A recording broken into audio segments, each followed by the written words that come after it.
It's Maggie and Perloff on the Infinity Sports Network. Murray dribbles left toward the basket, pulls up, 10-footer good. Lakers have no timeouts. Here's the season. LeBron to Prince. No good. Season over. Lakers lose the final. Nuggets 108.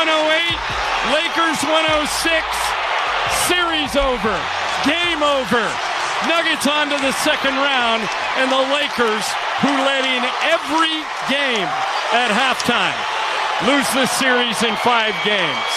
And is LeBron's career as a Laker over? Hey, welcome to the show. Maggie Gray, Andrew Perloff. Thank you to Lakers Radio for that somewhat depressing final call. I get it.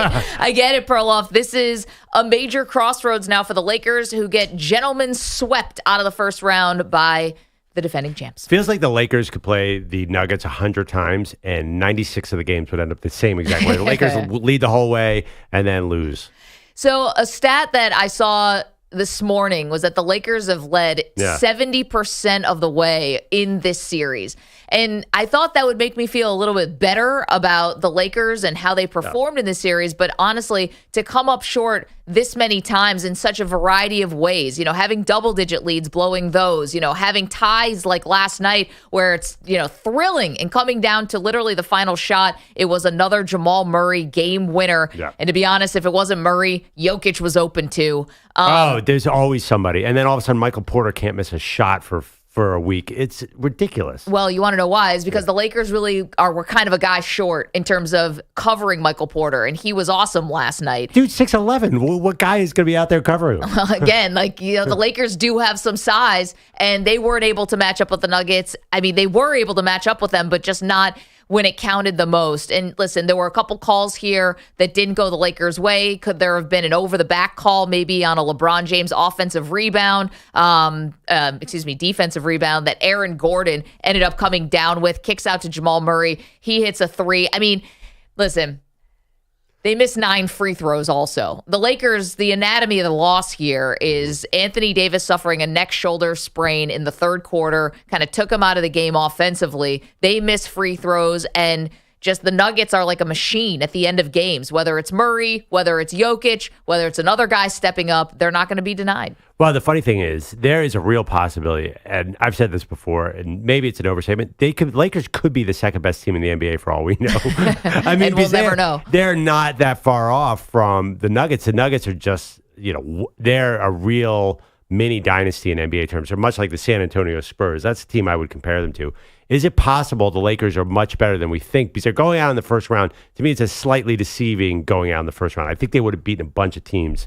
I think they would beat the Thunder. I think they would beat the Timberwolves. I think they would beat the Clippers. I think they would beat the Mavs. Well, the Suns. I mean, they might have been that. They honestly could be the second best team in the West. Even though maybe somebody will challenge the Nuggets. The Nuggets look a little vulnerable, but I think this Lakers team was pretty close. It's just a special Denver team. Okay, so we're talking about the Lakers. They lose last night. They lose the series. So now what happens? You have LeBron James, who has a player option for next year. Now, I said this a couple weeks ago, and I was ready to stick by this, Perloff, with every fiber of my soul, which is I think LeBron's been looking for his next team for a long time. And I think he's been looking because this is what LeBron does over the 20-plus years that we've known him as a basketball player. He will look for the best situation. He's looking out to see how can he win another ring. There was a story that came out yesterday in The Athletic, and I'm not sure if anyone else had it, but sources close to the Lakers said not only would they be willing to extend LeBron for the max 3 years, $164 million, that's not that surprising, but also they will be willing to draft Bronny James, LeBron's son, this June. Great. In a month, basically. Makes so much sense. Bronny's averaged 4 points his first year at USC after missing a month because he was coming back from the heart issue. Oh, I know. That was very terrible. Scary. This makes all the sense in the world for Lakers. I would draft him in the first round. I wouldn't even hesitate. Put that name, hand that card in. Because who you get? What are they drafting in the 20s?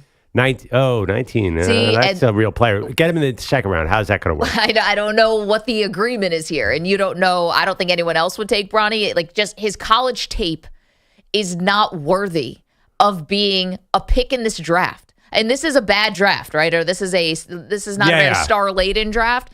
But, I mean, you'd really have to be squinting here to be like, well, we see the tools. I mean, we all know why Bronny would be getting drafted here, and I don't think this helps Bronny. This helps LeBron, but I don't like it. Let Bronny be in college for another year. He can transfer. He's in the transfer portal right now because his coach at USC left. I don't love this moving him to the front of the line type of thing just for LeBron to sign a 3-year deal.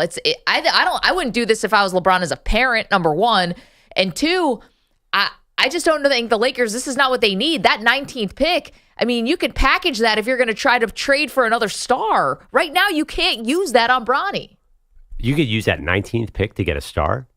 You can, with other players, if you're trying to package it. Well, just one thing to be clear, the Lakers don't have this first-round pick. It goes to the Pelicans this year because it's the last Anthony. I think it's the last Anthony I thought Davis. They can choose whether they want to use it this year or next year.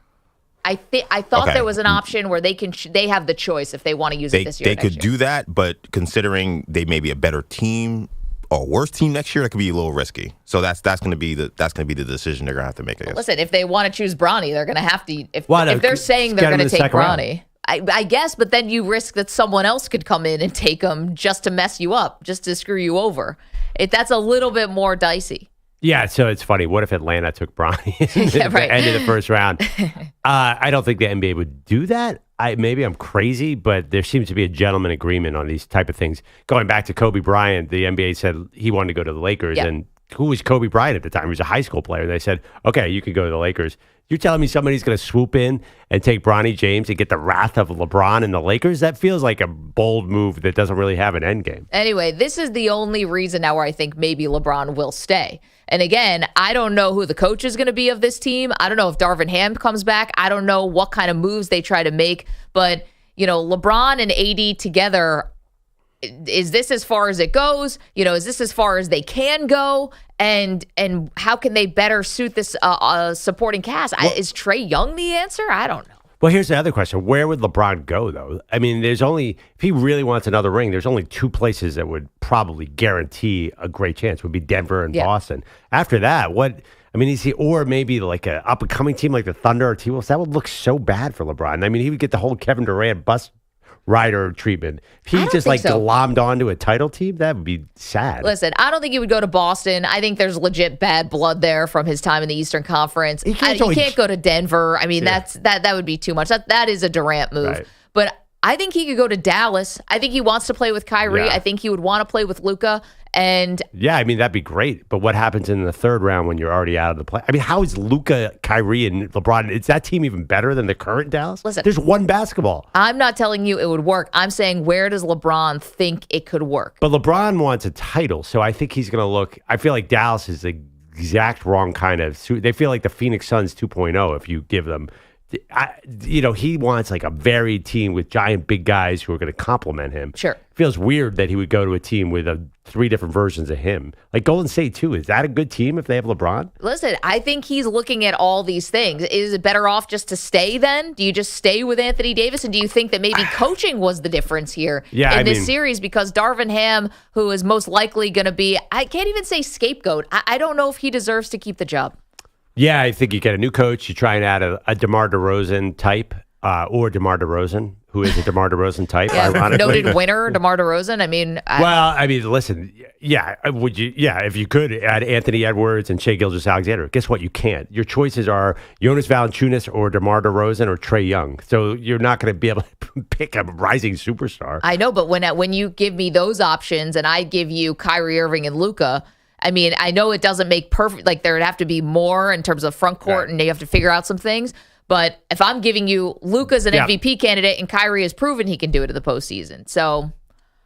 Yeah, I totally understand what you're saying. First of all, I think people would hate that team. Oh, they would not be liked. Oh, that would be. No. Mark Cuban as owner? Yeah. Yeah, no. That would be unbelievable. Yeah, maybe it makes sense. But also, too, you know what I'm saying? That just doesn't feel like on paper 3 complementary stars. I'm amazed that Kyrie and Luka played together so well.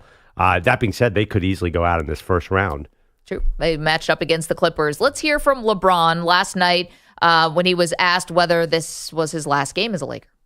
Tonight, was there any thought at all that, this could have been your last game with the Lakers? I'm not going to answer that. Appreciate it. Okay, let's hear more from LeBron, his thoughts on the future and where his head is at right now. No, I just want to get home to the family, honestly. Start looking at the schedule. Obviously, I got, my son. One of my boys is just trying to decide if he's going to, enter the draft or go back to school. I got another kid that's playing AU ball right now. My daughter is playing volleyball, and my wife is doing so many great things. So it's about family right now. And then in a couple months, I got to go to Vegas for training camp. So, I got to rest my body for USAB. But that's kind of the initial thoughts. Yeah, with all that, everything you described about his family, you think he's going to uproot his family? And it sounds like he would probably want his family to live in the same city where he's playing. That says Lakers to me. It feels like, for good reason, too. Even if Bronny goes back to college, I would assume he wants to stay on the West Coast, unless he wants to go to SMU. I mean, is he going to uproot Bryce and his wife and his daughter? Like, that says, like, I told you, LeBron's as much a sports dad as he is a professional athlete. He's kind of like me. He sits on the couch, watches football, and tweets. And talks about fantasy football. You and LeBron, just the same. I guess the thing is, I don't know.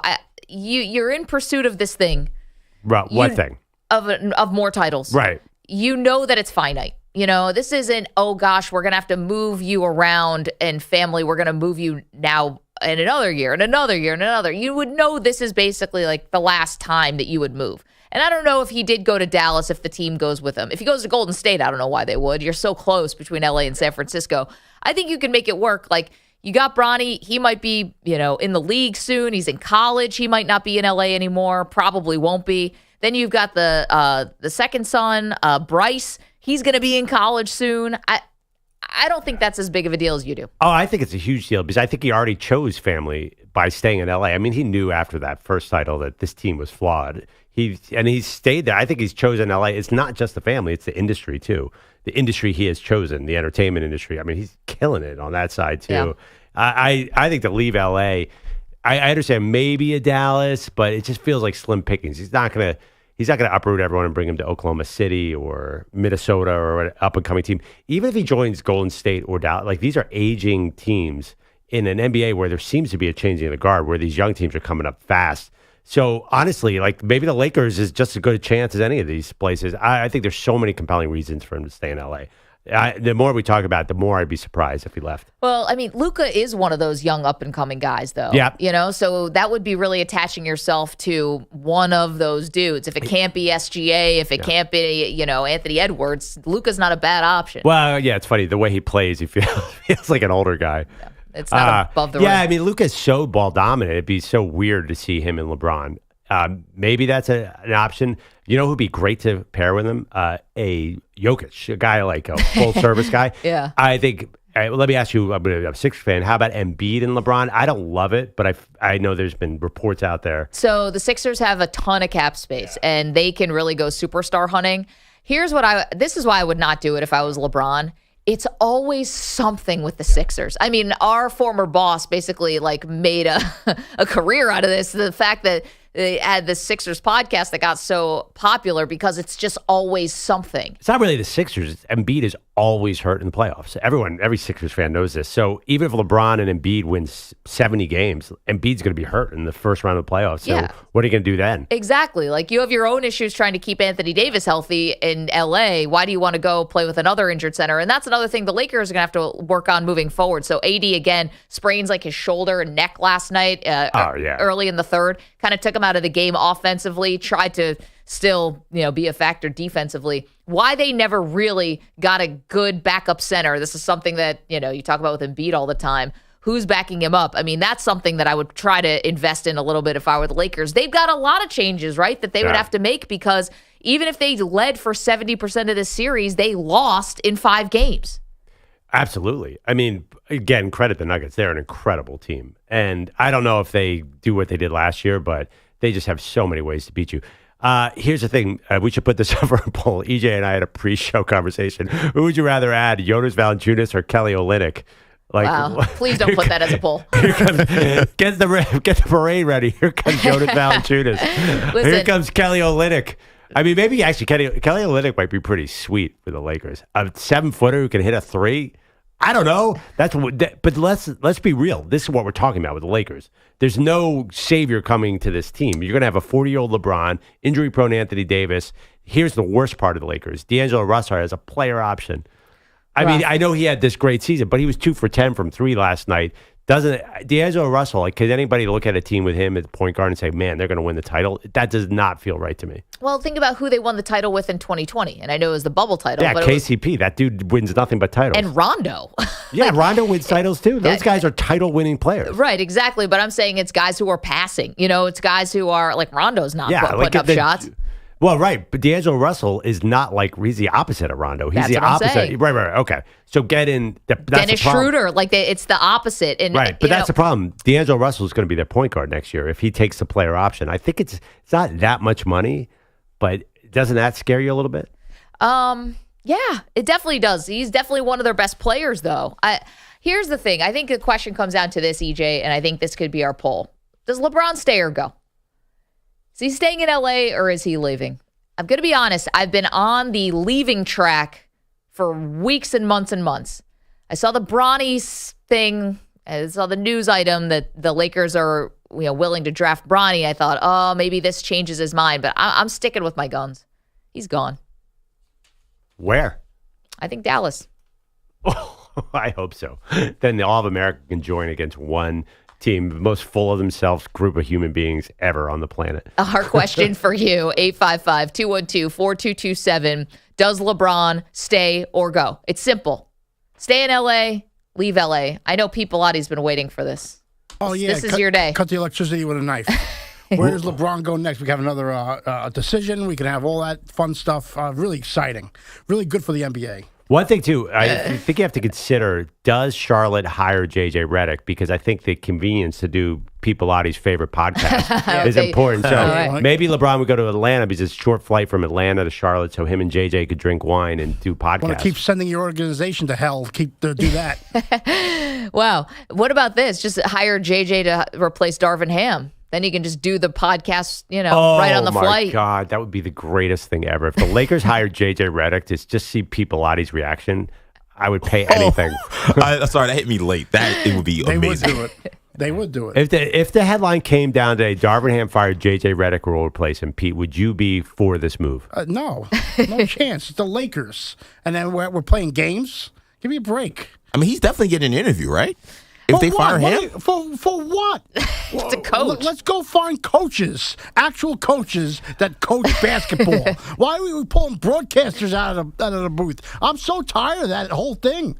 I mean, it's everywhere. We keep pulling the just because he called 4 NBA games, he can coach. He can go coach the Lakers. But Pete, you know why this happens? It's because there's really only 5 NBA coaches, and they all just cycle through every single team. Right, it's ridiculous, totally ridiculous. We can't. I mean, but Tom Thibodeau's the problem. He's the only coach in the NBA. Pete. J.J. Redick's just smarter at basketball than you. You just don't understand when he talks basketball. Horns down. That's right. He tells me that, too. And while drinking Dom Perignon. Yes.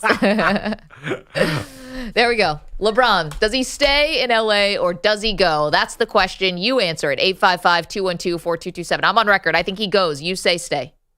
Oh, yeah. I say stay. I think the second question is LeBron ever win a title again? Off the top of your head, what's your instinct reaction to that? And on the record, no. My answer is I hope he goes. To retirement. Retirement. Do you realize it's going to be 10 times as insufferable in retirement? Then he's not going to have the games to distract him. Well, at least we can not pay attention then. That's true. Good luck, though. He'll produce some great content in retirement. I couldn't wait for that. What kind of content? Like movies and stuff. Oh, also, no, he'll be sitting around a room with other celebrities talking trash about people. It's going to be great. All right. Sign me up. No, he's really fun on those shows. Yeah, I think he can do both. Yeah. But without the games, then he's really going to go for I want to see him be a full-time football analyst. He's really good at it. See? Okay. All right, now we're getting there. Let's do something a little different with LeBron. He'll be there. He's going to be everywhere you are in our lives. I just thought of LeBron's going to fill every void. Yes. I just thought of one thing. So what's the big headline in the NBA? Amazon's taking over a big chunk of the TV coverage. It's the richest company in America. What if they throw him $200 million to be the new Charles Barkley of Amazon? Ooh. There's no new Charles Barkley. Charles Barkley is Charles Barkley. Then we replace him with somebody different. Well, Draymond's the next Charles Barkley. Ah, no. Wait a minute. Well, he doesn't have the playing career, but he's an I don't want agitator. to hear him either. Come on. No, are you kidding me? We're going to find someone for Pete. We're going to find someone Please. in the NBA who Pete likes Thank besides, you. and if they're not a member of the Knicks. We're going to find someone outside the Not Knicks a member that you of like. the 90s Knicks, All right, just to be Quinn clear. Yeah, right. We didn't say what era. Quinn Snyder, here we go. Quinn Snyder finally figured out where he's coaching. Coaching the Sonics. Let's go. Here we go. 855-212-4227. The question, simple. LeBron, leaving L.A. or does he stay? The second question, will he ever win a title again? Or is he stuck at 4? All right, here we go. Battle Creek, Michigan, 1963. Kellogg's and Post, sworn cereal rivals, race to create a pastry that will change the face of breakfast forever. A wildly imaginative tale of ambition, betrayal, and menacing milkmen, sweetened with artificial ingredients. Unfrosted stars Jerry Seinfeld in his directorial film debut. It's called Unfrosted. It features a supporting cast of comedy greats, including Melissa McCarthy, Jim Gaffigan, Hugh Grant, Amy Schumer, Max Greenfield, Christian Slater, Sarah Cooper, Bill Burr, and many more. Again, it's called Unfrosted. It's this Friday, May 3rd, only on Netflix.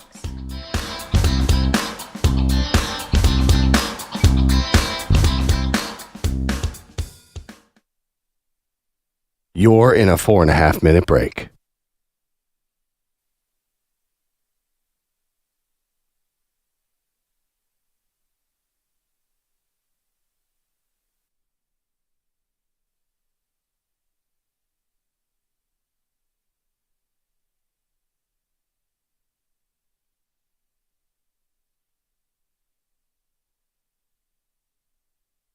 Four minutes remaining.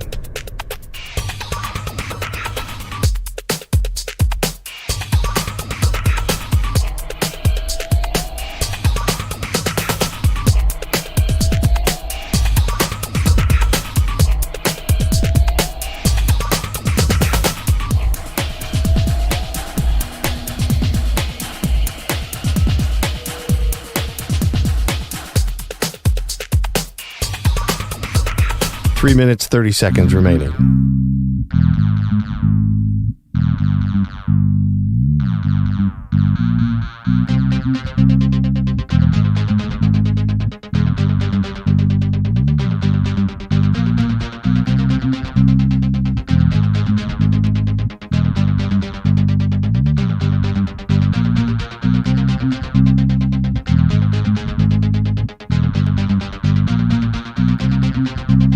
Three minutes remaining.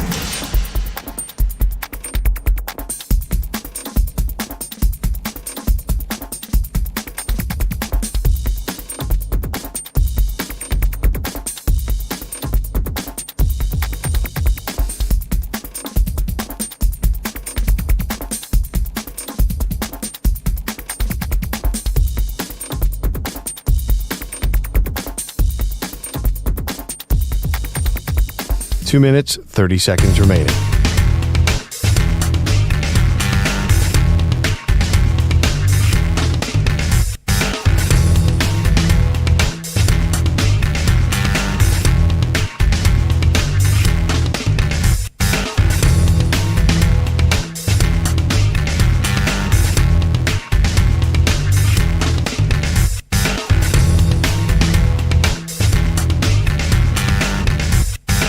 Two minutes remaining.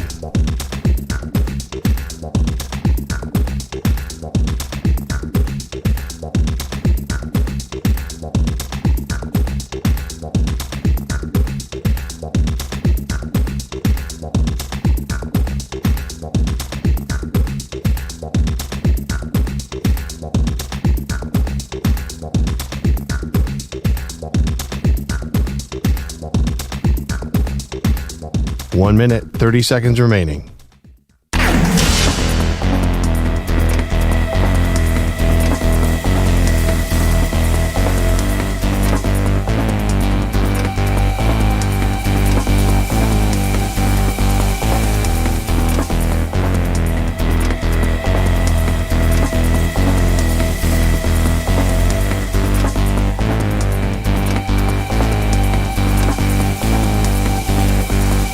1 minute remaining.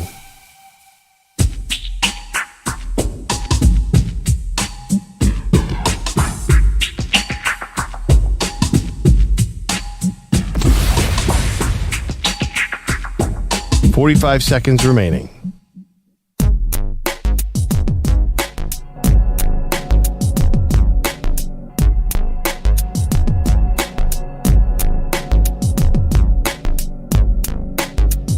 "30 seconds remaining.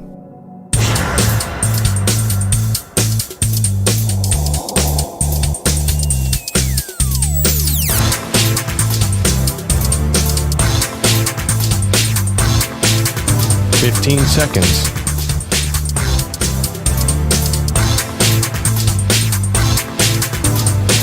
Break ends in 5 seconds.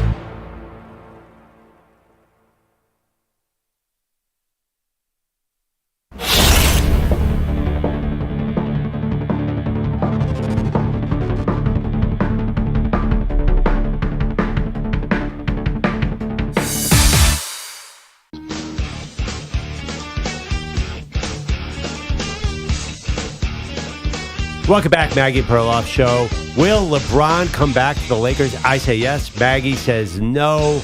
I say let's return the party, bring in Jonas Valanciunas, DeMar DeRozan, and Bronny James. Wow. Not Darvin Ham.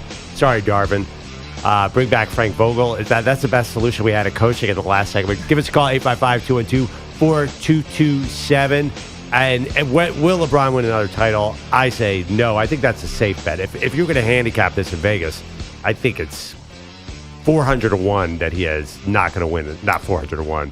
I think it's 40-1 he never wins a title again. It's just hard because the rest of the NBA is caught up with LeBron James and he's 40. Yeah, I don't know I don't think he's going to win another title. It's going to be hard. But I don't think that's going to stop him from trying. And I think that's also part of the LeBron sort of, he's never going to match Jordan. That's never going to happen with the titles. But the pursuit and the continued pursuit, I did everything. I left LA, which was comfortable, if he indeed does leave LA.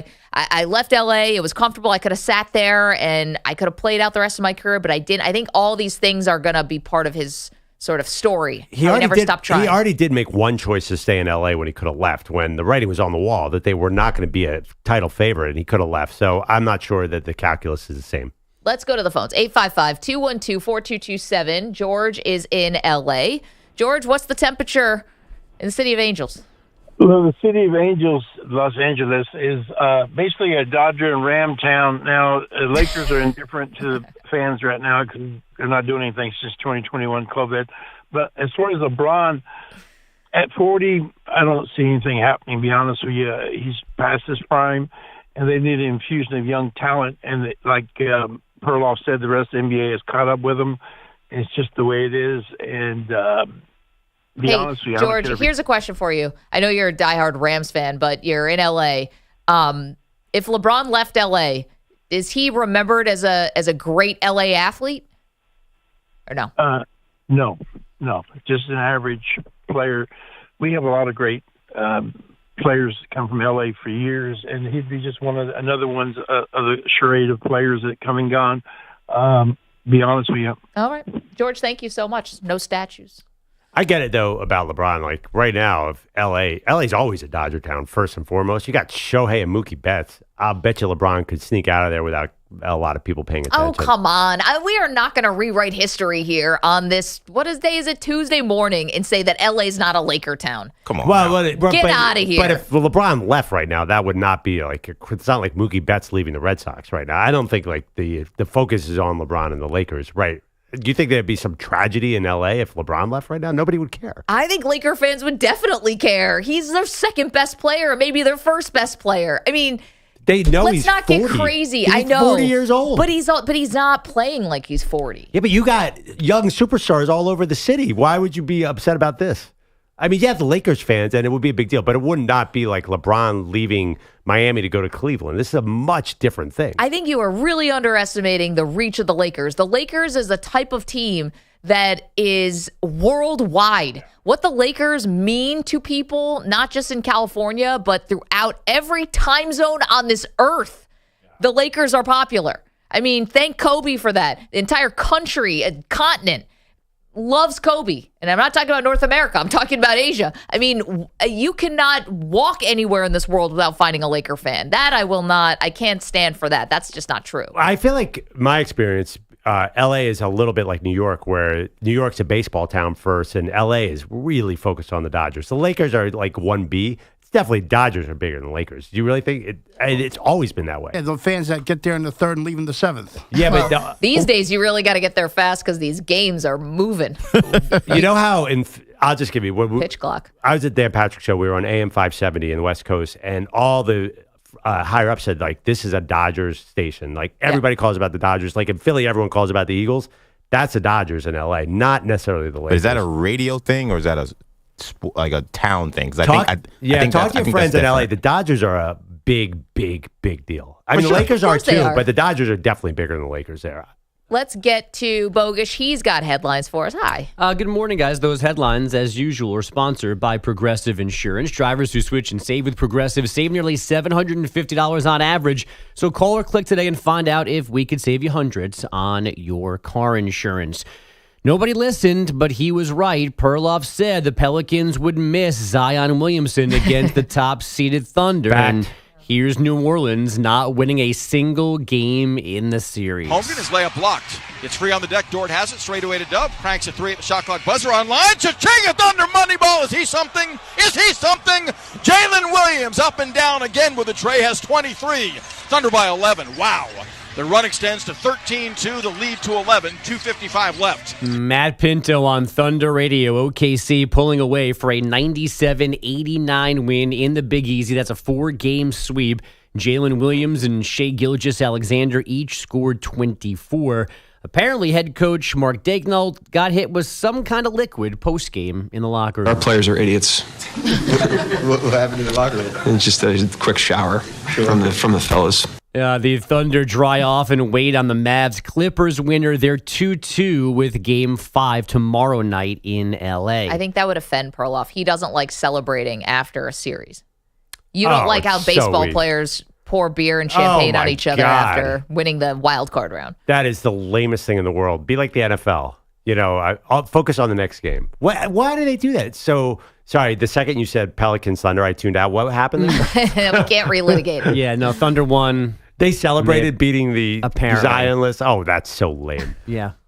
Sorry to bother you. Water on the coach? What's wrong with that? The Celtics took a 3-1 lead on the Heat with a 102-88 win in Miami. Second straight game that the shorthanded Heat don't score 90.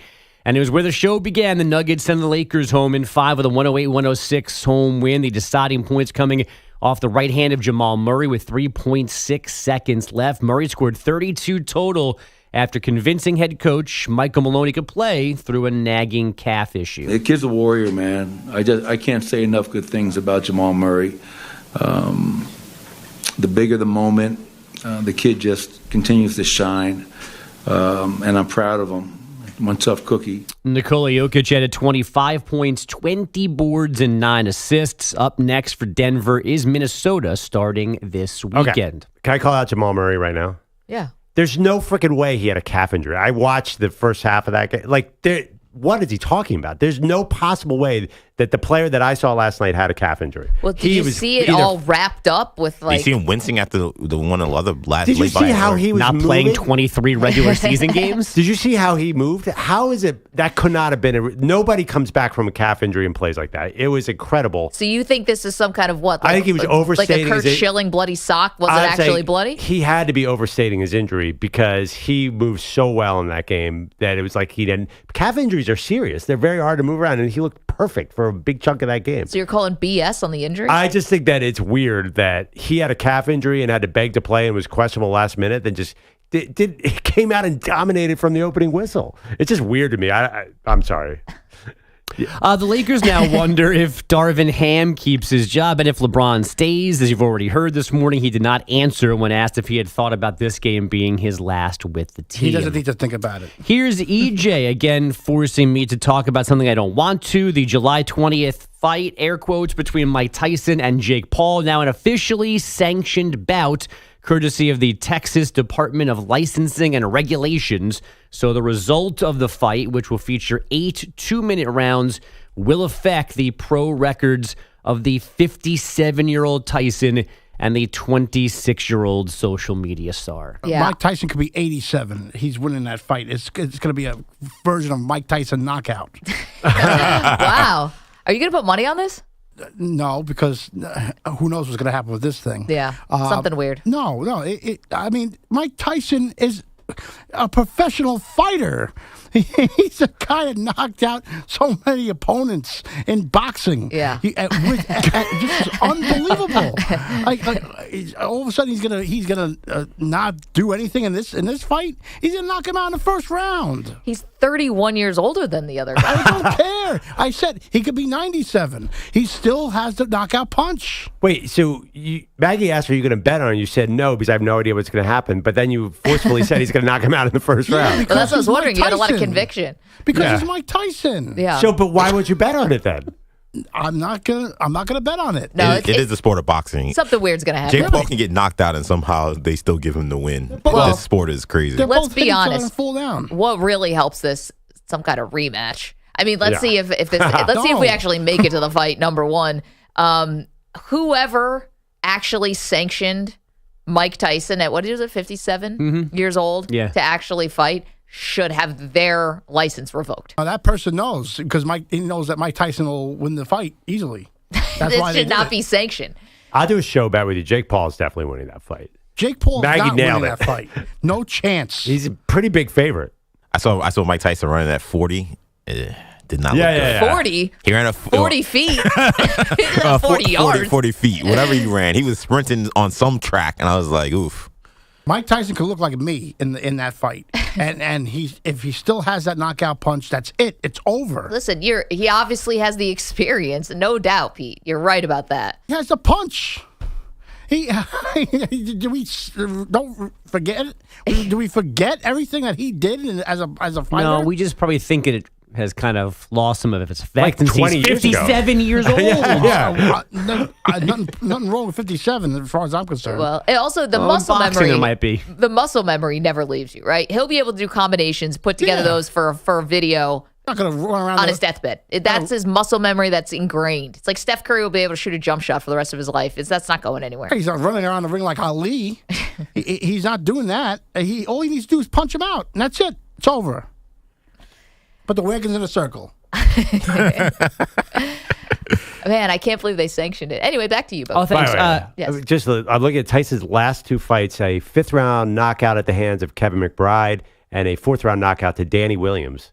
Dude, even at the end of his career, that was 20 years ago. He stunk, Pete. I'm You're telling totally you wrong right on now. this one. That was Mike Tyson though. Like he was in another world. It was not. Yeah, there was a lot. Oh, it's Focused. compared As to opposed to now when he's got the I'm so sorry. Now it he's says a thriving physical- weed business. He's a weed farmer. Now I'll he's take focused on the boxing on the sweet whatever the hell side. he was doing at the end of his career. All right. I would take whatever he's doing now over that. What do you think he's doing now? He hasn't been boxing for the last 20 years. You're saying So get he's back in really the- like that was in 2004. That was an unfocused Mike Tyson. In 2024, we're gonna get the real Mike Tyson. Okay, fight doctor. Osteoporosis riddled Mike Tyson, but he's focused, so he'll be good. Might be a little cleaner living now. I might give EJ that. Oh, Mike Tyson. what on earth makes you think that Mike Tyson is living cleaner? I don't know if you I don't can. know. I He's don't know not if you biting can live people's any ears. less clean. He's not biting people's ears. He's not going to prison. I mean, I don't know. There's some things I'm seeing that make me think that he's a little clear-headed now. He wasn't doing any of that in 2004, and he stunk. He tattooed his face. What are you talking about? Yes, what? And that was kind of par for Do the you think course Mike for Tyson's Tyson. like all of a sudden living whatever? Well, can we also discuss that? He's fighting Jake Paul for God's At sake. 57, that's a bad choice too. I'd rather him tattoo his face again than get back in the ring at 57. You know what, Bogusch? That's an interesting one. Would he do another face tattoo for promo for the fight? I could see it. Is there face room left? Is he? Yeah, he's got only. It's only on whole one other side is open. Room left. He's got a whole other half of the face, a canvas, if you will. What else, Bogusch? Travis Kelce has a new 2-year contract with the Chiefs. It is not an extension as first reported. Kelce's now guaranteed $17 million for the coming season, which makes him the highest paid tight end in the league. Another $17.25 million becomes fully guaranteed on the third day of the next league year. The Chicago Cubs did not have a hit off Mets righty Luis Severino through 7 innings last night. They got a hit, then a run to tie the game in the 8th, and then kept going in the 9th against Edwin Diaz. The 3-1, high in the air, deep left field. They gave him something to hit. It was a home run. I'll tell you about it later. It's a 3-1 Cubs win, thanks to Christopher Morel. The Dallas Stars, a 4-2 win in Vegas. That series now 2-2 with the road team winning each game. And the Panthers closed out the Lightning with a 6-1 rout in Game 5. Is it Pete's show, or who are we going back to here? Maggie Pete, Perloff, you can take Pete, whoever wants it. You can tease to break here. Pine Needles in the chat. If you want to watch us, youtube.com/Infinity Sportsnet, twitch.tv/Infinity Sports Network. Just one of the ways that you can see our show and interact with our show. Or again, Pine Needle says, just go watch the video of Tyson beating the living crap out of the dude on the airplane a couple years ago. He hasn't lost one bit of his punch. Thank you, Mr. Needle. Was that guy Jake Paul? That guy. Is that point to stability for you guys? Clean living? Fair. All right, Harold Letterman. All right, Jim. All right. Coming up, thank you, Bogusch. A story has emerged from the draft, and it really bothers me. We'll get to that next. Maggie and Perloff, don't move. You're in a 5-minute break.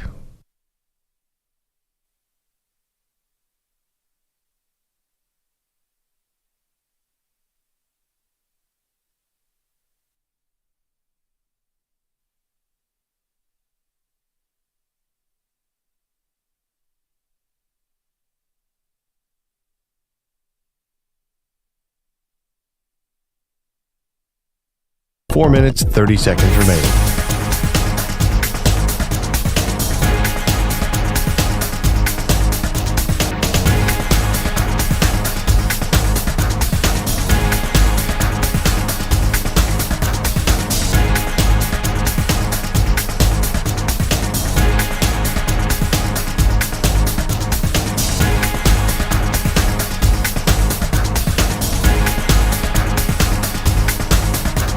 Four minutes remaining.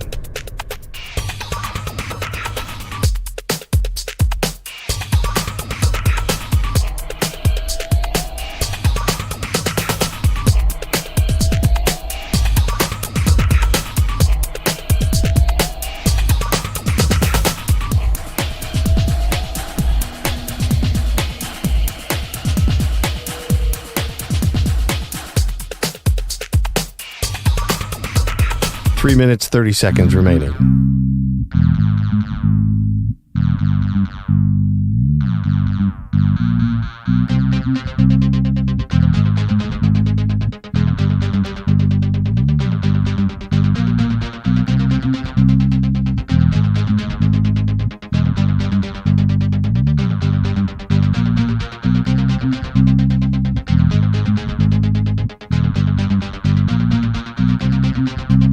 Three minutes remaining.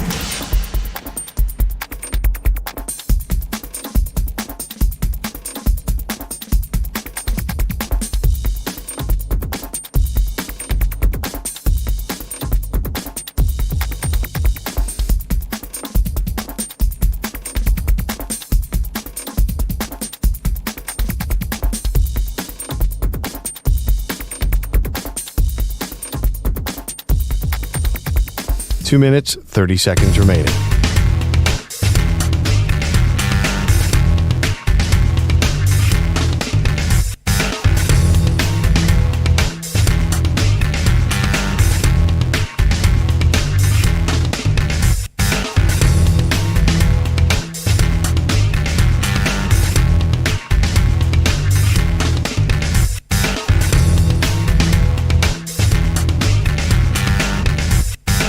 Two minutes remaining.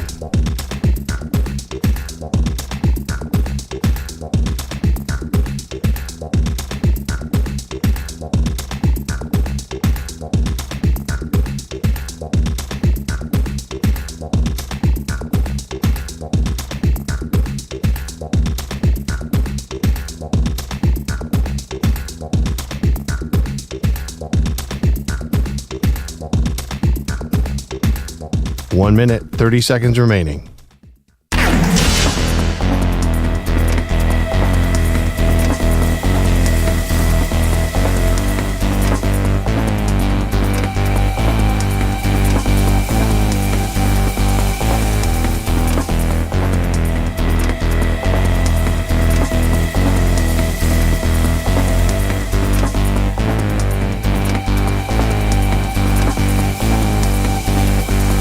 One minute remaining.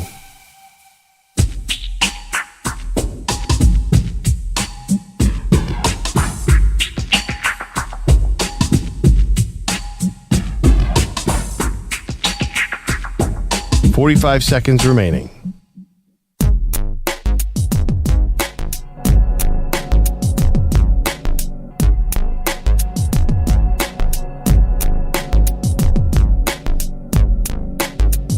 "30 seconds remaining.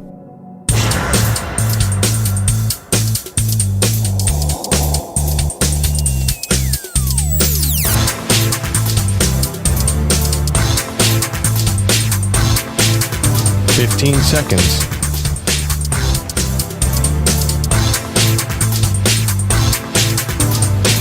Break ends in 5 seconds.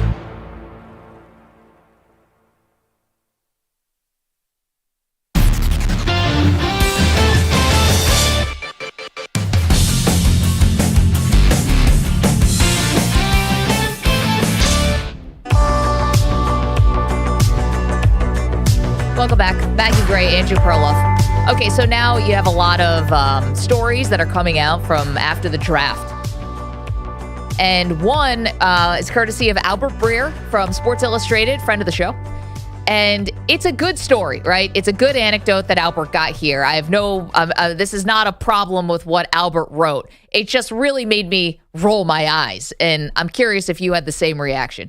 This is a story about Sean Payton, the head coach of the Denver Broncos, interviewing Bo Nix. And it was Payton, I think it was the GM was there too, and they're wrapping up a meeting with Bo Nix after he had just worked out for the team.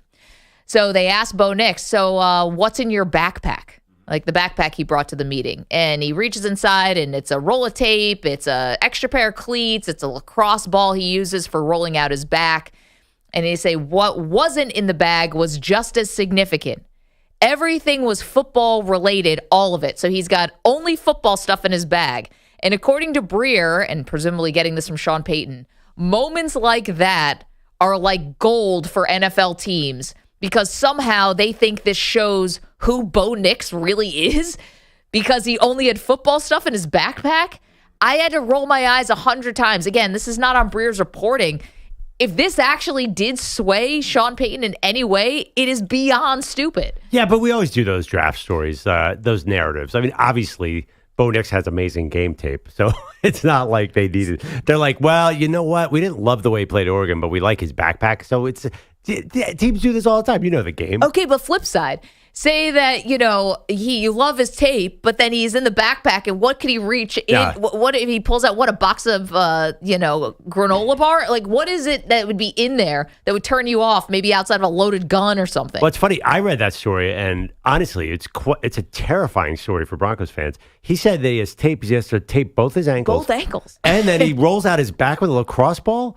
What's going on here? I know he's older, but this is the backpack of a pickleball player, not an NFL quarterback. But did you think you were going to find like a pack of Marlboros in there? What do you think he has in his bag? And it shows you absolutely nothing about what kind of quarterback he's going to be, and it does not reinforce anything that you may have thought about him or didn't think about him. It doesn't mean he's more into football than the next guy. It doesn't mean that he is more dedicated than the next guy. It means absolutely nothing. So if you even took 1% out of that, then you're silly. And beyond that, you and I started talking a little bit about Sean Payton, and we've talked about him over the last couple of weeks.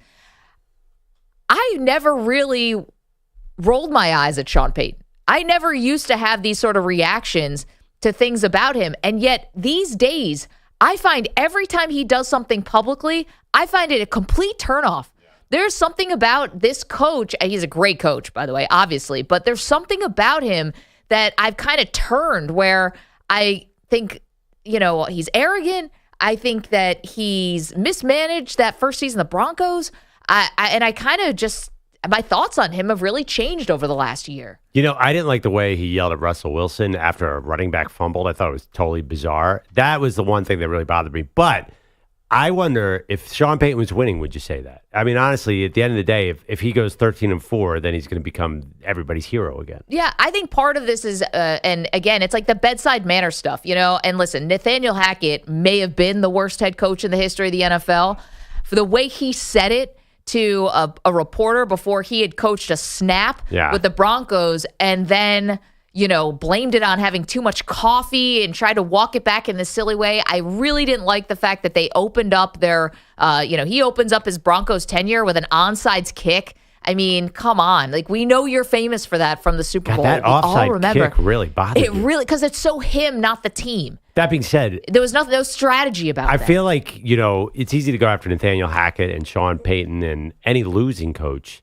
Is it just a function of the fact that they're not winning football games? Because I don't hear you going after John Harbaugh or something. No, but I mean, listen, coaches can turn you off even when they're winning. Like who? Well, I mean, I think honestly, Jim Harbaugh can turn you off when he's winning. Jim Harbaugh's Q rating has gone up crazy since he's won. When he was losing in Michigan, he was a punchline, and now he's like everybody's favorite. So I think it's more a function of winning and losing. Well, I think it's also how you go about it, and also the fact that really. Well, maybe this is part of it.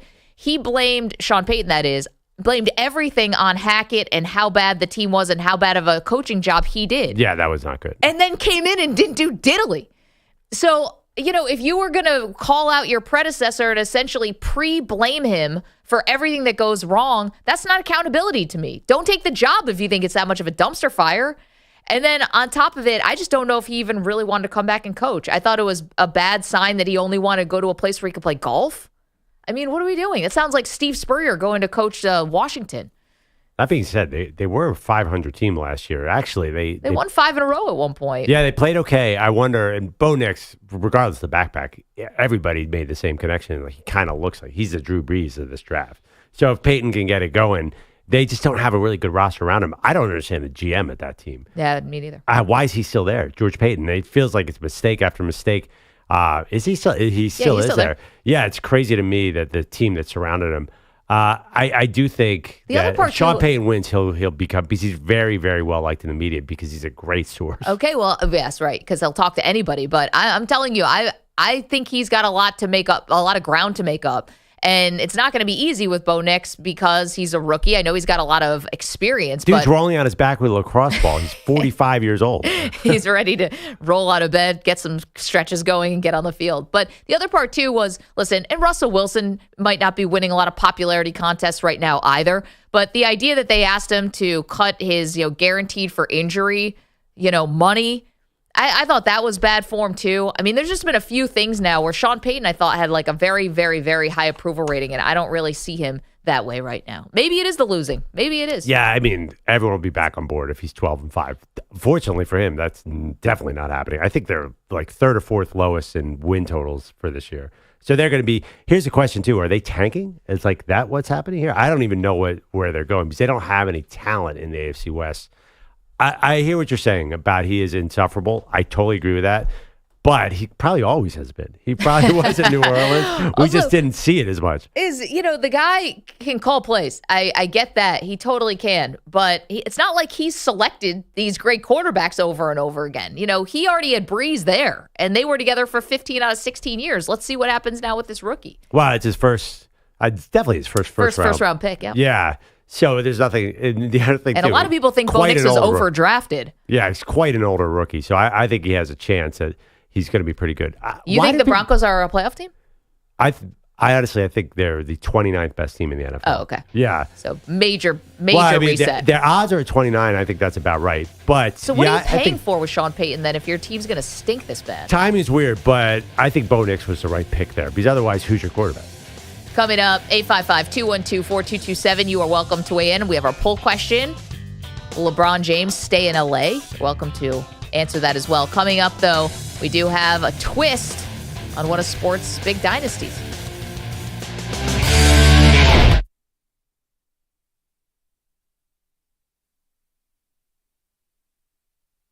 You're in a 5-minute break.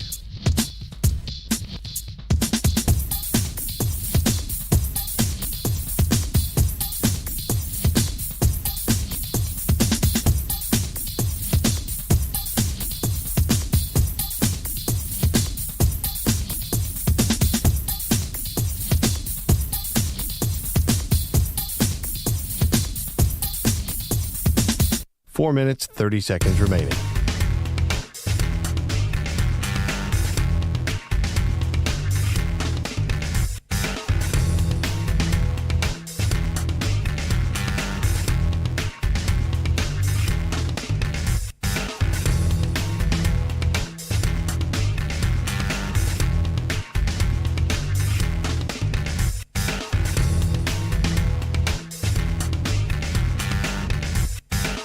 Four minutes remaining.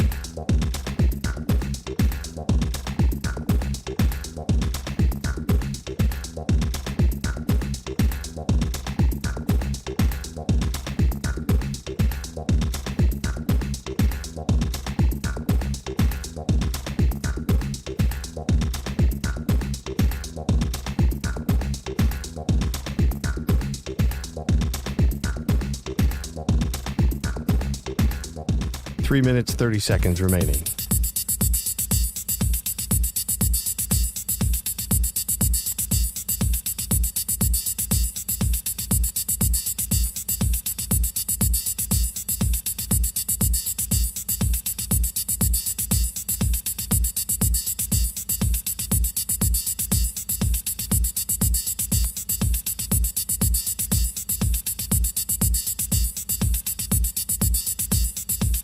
Three minutes remaining.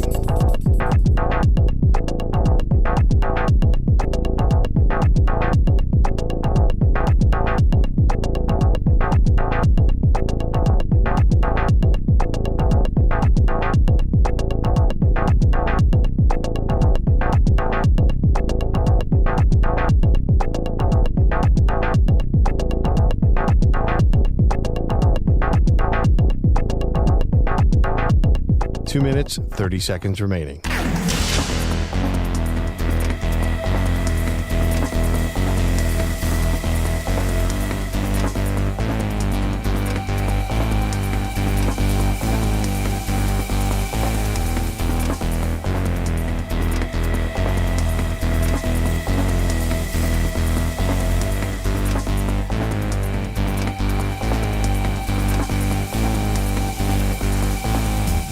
Two minutes remaining.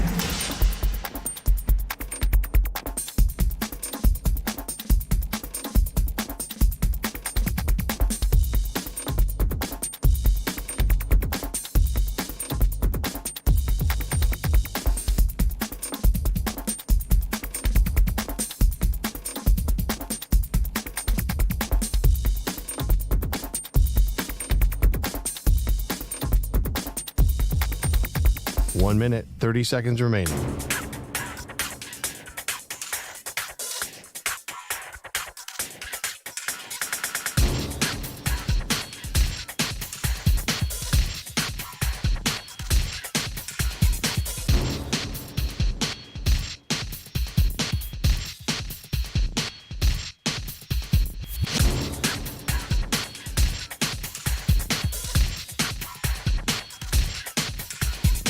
One minute remaining.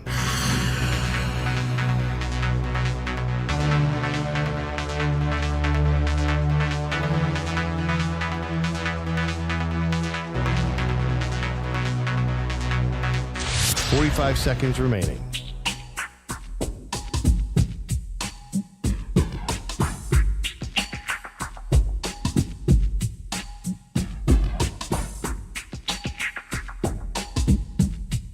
Thirty seconds remaining.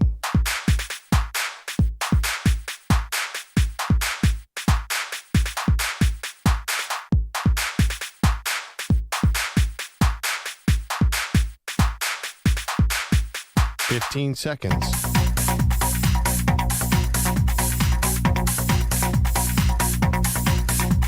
Break ends in 5 seconds.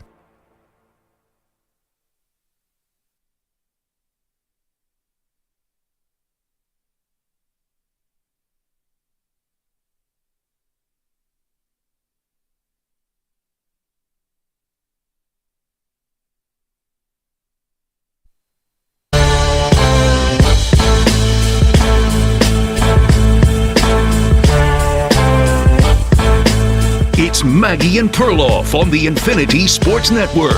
Down go the Lakers last night. They lose to the Nuggets 4-1. It was an entertaining game like they all are, Perloff, but it ends with the Lakers on the losing side of it.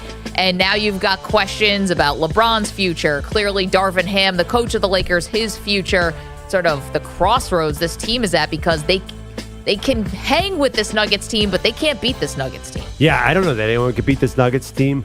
But there's a reality coming for LeBron. There's no easy choice this offseason. Leave L.A., his home where his kids are, to try and win a title, or stay in L.A. and try glue together some championship team. Both seem unattractive to me. Okay, well, you had Rich Paul came out yesterday and said he is going to play for 2 to 3 more years. So he's definitely not going anywhere. So for the LeBron Hang It Up crew, yeah. I'm sorry, I know Pete, who's the the president of that anti-fan club of LeBron. I'm sorry, he's going to be playing for 2 to 3 more years. But I think he's still going to try to be actively ring chasing. And listen, the results are in. You can't do it in LA with this cast of characters. Now, the weird thing is that the Lakers had led in this series for 70% of the series. They were leading. So closing out these games has really just been their biggest issue. They were racing to big leads and putting together these big first halves. What's and it, carbon copy of last year. Yep, you're absolutely right. And we all said, and actually it's funny because every expert came in and said, I'll bet you the Lakers can do what they did last year, keep it close and lose at the end. They just said, also, can LeBron's been great. His numbers have been amazing. The other day he scored 14 in the fourth quarter. But does he have the energy to sustain it for 48 minutes? And I don't think he did. And he's 39. So how's he going to do it next year? Okay, well, isn't that also on the coaching staff, though? Isn't that a bit on Darvin Ham? We've been questioning his rotations now for like 2 years. And this was a closeout game, though, last night. I mean, you're playing in a closeout game. There's nothing else you can do. I just don't understand if they want to run it back. You know, maybe the new coach is the thing. I just don't really have a lot of faith in any NBA coach right now to be the perfect fit for LeBron. Well, right. Isn't that an age issue? So that's the thing. There's no rotation that Darvin Ham could have come up with that would have changed this. I think Laker fans would ask you why is Spencer Dinwiddie in the game. I think they would ask you why didn't Austin Reeves play more. I think there's definitely things. I think in this series you needed LeBron out there the whole time. I mean, I'll bet you the plus minus was huge. If he's not out there, they're just not as good a team. Yep. I think honestly, every coach would have tried to have LeBron out there. Maybe during the season, yes, but right now, no, that's what I'm saying. On a closeout game, I had no problem with it. Yeah, you had to. You had to push LeBron this whole series. He just can't do it the way he used to. Like Miami LeBron would have been a much different series. Yeah, but I also saw this where LeBron either scored or assisted on like 11 of their fourth quarter points. I mean, he is contributing in crunch time. Yeah, he missed a big shot. What was that, game 2, I believe, where he basically had a great look at the end of the game. But LeBron, to me, is not the problem at all. And I understand why the Lakers are trying to move heaven and earth to keep him. Not only is the 3-year, $164 million extension on the table, reportedly now they'll say they'll draft Bronny. Whatever you need, LeBron. So I don't think he's the issue.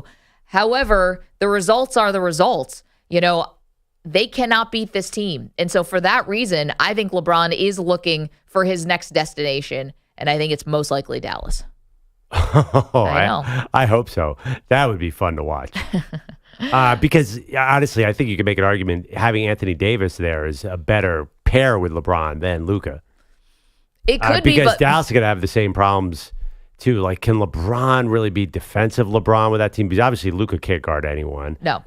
So is LeBron going to be that is an interesting team. Okay, I would love to see that. Okay, but here's the other thing about Anthony Davis.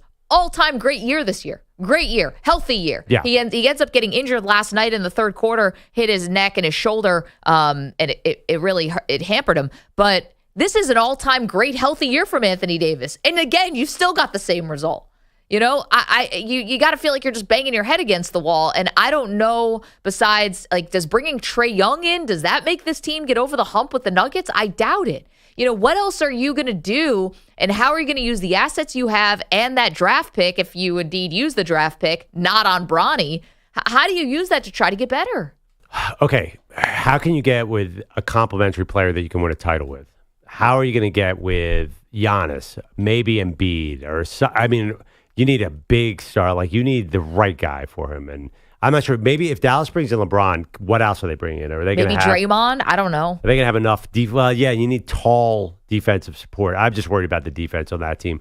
Maybe there's another team. What if they all go to Atlanta and they bring the party together? Like, is there a way to be creative about this and find a different team that doesn't already have these guys and everybody meets like the Heatles? Like the Heatles. But here's the other thing, right? You have, like, where are you going to find this like blank canvas of a place? I think LeBron has to attach himself to another young star like he did with Anthony Davis once upon a time. Yeah. And again, right, like Giannis is hurt right now. Embiid is hurt right now. I don't trust Embiid for sure. I would trust Giannis a little bit more, but Milwaukee seems like it's its own mess. What's going on with Dame there? And I don't know if that's even a possibility. Right, Maybe but you might Giannis get leaves. Giannis out of there. Maybe Giannis leaves. I mean, I don't see that LeBron would ever go to Milwaukee. Like, they would not be a mess if they had LeBron James and Giannis. No, but so maybe they pry Giannis out of Milwaukee if the Bucks lose this series. Aren't they down 3-1? What if LeBron goes to Milwaukee? Then he's not doing The it. reverse Kareem? I like the everybody meets in Atlanta because it's so easy to fly in and out of Atlanta. Just everybody. As a hub? Yeah, I understand there's such a thing as a salary cap in the NBA and you can't. But why not just bring all the players who are discontented at their current team, just all meet in Atlanta? And we'll have a super team. might as well just go to Indiana. I mean, that's like a little more centrally located. You can be right in the middle of the country. Oh, no. Atlanta. No? Atlanta is the hub. Okay. EJ, you got poll results for us? So we asked a question earlier, do you think LeBron James stays or leaves the Lakers? Right now, 57% say he should leave the Lakers or will leave the Lakers. 43% say he will stay in LA. All right, so it's close. Oh, the other question you had is, will LeBron win another title? That's a little harder. But here's the thing. Mm-hmm. He will not stop in the pursuit of another title. But he already has stopped. He stayed in. Isn't he been a Laker for much longer than LeBron stays anywhere? 7 years. 7 years as a Laker. But to be fair, I mean, they did move like heaven and earth. The Westbrook thing really set everybody back. But once they got off of that last year's trade deadline, bringing in, Hachimura, letting Reeves play. Heaven and earth, Rui Hachimura. I'm just I mean, you need size. D'Angelo You're asking Russell. for size. That's not heaven and earth. Okay. That's like mid-level heaven and earth. But Perloff, but again, I'm saying now he's going to leave because this hasn't been good enough. And they did try, and it hasn't been good enough, and now he's going to leave. Okay, I mean, I just don't know where he's going to go. Honestly, going to Dallas, and that's a hard haul to win with that team. I think really hard. I think one important aspect about this too, if he's going to leave, is he's going to have to really seriously consider declining the option and taking a major pay cut. Because if he's going to get traded to one of these star teams, guess what? They're going to have to trade a star back because they got to match the salaries because he's making like $50 million a year. Yeah. If he declines his option and says, "Hey, I'll take less," then he can, in theory, add himself to some of these teams. But until that happens, he's not been willing to do that since the Miami deal, where he took a little less than the max to join those three guys. Yep.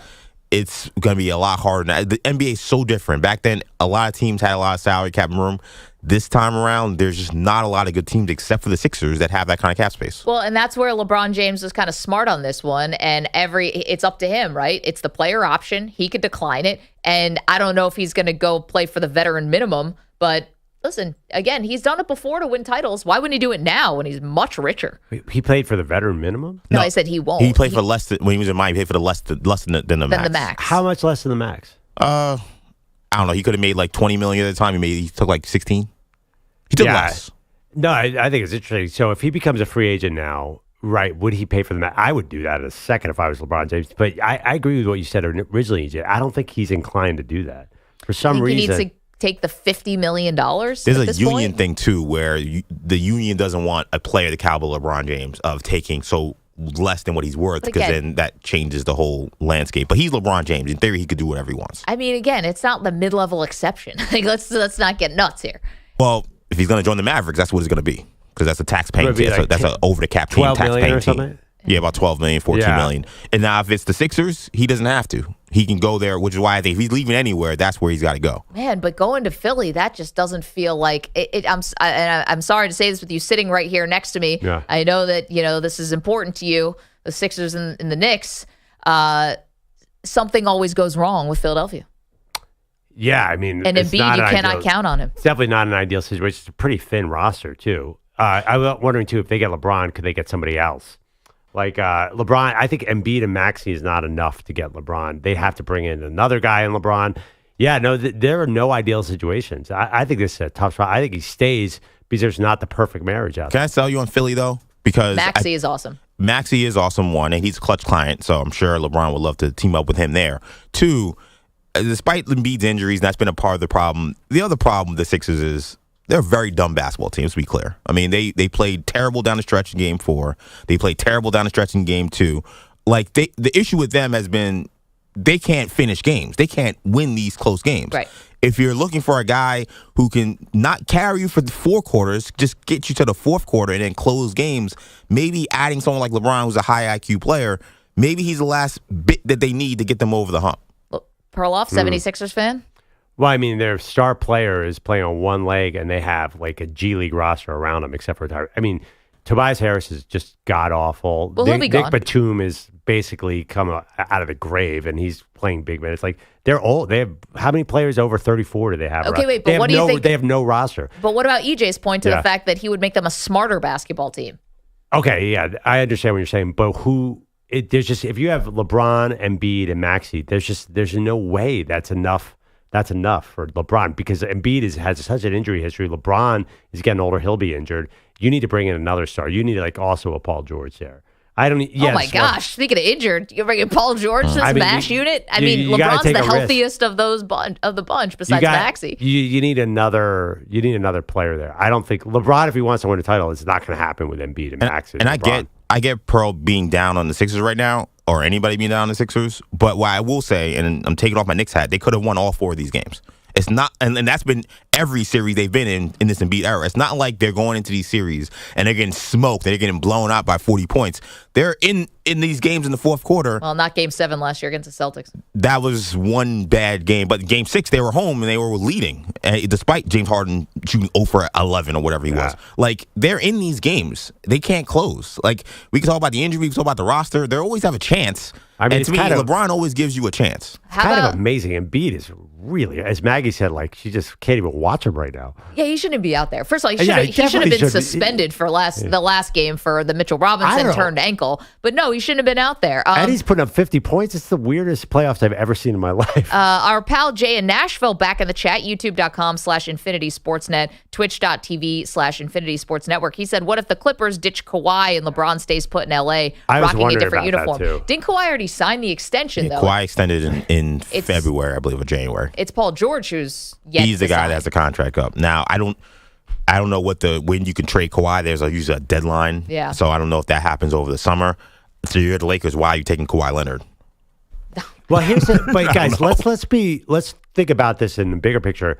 The Suns just showed you like you cannot have an older top 3 without a roster behind them, and then it's just not that formula is gone. So all the situations we're talking about is LeBron, Maxey, Embiid, and 9 players of garbage. Yeah. And the same with the Clippers. Like you can't win that way. Like LeBron and I hate to say it, Luka, Kyrie, LeBron. That's the same. That's just another version of the Suns, isn't it? Well, I think people will tell themselves, what if you had the Miami Heat, where you did have Wade, Bosch, and LeBron? Now, Like that doesn't work anymore. but they were all in their prime at that time, and they had a supporting cast of the Udonis Haslams and the, Yeah, Mario Chalmers. Mario Chalmers But and- I feel specifically that Miami Heat, that was 2012. As EJ said, the NBA has changed so much. Now you have to have 5 All-Stars. You can't have 3 and nothing. So I worry that LeBron's just going to create some sort of KD-like Suns version and be disappointing.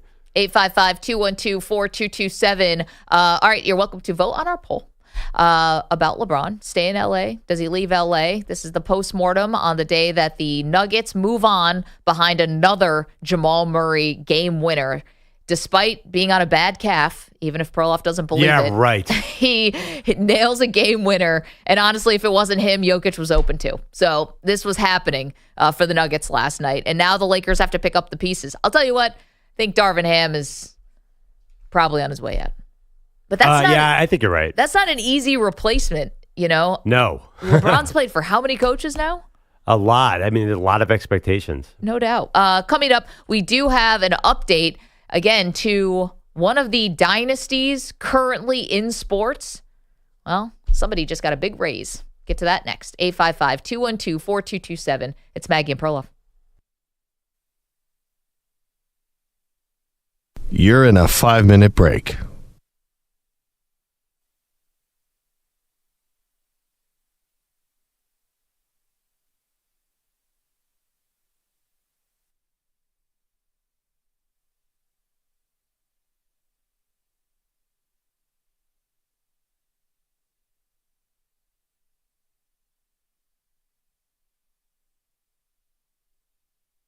Four minutes, 30 seconds remaining.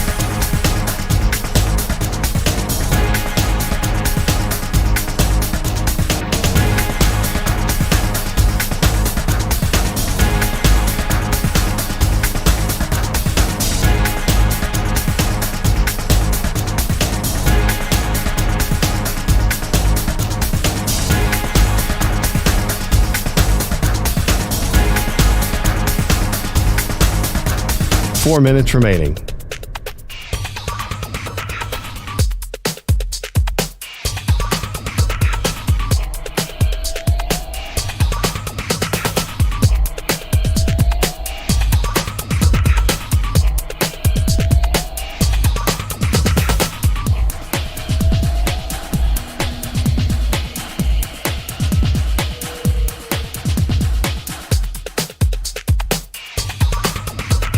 Three minutes, 30 seconds remaining.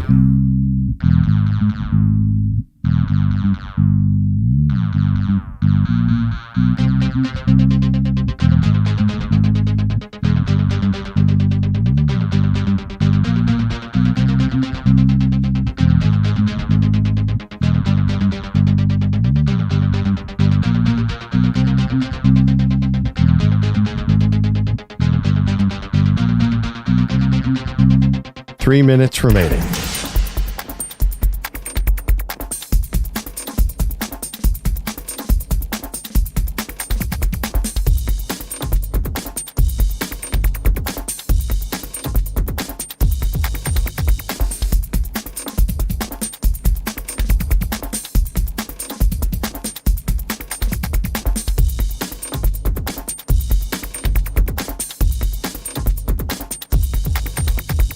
Two minutes, 30 seconds remaining.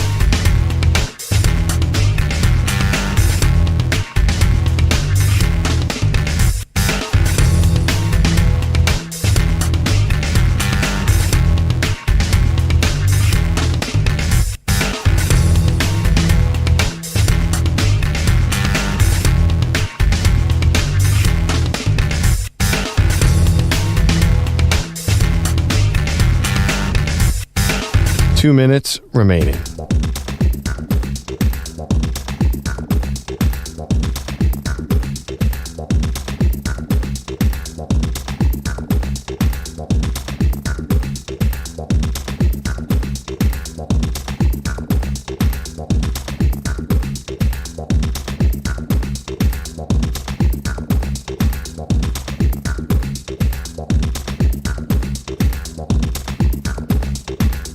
One minute, 30 seconds remaining.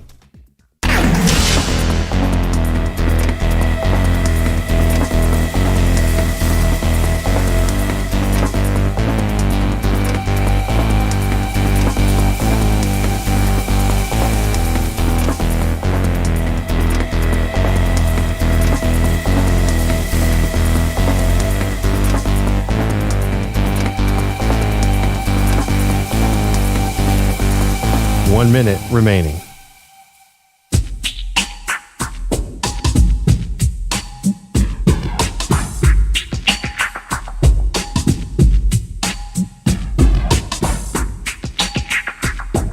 $45 seconds remaining.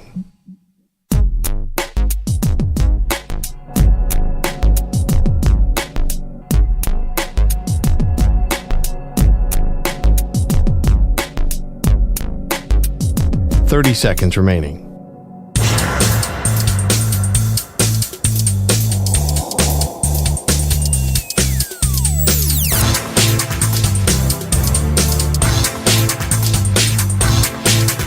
$15 seconds.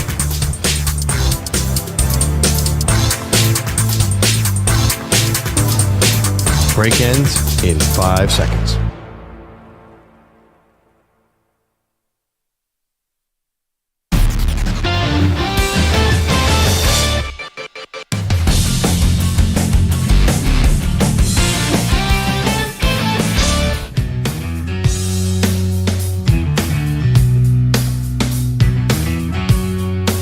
Welcome back to Maggie and Perloff. Just got caught picking my nose on the live stream. Good morning, everybody. And I had to talk Maggie through Michael Porter Jr.'s dating history. Didn't know that. Dated the Bachelor. Didn't know it. Bachelorette. Yeah, they were an interesting couple. Michael Porter Jr., you know what? I could connect Michael Porter Jr. to Michael Penix. Michael Porter Jr., no one thought would be healthy enough to be an NBA player. Fell to 13 in the draft, even though he clearly was the number one player. Michael Penix, if Michael Penix never had a knee injury, he would have been a number one overall pick 3 years ago. So Penix. I think that, what's that? Penix. Yeah. Penix, again, I think it was a Michigan game. It's like, oh my God, this is obviously the best player in college football. But the dude had 2 bad knees. If Porter could come back from that back surgery, medical science is crazy. Probably good enough to get Pete Bellotti and Mike Tyson win at 57 over Jake Paul. But I do think it's kind of funny. These older players are making a big impact, including our guy in Kansas City. Yeah, so how about this? Yesterday got reported first as a contract extension, but it turns out that was wrong. Travis Kelce just got a raise. So now he is the highest paid tight end in the league, but the contract remains the same, Perloff. It's going to go until the year 2025, I believe. So Kelce just gets a raise, that's all, but still 2025. And I think the big question is whether or not the Chiefs dynasty can continue once he hangs it up. I don't think this is. Of course they can. They got Patrick Mahomes, and they've already redefined themselves as a defensive-oriented team, which is amazing when you think about it. That they went from this high-flying team to a team that is really great on defense. They're not just good; they were amazing in the playoffs. Right, out of necessity, because they had never really got the receiving core together for Mahomes to the point where the receiving core was a liability for this team at certain parts of the season. And anyone who was saying that the Chiefs couldn't win the Super Bowl last year, they pointed to the receiving core. It was the drops. It was the, Kadarius Toney no-show games. It was, is Rashee Rice as a rookie ready to take the next step? And now Rashee Rice got himself in some trouble, so we'll see how long he's going to be suspended for the drag racing incident in Dallas. Travis Kelce, I don't know how this is possible. I think the dude's still underrated. It's crazy to me because you watch every Chiefs game, whether it was against the Ravens in the AFC Championship game where he was the go-to guy, that first half lead that they staked themselves to and then the defense held on for dear life, that was Kelce. I mean, you're talking about the Super Bowl when he wasn't getting touches, almost knocked Andy Reid to the ground. And then what happened in the second half? They started feeding him and the game started to change. Every time, he has been the dude for Mahomes. And you can say it's Andy Reid. It's not even a system. They're just out there playing pitch and catch. They'll tell you, we don't even really run plays for Kelce. It's just get open. So I don't know. I don't know if it's not going to be easy to replicate that. And he's not just the security blanket for Mahomes. I mean, at times he's the offense. Yeah, but the same thing, like Mahomes can turn guys into something. Like Rashee Rice was not supposed to be a star. Was he a second-round pick? A second-round pick. For a receiver, that's high. That you can have expectations on a guy who's taken in the second round. I hope so. You're saying a second-round rookie is supposed to be the best receiver on a Super Bowl winning team? That's unusual. Well, it's unusual, but I'm just saying, look at the other guys were letting him down. Like, McCole Hardman's not a sure thing. MVS, they're not sure things. And Kelce has been that guy. So how can you for sure say that the dynasty will continue once Kelce's not on the team anymore? First of all, I don't think the dynasty is continuing this year anyway. I mean, how many years in a row are they going to stay healthy coming into the Super Bowl? The odds of them three-peating, never been a three-peat in the Super Bowl era. So I'm betting against them already. But that being said, they have Patrick Mahomes. He's going to have a gigantic Super Bowl window here. 10 years. They're going to keep redefining themselves. And maybe there's a short-term blip without Kelce, but I think it's unthinkable to me that Mahomes doesn't once again play in the Super Bowl after Kelce. They'll just keep finding guys. They lost Tyreek Hill, and they've won 2 Super Bowls since. That, to me, is the defining point of this whole legacy. But they never really did a good job replacing Tyreek Hill. Yes, and they keep winning Super Bowls. Because of Kelce. It's because of Mahomes. I think, yes, it's definitely because of Mahomes, but Mahomes can't throw the ball and catch it. So I don't know. He's pretty good. I sound like Giselle there. Tommy can't throw the ball and catch the ball. But I really do think that Kelce is going to be the harder one to replace. And and even Andy Reid thinks that because Kelsey's still there and Tyreek Hill's not. Yeah, I mean, it's interesting. They lost Snead, obviously, this offseason. Will they take a step back? It's hard to keep everybody together, but they've done a really good job. Actually, they did a much better job drafting defensively than offensively. I would not count Brett Veach out. This dude is really smart, the GM of the Chiefs. Yep. I think they're going to redefine themselves several times with Mahomes. And, actually, I'm going against something I've said on the show that no one will ever catch Brady. If there's anybody out there, it's obviously this team. Does Travis Kelce being done in 2 years make you think that, this is going to hurt Mahomes' chances of getting up to 6 or 7? Yeah, I do. I mean, I think he has the best shot to catch Brady also, but I think we're underestimating. If you think Mahomes can just simply move on without Kelce, I think we're underestimating his contribution. I have another small Kelce thing to bring up. So Kelce was in Vegas along with Mahomes. They were doing a charity event. And here's what we know. He's spotted with Taylor Swift. They go to the charity event. She gives 4 tickets for her tour. They go at an auction for like $80,000. They're raising all this money for charity. Great cause. Awesome night. Then later that night, Kelce is spotted at a nightclub in the DJ booth by himself. No Taylor. Now, this is all the reporting that we have, but I ask you guys this question. Let's just say it's you, and let's say it's a girlfriend, not your wife of, 10 years or whatever. It's a girlfriend. It's a new relationship. You go to Vegas together and say it's midnight, 1 a.m. She's like, you know what? I think I'm pooped. I think I'm all tuckered out. I don't want to party anymore. Do you then say, okay, and leave her in the hotel room so that you can go to a nightclub and party? He's probably getting paid for it. So he was only there for 5 minutes, so I don't know if it was a paid appearance, but that's fair. Let's move it away from Kelce and Taylor, though, and just put it to yourself. New girlfriend you've been dating for less than a year. You go to Vegas. She's like, I'm done partying. Do you continue the night? Well, I certainly would go down to the blackjack table. Right. But you're saying, is that a different... I would not go to a club, but I would go gamble. Okay, blackjack table's a little different. That can be a novel. Not everyone gets to play blackjack where they're from. You could say, oh, this is cool. I'm in Vegas. I get to play blackjack. Going into a nightclub in the DJ booth and just partying. And your other significant other girlfriend is just upstairs in the hotel room asleep, and you're going to stumble in at 5 a.m.? I mean, I think there are relationships where the girlfriend might not be a person that goes out, and they understand that their guy wants to go out and have fun, and they allow that. That is totally true. This is an early relationship, though. And I'll tell you what, I think guys would get a lot of brownie points if you're looking for that kind of thing, is if your girlfriend wants to go to sleep at midnight, 1 a.m., you're like, all right, I'll just hang with you. Yeah, but that's not she happening. knows what she signed up for. First of all, it's not that young a relationship anymore. That was my next point. This is not. I wouldn't call them it's new less than anymore. a year, yeah, though. but it's not new. They're in their rhythm. It's established. They've been a million places now since the season ended and her tour is over. So I don't think he needs brownie points. Okay. I think she gets what his deal is. It's Vegas. Maybe she didn't feel well. There's a bazillion reasons for this. Take away Kelce and Taylor. Well, Make it you. Back in the day, yeah, definitely. I would definitely, if my girlfriend wanted to go home at midnight and I wanted to hang out with the guys, 100% would hang out with the guys. But there's no guys here. She's not keeping you for the guys. You go alone. You would do that? Well, maybe to the blackjack table. You'd go to a club? Well, I wouldn't go to a club with anybody.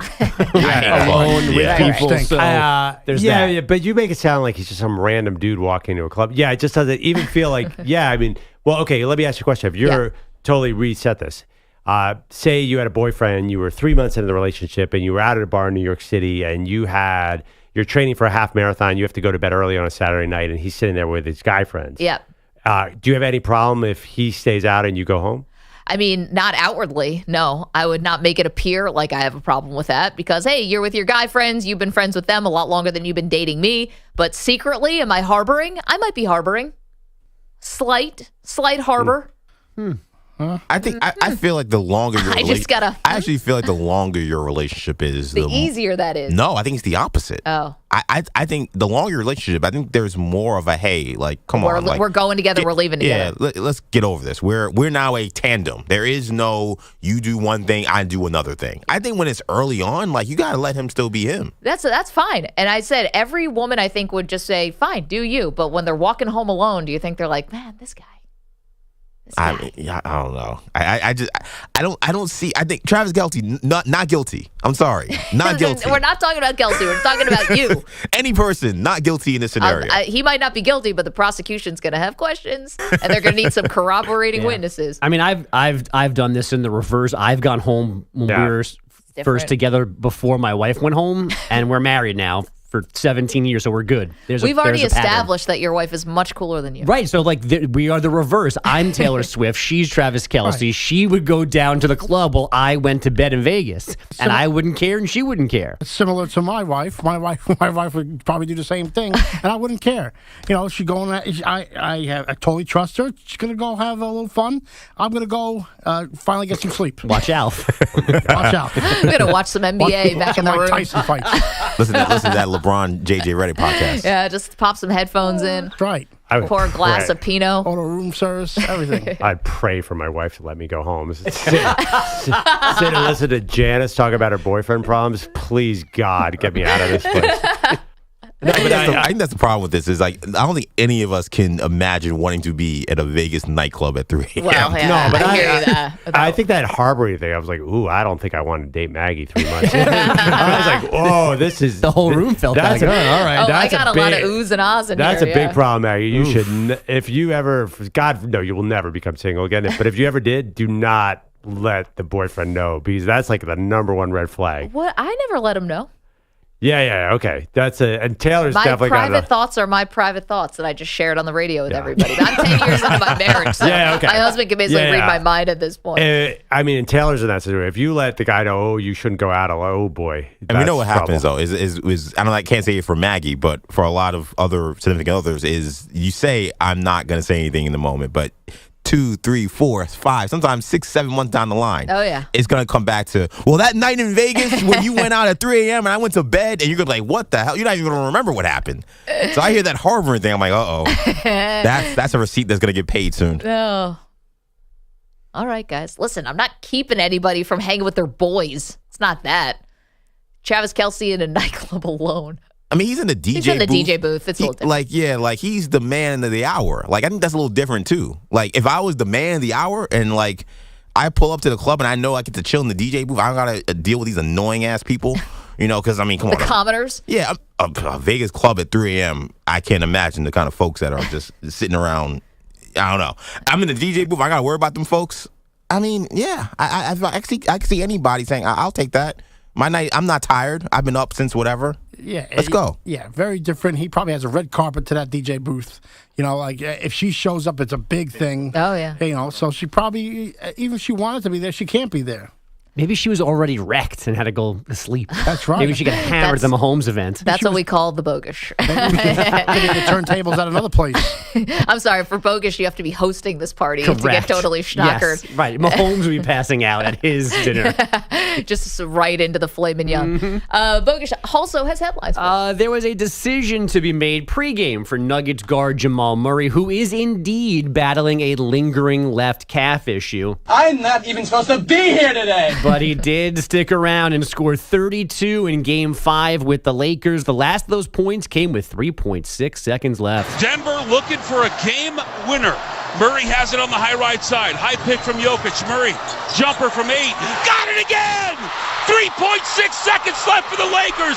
Taurean Prince then missed a desperation half-court heave, and the Nuggets advanced 108-106. The call from Jason Kosmiski on Nuggets radio. Murray is the first player with 2 game winners in the final 5 seconds of a game in the same series since the NBA began charting detailed play-by-play data back in 2016. Wow. The Athletic says head coach Darvin Ham's job status very much in danger as the Laker offseason begins. LeBron, meanwhile, has a $51 million option for next season, so he could put himself on the open market. The Thunder are done with the Pelicans, getting their sweep in New Orleans, 97-89, behind 24 points and 10 boards from Shai Gilgeous-Alexander. And the Celtics almost done with the Heat, taking a 3-1 lead with a 102-88 win in Miami. But Boston did lose Kristaps Porzingis to a right calf injury in the second quarter. Here's head coach Joe Mazzulla. There's no difference between the regular season and the playoffs. And, all year we've had guys step in and play. So the most important thing is execute the game plan and bring the mindset and the toughness it takes. It's like pretty much the diametrically opposite thing that everyone says about the NBA playoffs, that they're much different. All right, Joe. No, this is just a game. All right. Show up and play. Porzingis did leave the gym in a walking boot last night. Tonight, the Bucks try to stay alive in Game 5 at home against the Pacers. Giannis and Damian Lillard are doubtful with their leg injuries. Travis Kelce, back to him. He can take that 2-year deal and shove it because Jason's got a new job. The Athletic says ESPN, NBC, CBS, and Amazon all went after the former Eagles center, but Jason is choosing ESPN. He'll do most of his work for them on their Monday Night Football coverage. Great. I feel like that was the betting favorite when this all began, and here we finally are. So I hope they have something special planned for him. He's not just going to be up there in a suit talking in sound bites, in between Scott Van Pelt and Adam Schefter. Like that's the wrong way to use a guy who climbed out of a window in a suite and was chugging beers with the crowd in the opposing stadium. Like, can we shoot this guy out of a cannon or something? There's got to be something else we can do. You can put him in a crowd. Well, not like a Tony Booger Siragusa? Booger Mobile? No, have him put him with a mic in the crowd and do some reaction. Oh, you gotta get that dump button ready for on. those conversations. And 17 weeks of like doofs and goons in the stands is going to get old very quick. It's a stupid hire anyway, so as far as I'm concerned. Really?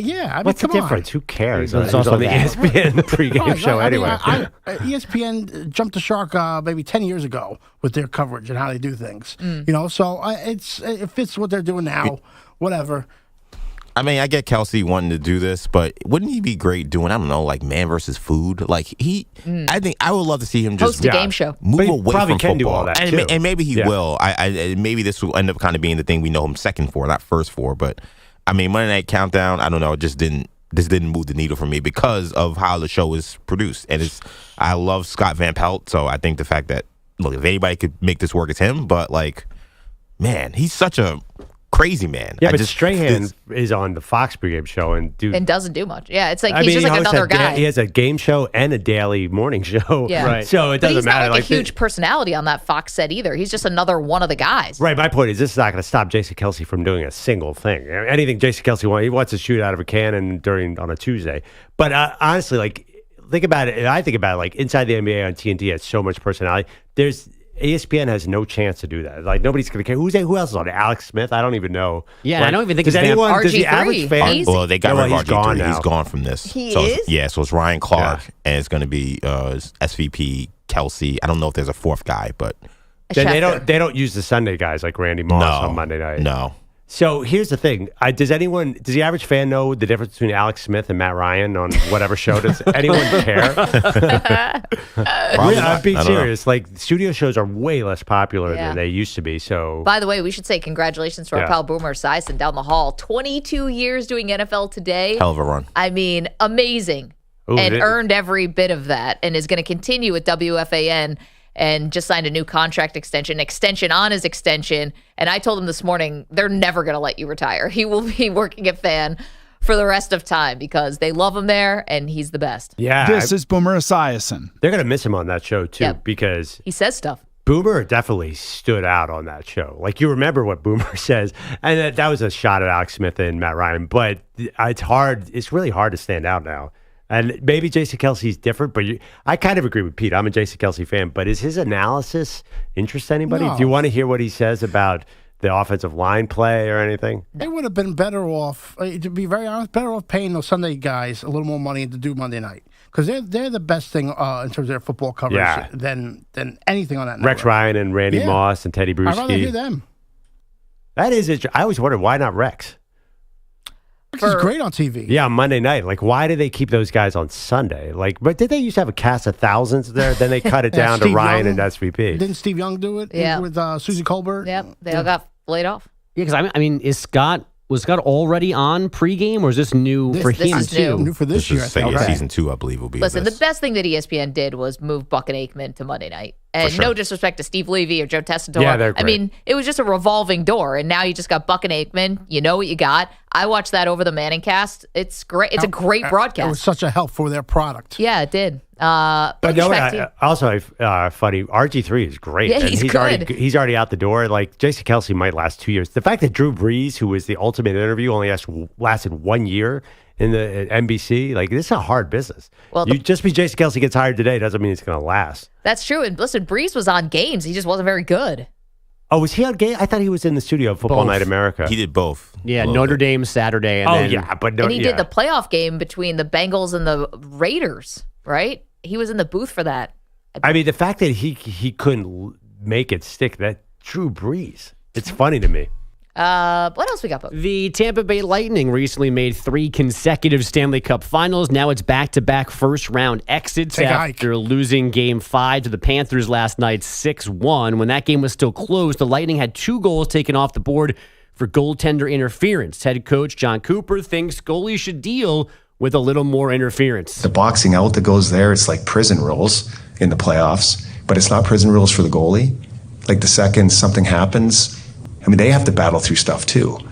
And when the players are working so hard on both teams, and it's, like I said, it's a war down there, I think we're letting the goalies off the hook. And they've got way more pads on than everybody else does. Goalies are soft. The Panthers will Oh. play the Bruins or Maple Leafs in round 2. The Stars were 4-2 winners in Vegas. The road team remains unbeaten in that series. They are even 2 games apiece. And the Dodgers 8-4 winners in Arizona last night. LA batters did not strike out once, something the franchise hadn't done since 2006. Guys, back to you. Bogusch, thank you. Coming up, Perloff has a draft rumor of the day, but this one coming with a twist because clearly the draft is over. We'll get to that next. It's Maggie and Perloff.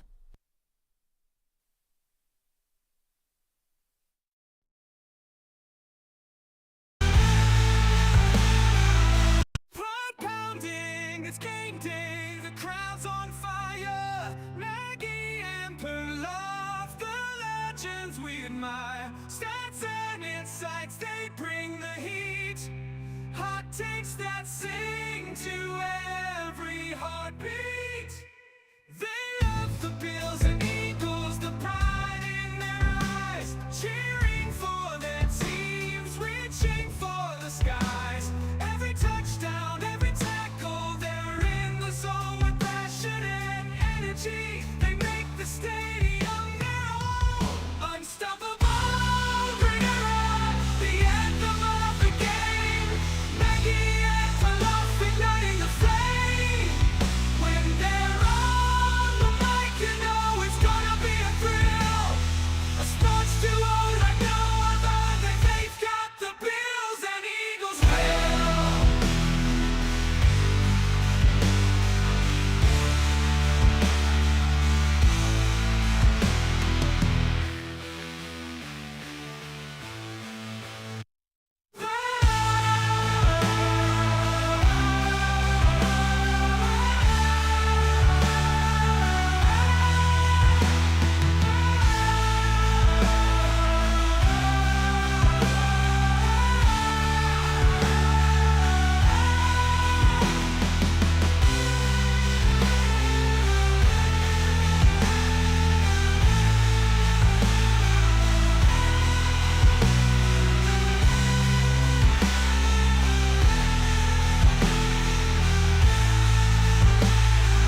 They've got the Bills and Eagles will.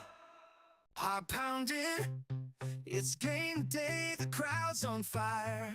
Maggie and Perloff, the legends we admire. Stats and insights, they bring the heat. Hot takes that sing to every heartbeat.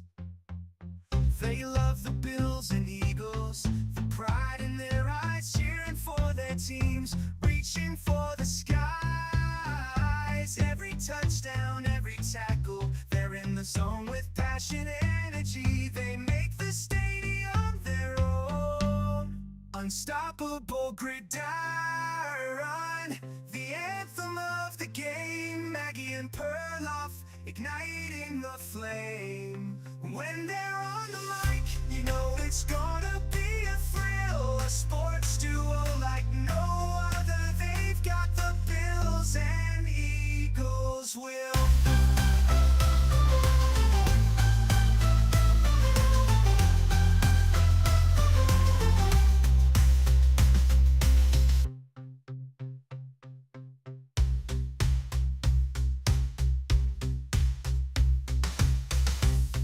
It's game day, the crowd's on fire. Maggie and Perloff, the legends we admire. Stats and insights, they bring the heat. Hot takes that sing to every heartbeat.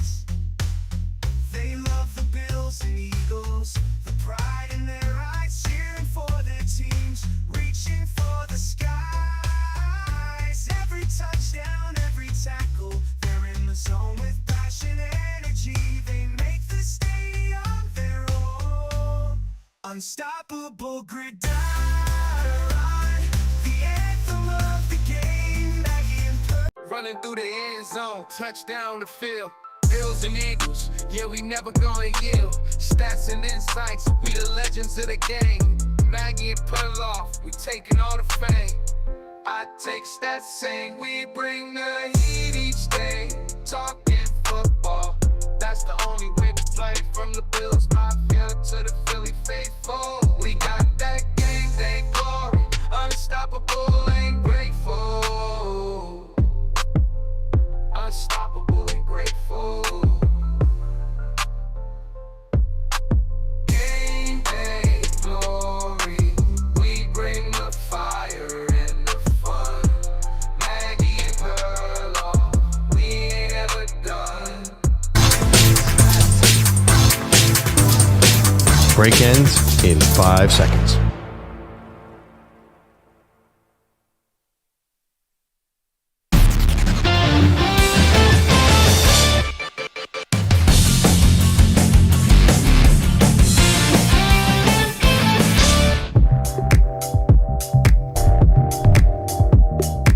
This portion of the show is brought to you by Wesley Financial. Stuck in a timeshare and want out? Contact Wesley Financial Group now and get a free timeshare exit information kit at wesleyfinancialgroup.com. So it's the Monday after the draft yesterday, and everybody has their way too early 2025 mock draft. There's nothing I love better. So I pull up one of my favorite sites, Pro Football Focus, and I'm reading this, and it goes, Carolina Panthers, edge, James Pierce Jr., Patriots tackle, defensive lineman, cornerback. I'm like, this is crap.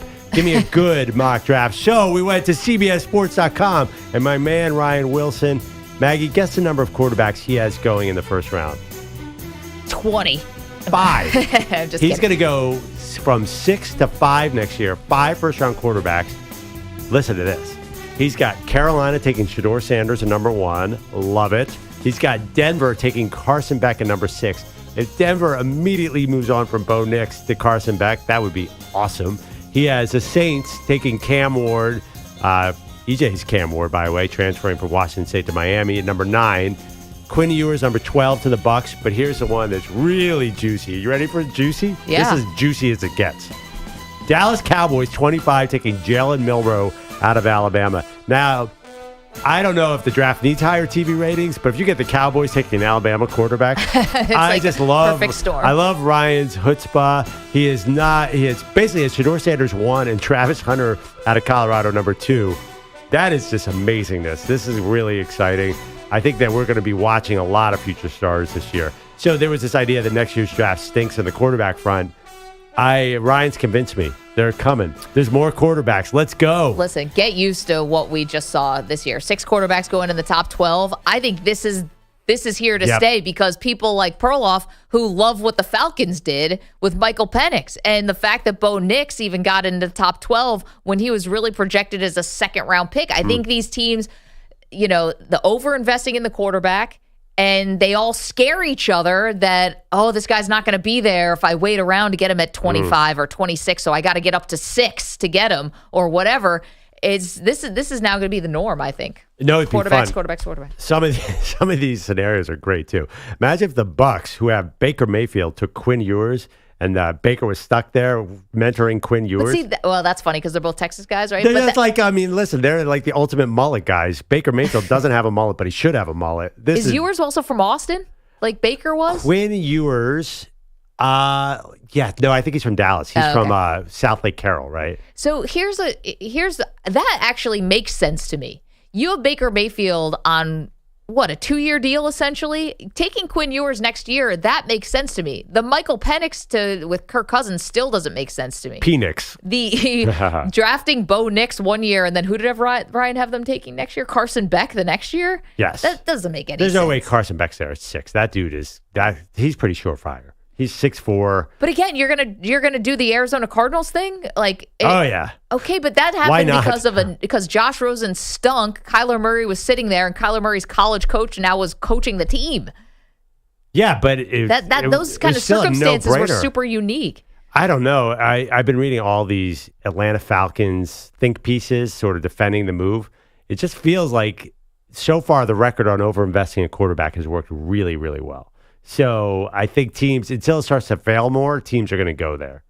By the way, I disagree. So here's it's pretty amazing too. Like you just passed over Carolina giving up on Young. This is like, listen, Carolina. I can't put anything past them. Well, who knows what the hell Carolina's thinking? By the time they get there, do they have a whole new coach? Do they have a new general manager again? Have they restarted this? Has their owner stopped at another restaurant to talk to the manager about a sign that was out front saying, please let the coach pick the draft pick this year? They're a mess. They're a franchise where I'd almost believe anything you tell me. Yeah, no, it's probably not. By the way, I think Ryan's being a little aggressive, having 5 quarterbacks. Like, imagine like Jalen Milroe. Does he look like a first-round quarterback? He's an amazing runner, but he's so underdeveloped as a passer. So we'll see. Did J.J. McCarthy look like a first-round? You're talking about underdeveloped as a passer. J.J. McCarthy just won top 10. I mean, J.J. McCarthy, he's a way better passer than Jalen Milroe at this point. I'm just saying you can't say, oh, he's an underdeveloped passer. That means he can't be a first-round pick when we just saw a guy who was an underdeveloped passer go in the top 10. They're totally different kind of underdeveloped passers. But I'm just saying, like you J.J. can't. McCarthy clearly throws a beautiful spiral. Jalen Milroe's throwing style is quite unorthodox. It is, but you're telling me right here, right now, I'm not ruling anything out. And I think guys only go up and up and up as we get closer to the draft, not the opposite way. Yeah, but I mean, Milroe is an interesting case because he really is quite underdeveloped as a passer. Unfortunately, that's why you guys had to wear singlets at the Super Bowl. Yep. I love Milroe. He's a fantastic running quarterback, but he's also about 6'1". He's not Cam Newton size. We'll see. This guy that PFF has, James Pierce Jr., number 1 for the Carolina Panthers next year. He's not even in Ryan Wilson's mock draft. That tells you about how wild next year's class could be. It's going to be fun. It's getting me fired up for college football, by the way. There's a lot of big names, like Quinn Ewers with Arch Manning behind him. Cam Ward is going to be amazing. There's so many good players next year. See, that's the other part, too. We always say, well, you got to get a quarterback this year because there are not going to be any quarterbacks next year. And it's never like that. There's always guys. Well, except for the Kenny Pickett year. Except for the Kenny Pickett year, maybe the Blaine Gabbert year, I guess, or whatever. I mean, but more often than not, and especially in this day and age, I feel like that Kenny Pickett year is an outlier. Right, but there's only 1 or 2 good quarterbacks. There are a lot of guys drafted. Usually there's 1 or 2 hits a year. Yeah, it's gonna be a lot of fun. See how this all plays out. I'm surprised the mock drafts aren't just putting Shedeur with the Cowboys. Just get there. I don't know how you'd get there. Just get there. I would bet against Shedeur going number 1. So he's the Vegas favorite right now, but it feels like that might just be on name. Yeah, I just think that he's 22. He's going to turn 23. He's going to have all the same criticism that Bo Nix and Michael Penix had. And the question, people aren't quite sure how big he is. I mean, what's he like? He listed at 6'2". Does he look like a 6'2" quarterback to you? So, yeah, to me, NFL, say what you want. He's listed 6'2", 215. I just saw Bryce Young at 5'11" go number 1 overall. I don't think that the NFL is really, they'll talk themselves out of that. Yeah, but Carson Beck's a legit 6'4". I think there's still a lot of old school coaches who like that height. We'll see. I'm going to be following this. I'm going to do draft rumors in June, July, when absolutely nothing is happening to change anything. This is your season, man, and it's lasting all year long these days. Yeah, it's funny. By the way, congrats to Peter Schrager, who had the highest grade, he won all the mock draft contests this year, had the most accurate mock draft. Wow. He beat out my other friend, Josh Norris, who's won it twice, and Daniel Jeremiah, who won it last year. Does that give you anything in this world, winning a mock draft? No, because I love Schrager, but the only thing I can't get out of my head is he said that the Giants were definitely taking a quarterback, and they definitely didn't. I think, he had it in the last mock draft. The one that he put on Thursday morning, he got the Giants right. Okay. 855-212-4227, because that rumor definitely got people going. 855-212-4227. You're welcome to weigh in. Our poll question is, LeBron James leaving L.A.?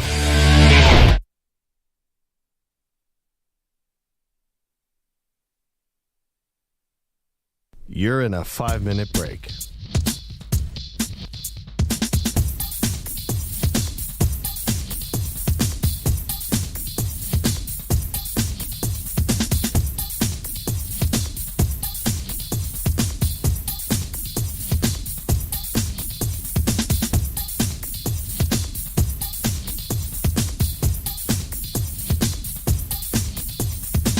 Four minutes, 30 seconds remaining.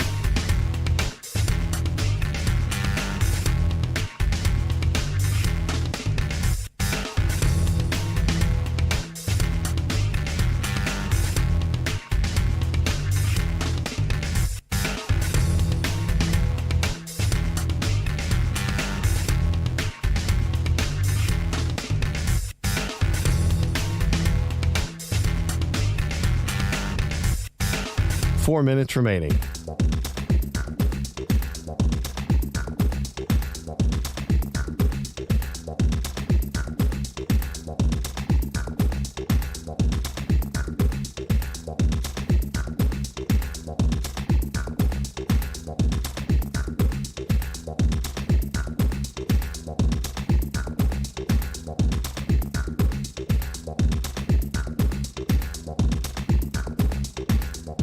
Three minutes, 30 seconds remaining.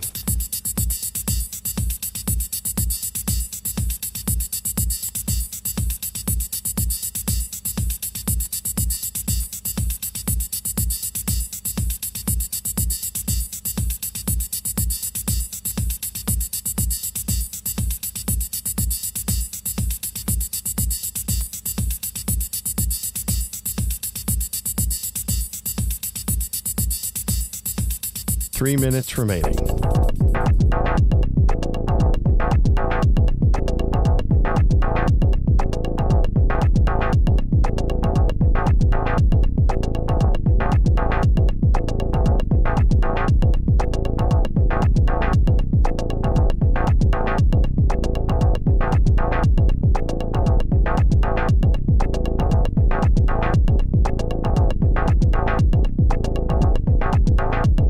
Two minutes, 30 seconds remaining.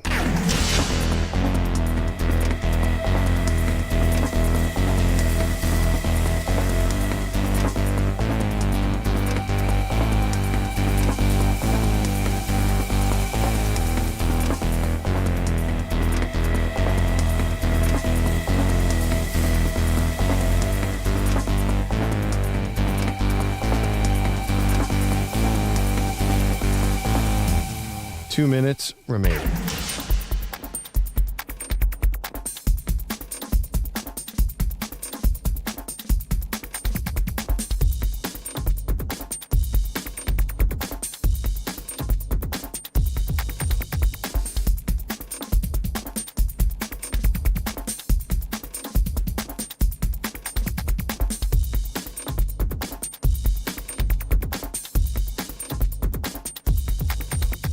One minute, 30 seconds remaining.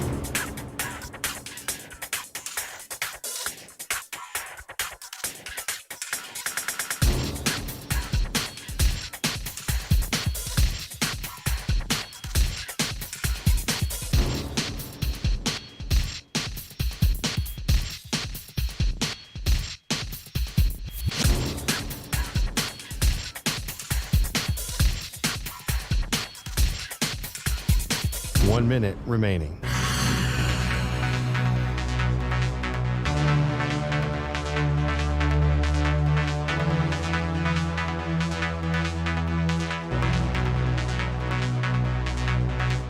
Forty-five seconds remaining.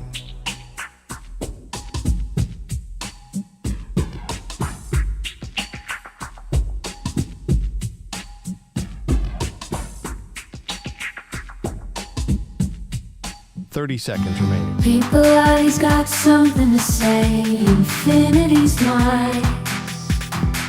He's feeling the dismay. No NBA on NBC. What a shame, just JJ Redick's wine ain't the same. Peter Bellatti's getting upset. Maggie Perloff, can you hear his plea? Bring back the NBA on NBC. Set his spirit free and this is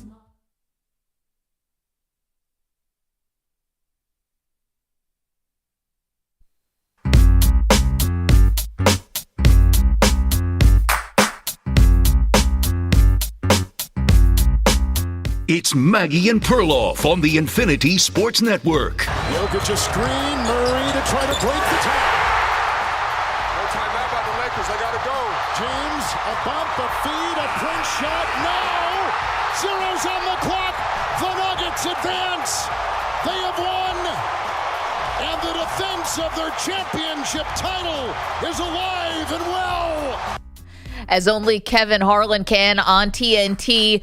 Nuggets move on. Lakers go home. Welcome to the show. Maggie Gray, Andrew Perloff. And there was a lot that went right for the Lakers, surprisingly, in this series. They led for most of the series. They led in games for 70% of this series, but ultimately could not find a way to close the Nuggets out. And again, the season ends in disappointment for LeBron James, Perloff. And the big question now is, does he stay or does he go? I think he stays, and I think one of the reasons they lost is because we're seeing an all-time team in Denver. I think you can say all the negative things you want about Darvin Ham, the coach of the Lakers, about D'Angelo Russell. I certainly would buy that, about Anthony Davis not being able to stay healthy. Is it possible they just sort of ran into an 80s Celtics or an 80s Lakers kind of team? This could be a really, really good team. So to me, I look at this Lakers team, I was like, wow, they're really close. Unfortunately, Denver is just superior to every team in the NBA right now. Okay, but then here's what you would say, right? You got health, almost unprecedented health from Anthony Davis this year. Now, he did get banged up last night with his shoulder and a neck injury coming out of the second half, and that definitely limited him. But you had a healthy AD, you had a healthy LeBron, you had the role players that you want. There was no scapegoat here, right. No Russell Westbrook or any of that stuff that you could blame it on, and you got beat. And right. I think that they'll look at the coach, and I think that if LeBron is going to stay, he's going to want a lot of changes around him. He's going to say, listen, if I have Anthony Davis and myself, we should not be, so close but so far, I guess as the cliche goes. Like, we should be able to win these closer games. And I think they're going to blame it on Darvin Ham. They're going to blame it on his rotations, and he might deserve the blame. I'm okay with that. And try to get a better coach in there. Ultimately, does it get him closer? I don't know.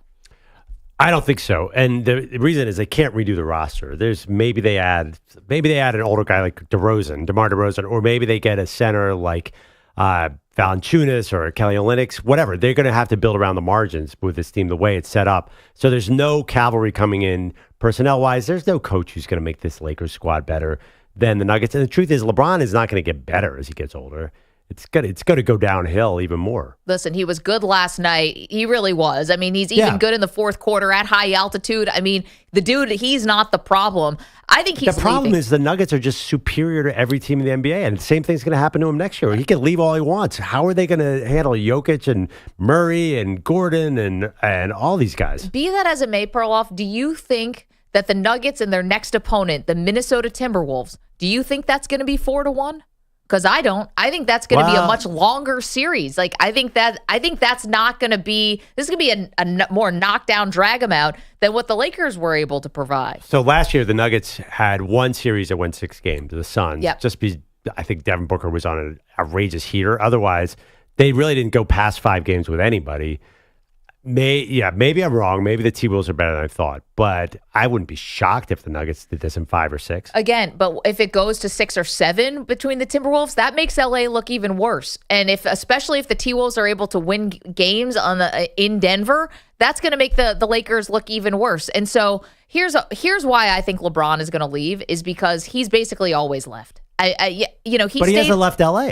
Not yet, but that only takes like a snap of the fingers. And he's got to make a decision on his player option by the end of June. Then obviously the Olympics is going to happen. And then, back into the NBA schedule. But I wouldn't be surprised if he opts out of that player option, goes to the Olympics, where we know famously guys start teaming up at the Olympics. Now, the game's gotten so much more international that the players he might want to play with are probably playing for different countries right now, like Luka Doncic and stuff like that. But I wonder if he goes as basically a free agent to Paris for the Olympics and is totally keeping his options open. And I think he leaves. I think that he's been navigating this and thinking about it. And I know his life is in LA, but how much longer is he playing basketball? Another 2-3 years? His family is probably to make tons of sacrifices for his NBA career. They'll make another one. All right. I'm sensing a show bet because I strongly disagree.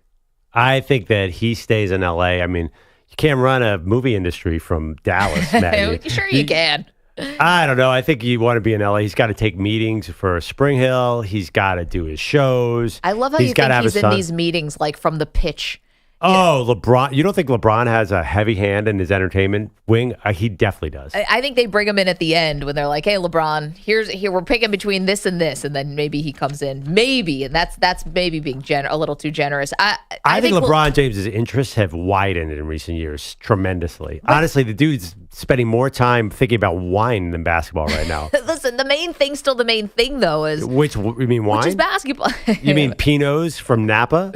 You know, I think you got to give him a little bit more credit here. That you can't possibly say the main thing is the main thing in the way it was in 2010. There's just no way LeBron's life. Reality happens, Maggie. You're a parent. I know. You know, he's got the main thing is the main thing. He is at every basketball game with his kids. There's so much going on in that dude's life. Okay, and still, I'm watching him in the fourth quarter be awesome last night. No, he's still a great He doesn't player. cheat the game. He really does. I know it's cliche LeBron stuff, and I know people are sick of him, but I also think that if he left to go to a different team, I don't think he gets the Kevin Durant bus rider stuff. Maybe people think like, oh, that's kind of sad. LeBron had to go to a different team. But I think he would look at it and say, I'm trying to maximize every moment I have of my career because the end is near. Well, he better be a bus rider because if he's still the bus driver on a team, like they're going out in the first or second round. The NBA West is getting harder and harder. That's like, true. Honestly, he can't be the 1A on a team anymore. It's just not going to win a title. There's too much talent out there. Let's hear from, can we hear from Darvin Ham? So, again, this is going to be one of the big questions that's facing the Lakers. As much as you think a head coach could really help LeBron at this point, Darvin Ham was asked how the team can improve. Darvin Ham, do we have the cut where he talks about the rotations? Yeah, let's hear that. What would you point your finger to moving forward that this group needs to get to where it wants to be? Stay healthy. Stay healthy. You take a lot of flack for your rotations and all of that, but rotations are secondary. The primary is health.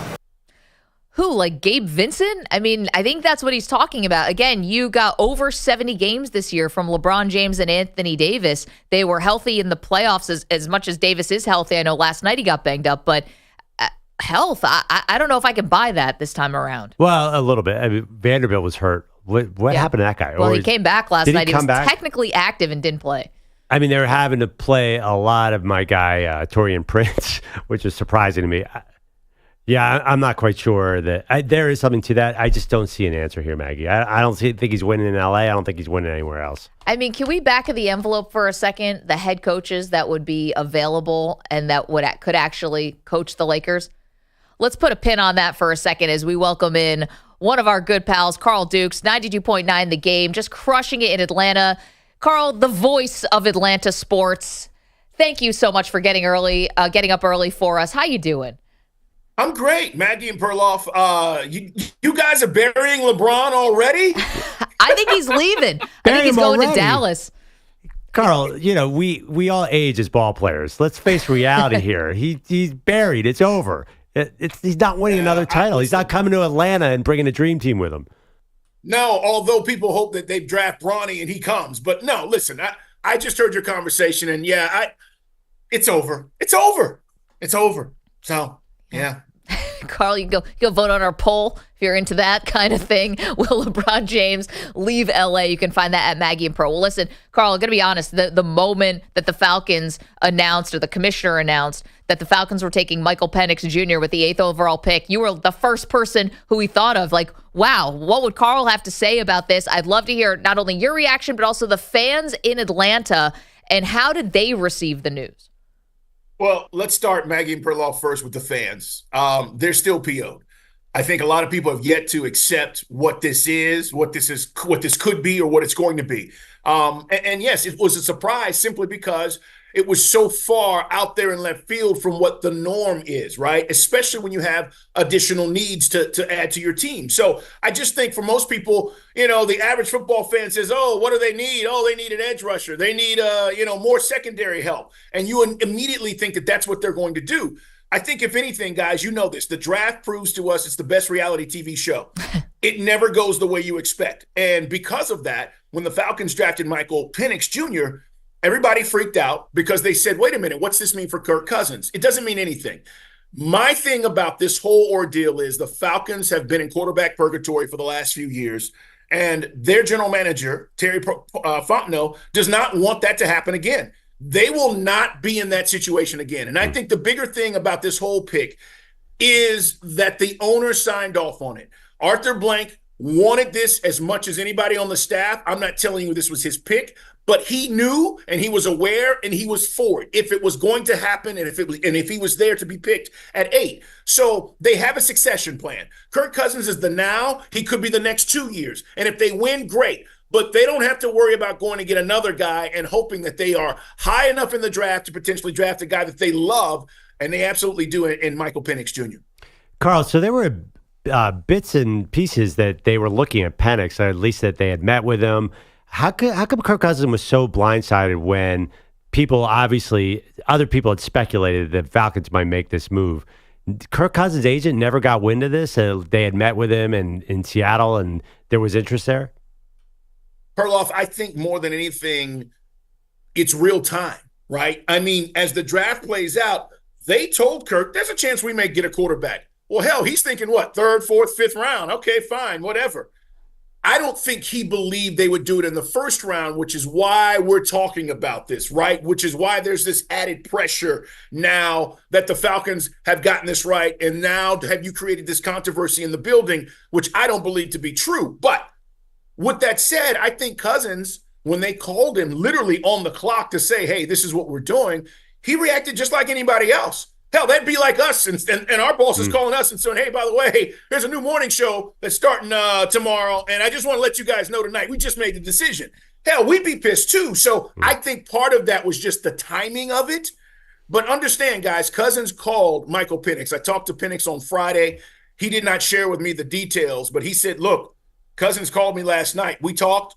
I'll keep it private. And I thought that was big of Kirk Cousins. He didn't have to do that. He doesn't owe Michael Penix that. We've seen this situation in many other places. So I just think the timing of it, Perloff, was why it played out the way it did. Carl Dukes is joining us, 92.9 The Game in Atlanta, hosts the afternoon show, ratings through the roof, voice of Atlanta sports. It's disingenuous, though, Carl. I mean, if they knew going into that night they were taking Penix. They knew he was still going to be on the board at 8. They knew they loved him. This was not like, wow, if things break right for us. They walked into that draft knowing they were taking Michael Penix. You mentioned that they don't want to be in quarterback purgatory anymore, which you can totally understand from the Falcons' point of view. I just wonder, did they pick the right 2 quarterbacks to ensure that they're not going to be in purgatory? You gave $100 million to Cousins, who's 35 coming off an Achilles, and you just took Michael Penix with a top 10 pick when we might all like Penix. That was not the grade on Penix. I mean, he graded out as a late 1st round, early 2nd round pick, a guy with an injury history of his own. Did they make the right bet on these two guys? So let's talk about the grade first. It's interesting, Maggie, that you mentioned this, because I think that's the other part of why people are reacting the way they are. Here's the thing about Michael Penix, and I know this now for a fact. There were at least 5 teams that had Michael Penix as the number 2 guy on their board. 4 teams tried to move to go get him in the 1st round. It's the Saints were one of those teams. I know there were at least 4 now after the draft is played out. I think what we thought about Penix and what teams thought about him on their board were 2 different things. So I'm not telling you he's the best or the second best quarterback behind Caleb Williams. I'm just simply telling you, I know for a fact, and when I was telling my audience here, hey, they really like Michael Penix, people kept laughing because they weren't hearing it. He was higher rated than a lot of these other quarterbacks on teams' boards, including the Falcons, obviously, which is why they took him. So I think that's one thing. Where we think he is, where teams have them, 2 different things. And then the right 2 quarterbacks, what they did in essence was go get me the best free agent quarterback available. That was Kirk Cousins. That's the now.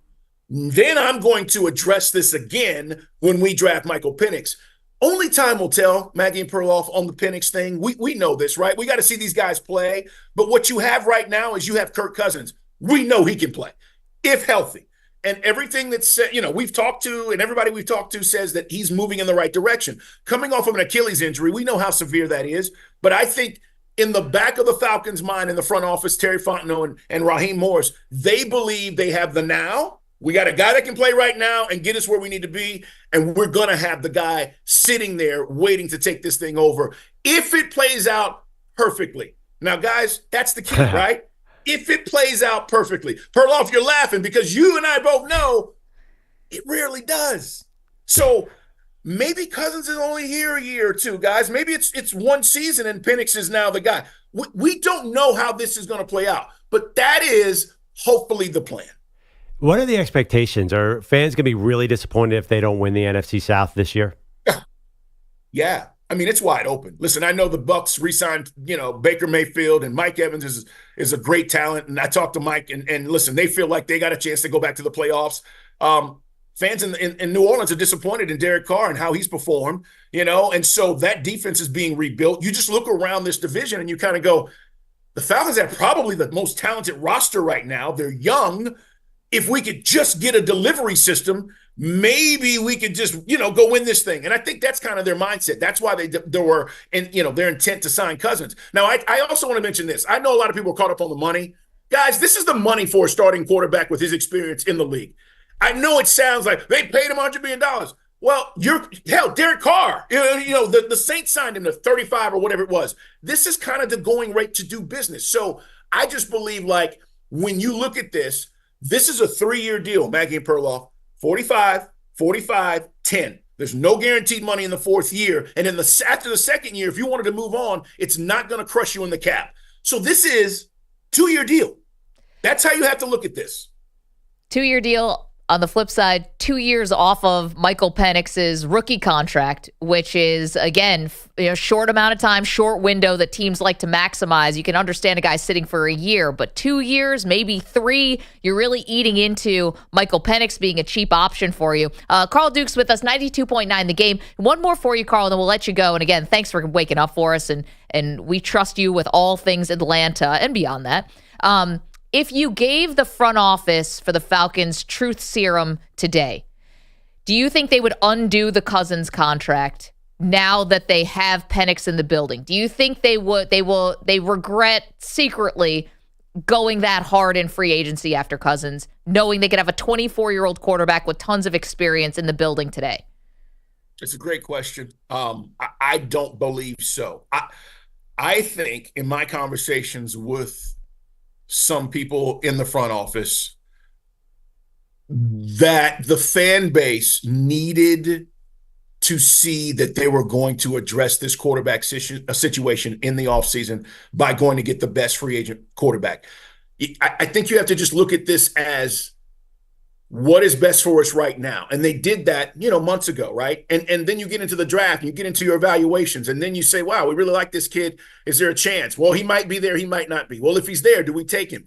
And I just think, again, sometimes you make these decisions, and I always talk about this. Like Maggie and Perloff, I'm worried about the now. I can't worry about like 5 years from now. I don't know where we're going to be, right? And so I think that's kind of the approach here. I have to worry about the now. I've got to get my fan base back enthusiastic about the team, and that's through quarterback play. We've got that. I also think we've got to get the fan base excited about the future. Guess what? We've got that. And I think that's kind of the mindset behind where this is. If we were to give them truth serum, I believe that they wouldn't change anything because they feel like they're going to be competitive this year. And we know how hard it is for rookie quarterbacks, guys. Yep. Listen, CJ Stroud was an anomaly, right? Yeah, that doesn't happen. Guys come in, they struggle, and it takes a minute. So you don't have to worry about that with Cousins. He's going to come in and have this thing humming, and I think that's what they wanted. And then you work on Michael Penix and get him ready. Carl, all of a sudden Atlanta becomes one of the most interesting teams in the NFL. How about that? Thank you again for your perspective, your expertise. You're plugged in. We appreciate it. Thank you, guys. Have a great day. Continue to kill it. Oh, you too, Thanks, Carl. Carl Dukes, 92.9 The Game in the afternoon. Our pal Mike as well, and they just crush. I mean, that's no competition for them. They are the voices of Atlanta sports. God, this has turned out to be one of the great draft stories. We have to take a break, but I think they did the exact right thing by not telling Kirk Cousins. I'm so positive about that. First of all, they had no choice, but it was just smart business. If they had told Cousins, it would have been a nightmare, and we could get into that. We will. 855-212-4227. Okay, lots more to do and even more fallout from the NFL draft. Don't move. It's Maggie and Perloff.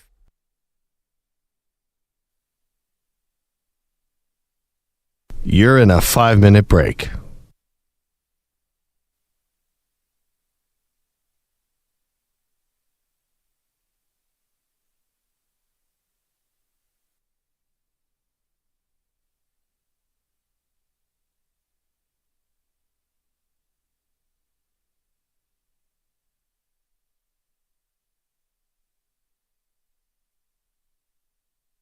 4 minutes, 30 seconds remaining.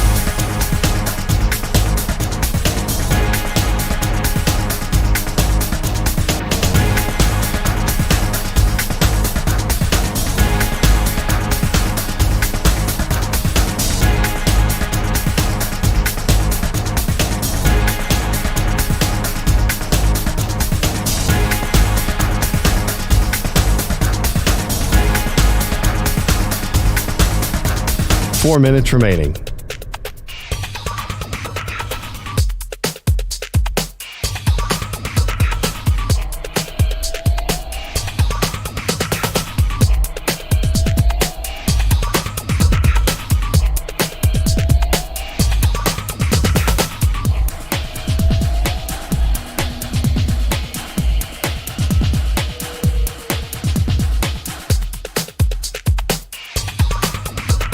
Three minutes, 30 seconds remaining.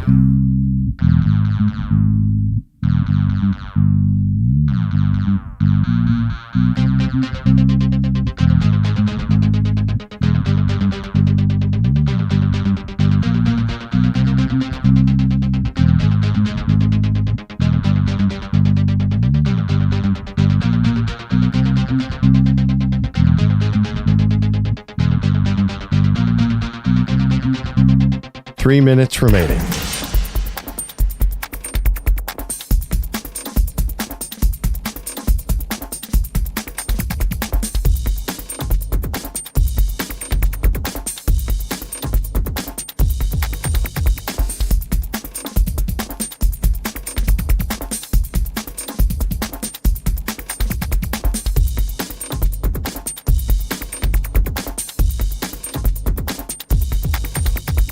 Two minutes, 30 seconds remaining.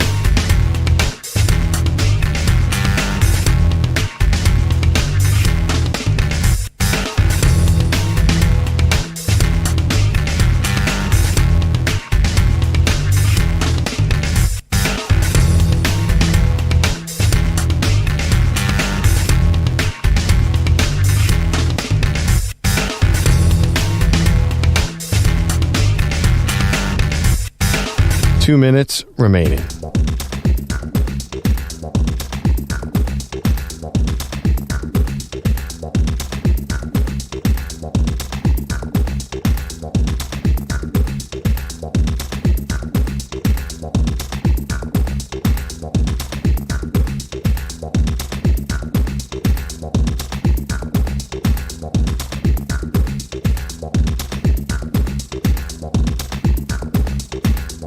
1 minute, 30 seconds remaining.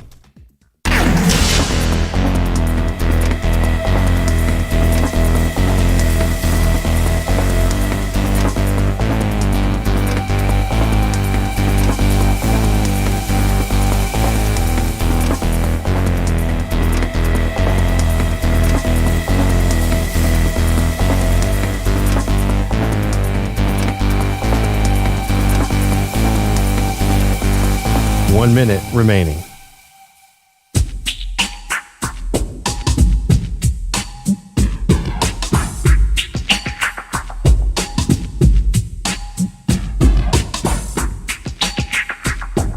.45 seconds remaining.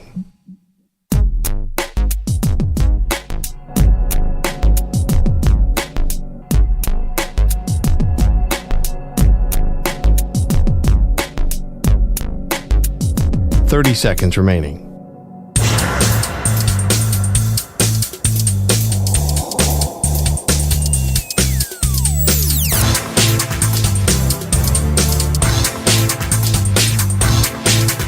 .15 seconds.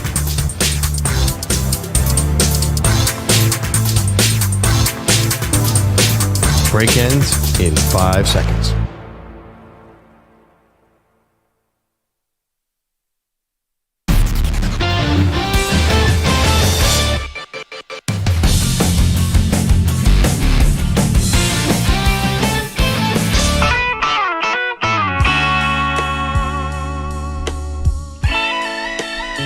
Welcome back. Maggie Gray, Andrew Perloff. Still sweeping up some of the crumbs that have fallen out from the NFL draft. Sean Payton asking Bo Nix what's in his backpack. So in that same article, I think what's in my backpack that would not get me drafted. Albert Breer talked about Terry Fontenot was the GM of the Falcons. He was in New Orleans. This is an incredible tidbit to me. He was in New Orleans when the Saints reportedly wanted Patrick Mahomes at 11, and the Chiefs jumped him to 10. So what he said was that a scout from the from the Chiefs texted the Saints and said, "We got you." Yeah, a front office dunk. So meaning that they knew that the Saints wanted Mahomes at 11 and jumped him. So Fontenot could not risk letting Kirk Cousins' agent, Mike McCartney, know that they were going to draft Michael Penix. Because that means the Raiders could have jumped them to 6 or 7 to get Penix. So here's this Mahomes story has been told several times now about, Sean Payton talks about how they were there. They wanted to take Mahomes. They loved him so much. They thought he was incredible, and they tried to keep it a secret, but obviously the Chiefs got wind of it, and they traded in front of the Saints, and they got Mahomes. If you love this guy so much and you thought the franchise was the future of the franchise was hanging on Patrick Mahomes' right arm, why didn't you trade up to get him? Dude went to 10. I mean, they thought he was falling to them because they were looking at the quarterback needs. Then you're not being proactive. So I don't really I don't want to hear about them being so sad that they missed out on this when their hopes and dreams were there. If you really think he's that great, then trade up and get him. Well, they missed him by one pick. And you lose, sir. You lose. Good day. Well, right. That's why but on the same breath, you're saying the Falcons reached on Michael Penix. Well, that's because they already had signed Cousins. Like, again, we might disagree about this till the end of time. So if so you're saying if Cousins wasn't there, then it might not have been a reach. No, I think if you had Jacoby Brissett in the building, you sending a message to the fan base, an obvious bridge quarterback, and you're going into this draft needing a QB, and then you take Penix at 8, have a great day. Good job out of you guys. You got your quarterback. He was high on your board. As Carl told us, he was second on the Falcons board behind Caleb Williams. And there's other boards who had him that high. Good for you. But to go top of the market for Cousins and then top of the market again for a quarterback who's not going to see the field for 2 or 3 years, if things go right, I still can't get there. Get this all clear, though. So But I swear you just said he had a first or second round grade, so 8 seemed like a stretch for Penix. Well, I'm looking at say big boards, if you will. If you're going at not positional need, if you're just going at guys like the ranking the talent level in the draft. Right. He's 24 on Kuiper's big board. He wasn't 2. Right. Jaden Daniels was 2. Right. Right. So to go 8th does feel like rich. And beyond that, it's just a top 10 quarterback is not generally a backup for 3 years. Yeah, no, I would just say Kuiper gets his big board wrong all the time. I think do you believe that James Palmer reported that the Seahawks, Saints, and Raiders were all trying to trade up for Penix? So that's why I think there was probably a lot more noise around that 8, 9, 10. And I love the article. Terry Fontenot apparently breathed a huge sigh of relief when the 7th pick went in and it wasn't him. So they were thrilled that Penix fell to 8. I think Penix was going 8, 9, 10, 11, right in that realm. So I just think one aspect of the story ever was wow, they reached on Michael Penix because he wasn't there in early mock drafts. We know how this works. Mock drafts are wildly inaccurate. Nope. So I think Penix was going right around there, regardless if it was Atlanta, it was somebody right after them. Well, but to me, again, it was reaching because of how they're playing this quarterback thing in the short term.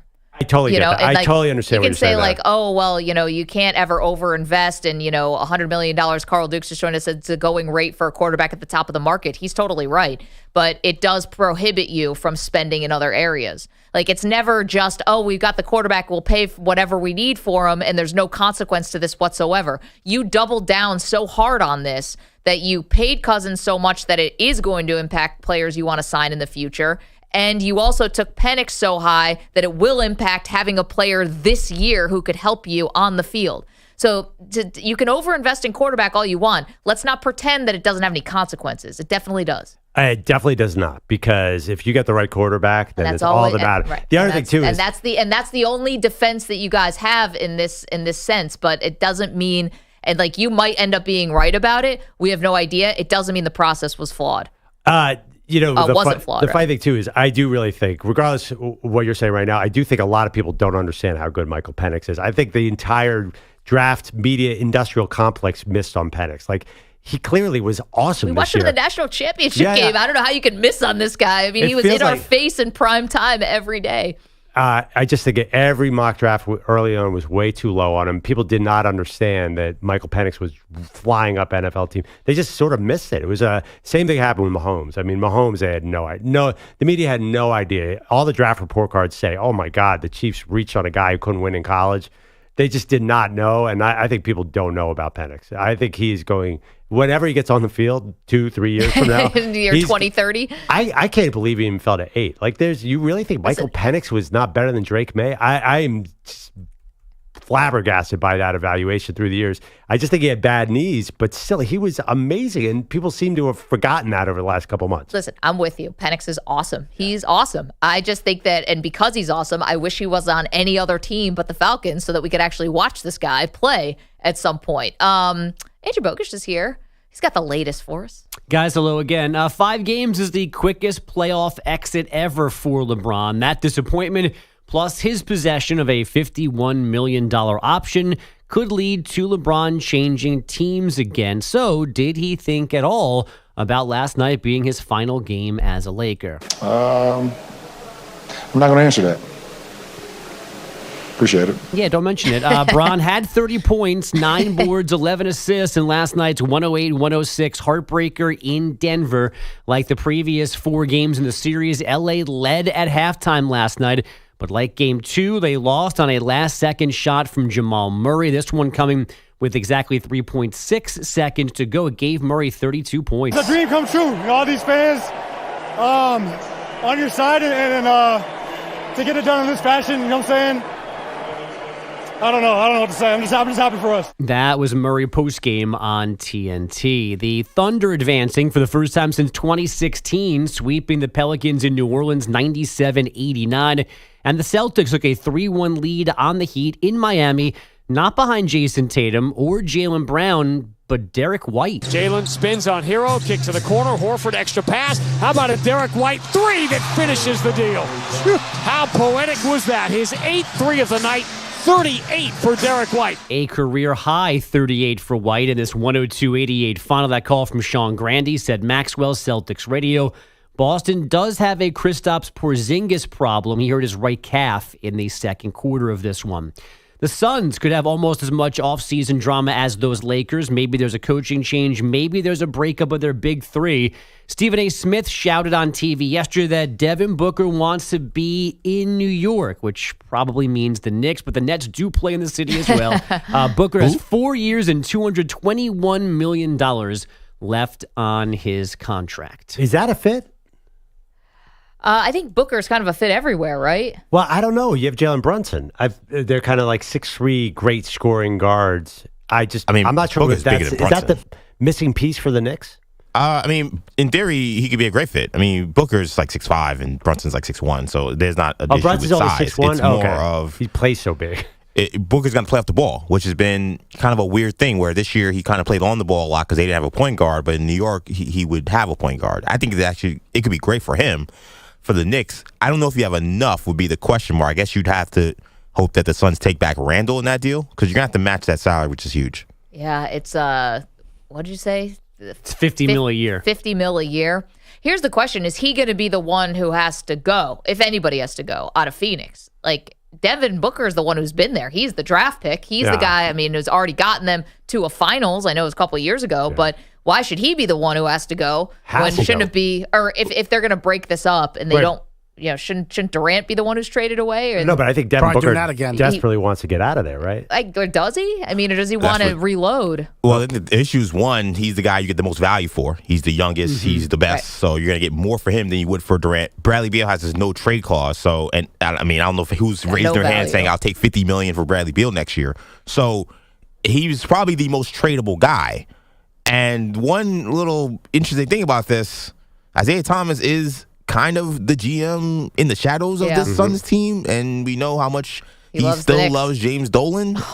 Is there a sweetheart deal that happens potentially if Booker really wants to go there? This is probably the one guy, Mitchell was a guy I think a lot of people thought would be in New York, but it's the one guy that I see it a little bit. But, man, if the Knicks hit Booker, that would be something else. Man, and Isaiah's going to want to take all the bows for that. Yeah, I know. Pay for all of his sins, literally, for what he did to the Knicks organization. I still don't love the fit. I think they need a front court superstar to pair with Brunson. Then you're talking NBA title. I just feel like you're doing another version of the Suns in a way. I'm not sure I totally like this. Tom Thibodeau. Definitely a way more filled out team than the Suns. Yeah. But what's there Okay, so you have Brunson and Booker as a backcourt. Is Julius Randle in this picture? OG Anunoby moves to the 4, which is what he's been playing. How big is? Yeah, I don't know. Wait, It just hold on. feels like 14 rebounds feels like a against weird the team to me. Sixers. Think about, so if you trade Booker, though, away from the Suns, why would you keep Durant? I get you can't move Beal. That might be different but someone might still find some value in Durant. So then you just basically, you cut the whole thing down. Definitely. And then you just gave all those picks that you traded to the Nets that you thought were going to be these late round picks. If you're tanking, now those picks become high picks. It's a Phoenix. It's a Phoenix disaster class. Oh my gosh! It's what they. You want Isaiah now doing what? I mean, how many franchises can this guy ruin? And I think the owner's probably ruining it a little too. But. I mean, we're picking apart a corpse here. That team is. Who even cares? Good grief. Wait, one more thing about the. If I give you, I'm going to put you on the Knicks spot. If I give you Devin Booker or Joel Embiid, who do you want? Embiid. Oh, Booker. Give me a guy who actually can be upright by the time he's in the playoffs. I should put that up as a poll. Would you rather have Devin Booker than Joel Embiid? First of all, you're going to lose that one by a landslide. Yeah, first of all, this is probably the wrong week to ask that question. Joel Embiid's stock couldn't be lower I don't think there's any Knicks fan that wants him on the roster. Seriously. But I'm just taking that away. He's got one knee and a probably the second best player in the NBA. Right. He's dirty, though. There's some personal things, I think, with Knicks fans. That you'll get over. Well, I'm just saying, no, not right now. Not today. I'm saying maybe in a month or two, there are a lot of Knicks fans who saw what happened over the weekend and said, I don't ever want this guy in a Knicks uniform. Well, and that's how I feel. Regardless of the Knicks or the actual details of something, what is a championship winning player in the NBA? Seems like you need a lot of size and you need something special. We're talking about players like Devin Booker and the new super team era, LeBron and their future. How are you going to win a title if you're these guys? Which you is need funny a really because special team. It was only a couple years ago you thought, what's the type of person who can win you a title in the NBA? It's the Devin Booker type. We literally had that conversation. We were talking about tall wing, the finals, and talking about them trying to get back to the finals. There's got to be more going on though, Bogusch. There is. EJ, real quick though, the money works.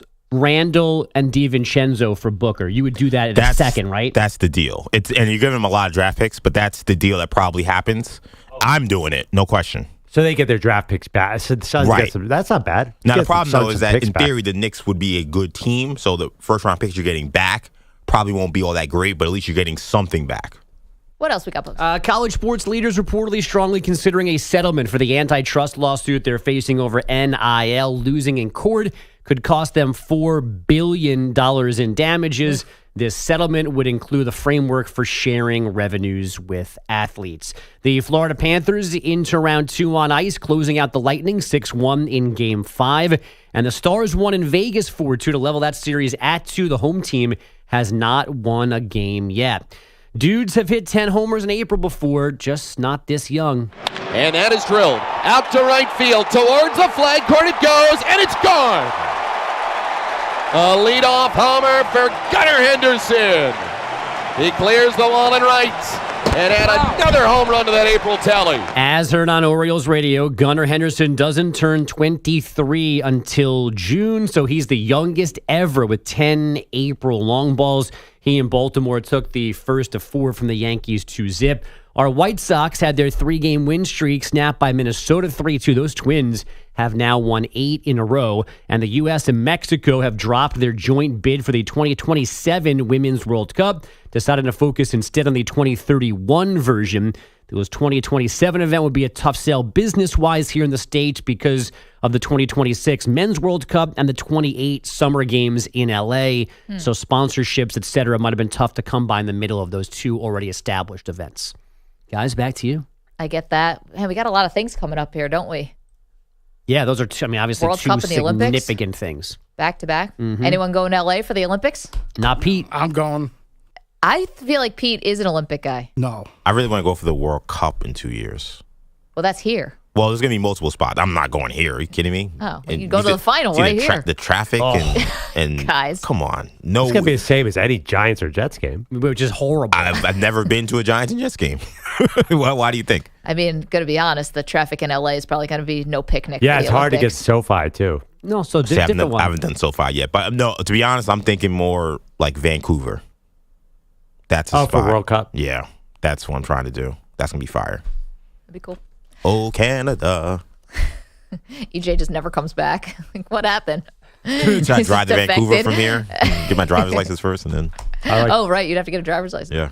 Did you say Bilotti looks like an Olympic guy? No. I did. Oh, you said, yeah. I can see Bilotti all of a sudden getting really into, I don't know. I like curling.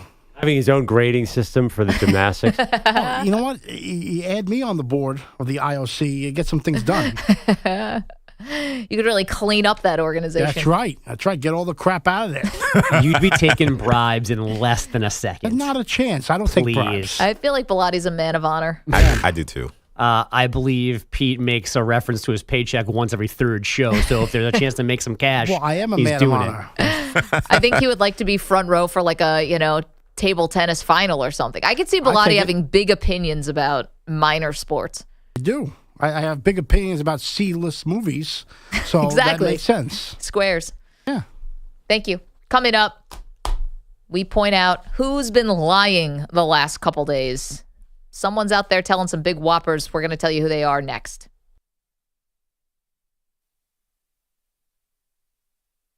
You're in a 5-minute break.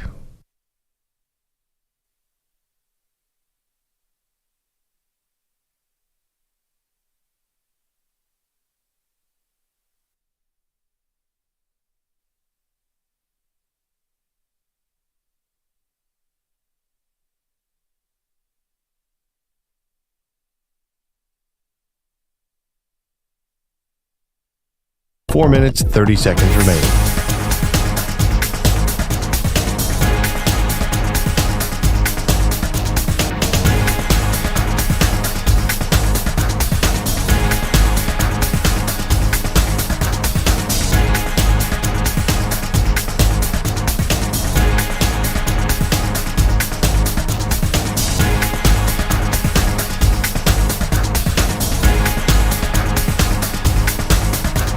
Four minutes remaining.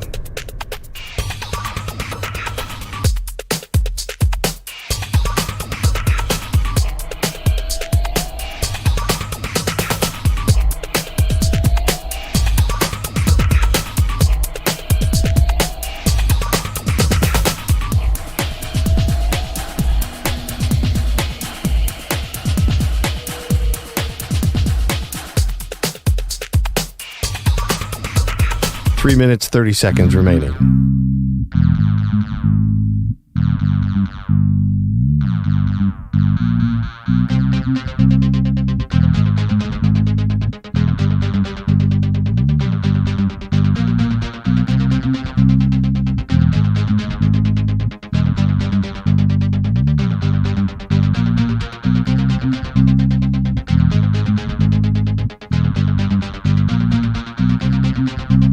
Three minutes remaining.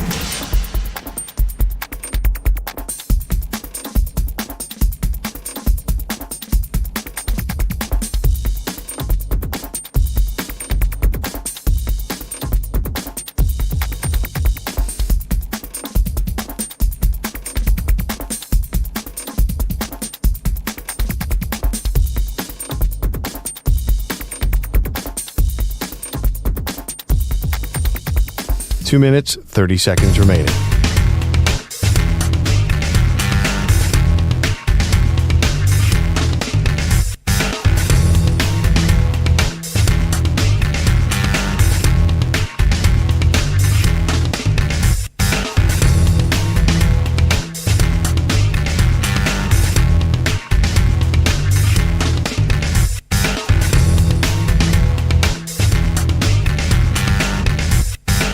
Two minutes remaining.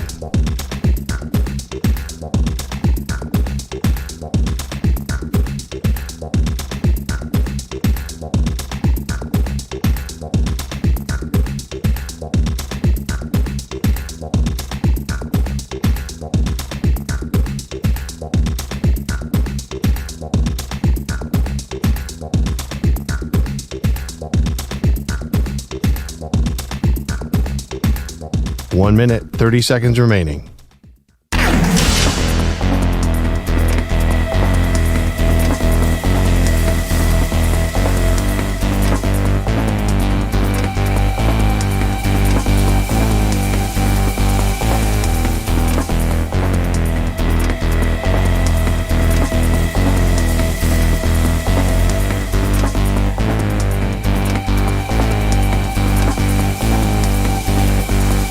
1 minute remaining.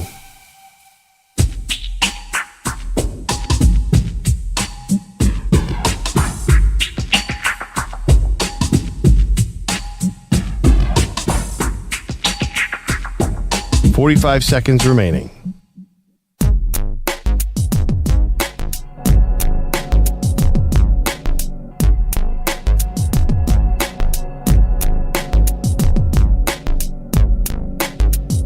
$30 seconds remaining.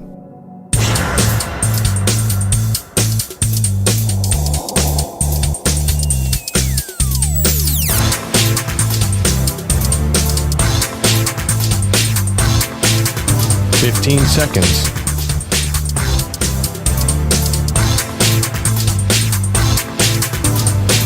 Break ends in 5 seconds.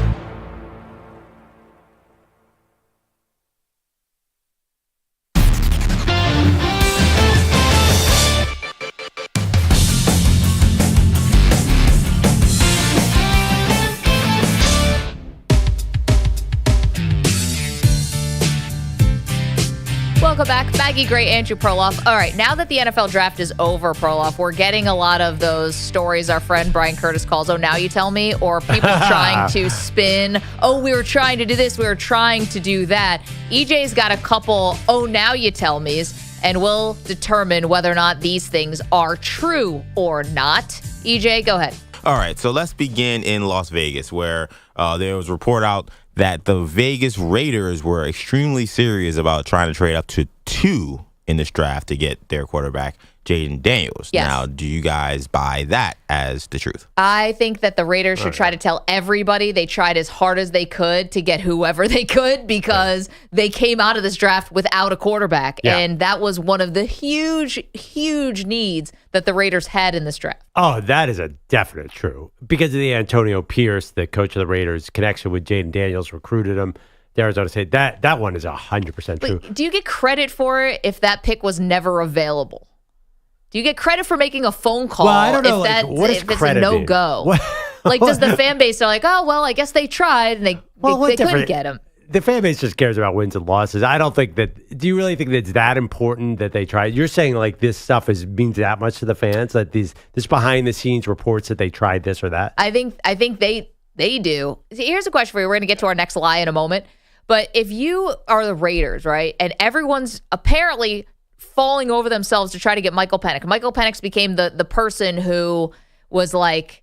After the top 3, Penix seemed like the big prize. The big prize, right? You knew that the Cardinals were open for business. All they said was, we're not going to make the trade till we're on the clock. Yeah. They ended up not making the trade at all. If you were really trying to get up to 2, but you would have taken Penix, right? Why not trade with the Cardinals at 4 if you were really dying for a quarterback in this draft? Well, it seemed like Monty Ossenford of the Cardinals wanted a huge haul that would really gut the future of the team. So I guess Penix wasn't worth that. I don't know, but I feel like, what I'm being told today is why the Falcons are so smart is because they threw all caution to the wind because quarterback is the most important thing, period, full stop. Anyway, let's move on to our next truth or lie. Okay, so this came from Adam Schefter via the Pat McAfee show, where he said that the Vikings did not offer Justin Jefferson up for the number 3 pick, where they were trying to get Drake May, which is assumed. The Patriots were determined apparently to stay at 3. So do you buy that Justin Jefferson was not levied up to the Patriots as a bargaining chip to get to number 3? I first of all, I buy it. Second of all, wait, what? Justin Jefferson was going to be part of this trade? Did anybody know that? Schefter is saying that like anyone had any idea that. I had never heard that rumor. That would have been insane. What's the point of having a quarterback if you don't have Justin Jefferson there? Or the opposite. What's the point of having Justin Jefferson if you don't have a quarterback to get him the ball? So if the Patriots... But you knew you could get somebody later. Like they're talking about trading all the way up to get Drake May. They knew they could get McCarthy. McCarthy to Justin Jefferson makes some sense. Giving up Justin Jefferson and having Drake May throwing to Jordan Addison and whoever, that doesn't make any sense. Maybe they weren't sure if J.J. McCarthy was going to be there. I have no idea. But they wanted May. That was right. That's the target. They definitely... there's a lot I'm of saying for the Patriots. If you're saying that they could have taken Jefferson and then also gotten a quarterback later, maybe they didn't like any of the quarterbacks later. Yeah, good point. I mean, right. What's the point? The other thing, too, the Patriots would have had to pay Justin Jefferson. It doesn't make sense for them either. You bring up a good why pay Justin Jefferson if you don't have a quarterback? Well, that's my point. This trade didn't make any sense anyway. I don't know if I believe it. I don't. This like degree of availability here for Justin Jefferson. I know that he hasn't signed a contract yet. I don't believe he's ever leaving the building. To me, because I think if he wanted a trade, he would have requested one, and he had the perfect opportunity when they didn't re-sign Cousins. What's next? Okay, so another rumor here: the Commanders apparently never considered Drake May. Reportedly, the choice at 2 was either the guy they landed with, Jaden Daniels, or J.J. McCarthy. So, do you buy this as the truth? You know, I kind of do. I mean, I don't know about McCarthy. I'm a little less sold on him, but I'm not really high on this whole draft class as a whole compared to a lot of people. Definitely Daniels, and they took him, so I get that. Not being high on Drake May, sure. I mean, you might look at that tape last year and think his footwork's not that great, and we can poke holes in all these guys. Listen, Bill Belichick, in draft analyst terms, kind of, was a little critical of Drake May. He wasn't totally sold on him as a prospect and, hey, pump the brakes on comparing him to Josh Allen and all that stuff. So I could see it. Yeah, I believe it too. It's funny though. There was times pretty recently where Drake May became the Vegas favorite number 2. Daniel Jeremiah early on, the NFL Network analyst, said that the Commanders really loved Drake May. It's a little confusing that Drake May was the number 3 quarterback and that they had J.J. McCarthy rated over him. That is definitely a little odd. The whole journey was strange here because I think a lot of people thought Drake May was going to Washington for a long, long time. All year long, the number 1 and 2 were Caleb Williams and Drake May. I believe it, but I do think it's surprising that they never even looked at Drake May. Last one. Okay, so last one here. According to ESPN, the Vikings are very wary of rushing J.J. McCarthy into the starting lineup. Apparently, they did studies on how exposing QBs early in their careers when they're not ready could be dangerous. So do you buy that J.J. McCarthy will not be rushed to start in Minnesota? No, I don't buy that at all. And by the way, J.J. McCarthy's played 100 million football games. Like, he's pretty ready. And I was surprised by this headline. I didn't think J.J. McCarthy was a weight guy. I thought that he would get in over Sam Darnold immediately. Maybe there's some secret love for Sam Darnold. So he's played 40 games already at Michigan. He's not Mitchell Trubisky, who had 1 year. I feel like McCarthy should be ready to go, right? Like, what is J.J. McCarthy?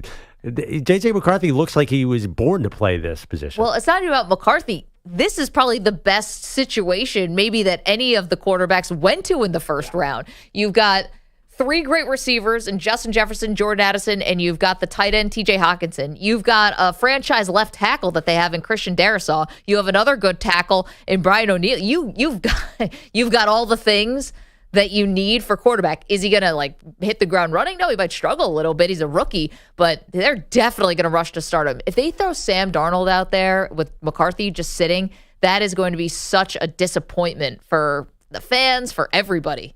You got to play McCarthy. Yeah, and that being said, too, I'm not sure either McCarthy or Darnold's going to win that division. It's so brutal right now. That's another reason that would be a reason to wait. I'm not sure they're winning that division with either player, so... Do you guys agree with that idea that quarterbacks need a year? I think that was really interesting. I think it makes a lot of sense. Is that where we're going back to, where quarterbacks are sitting again? I know, but that's one thing when it's Mahomes sitting behind Alex Smith, who's actually won playoff games and all that stuff. He's going to sit behind Sam Darnold for what? To learn bad habits? That doesn't make any sense. You guys hate Sam Darnold Hand the ball off to Aaron Jones. 855-212-4227. The end came last night for one megastar, I'll tell you.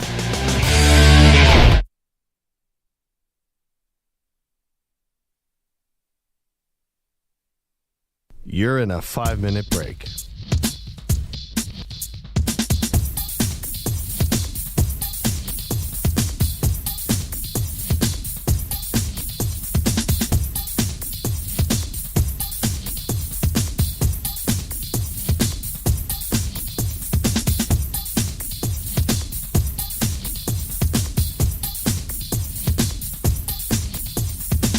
Four minutes, 30 seconds remaining.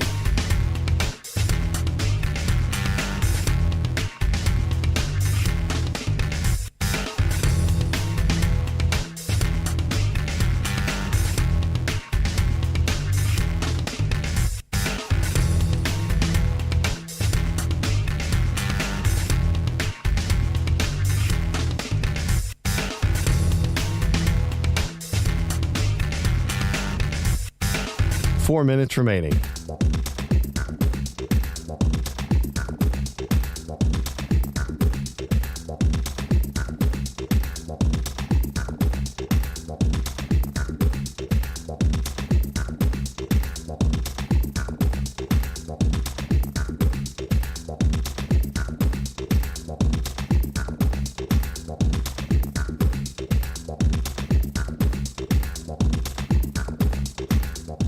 Three minutes, 30 seconds remaining.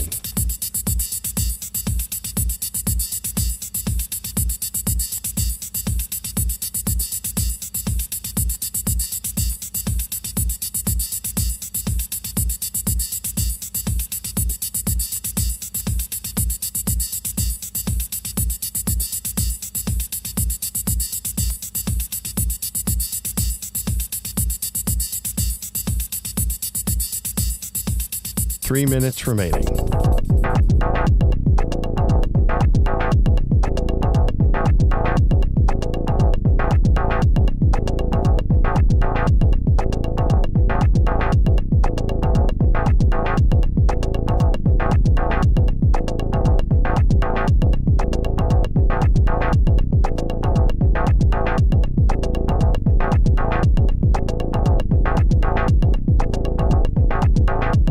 Two minutes, 30 seconds remaining.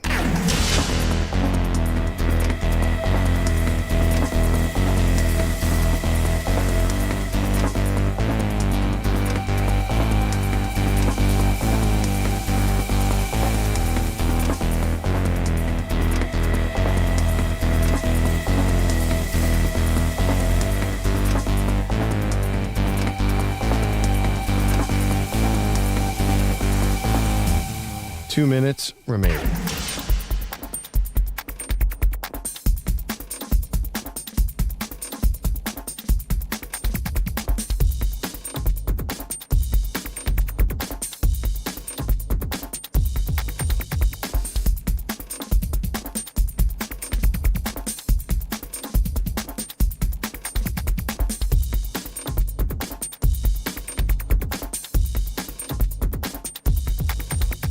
One minute, 30 seconds remaining.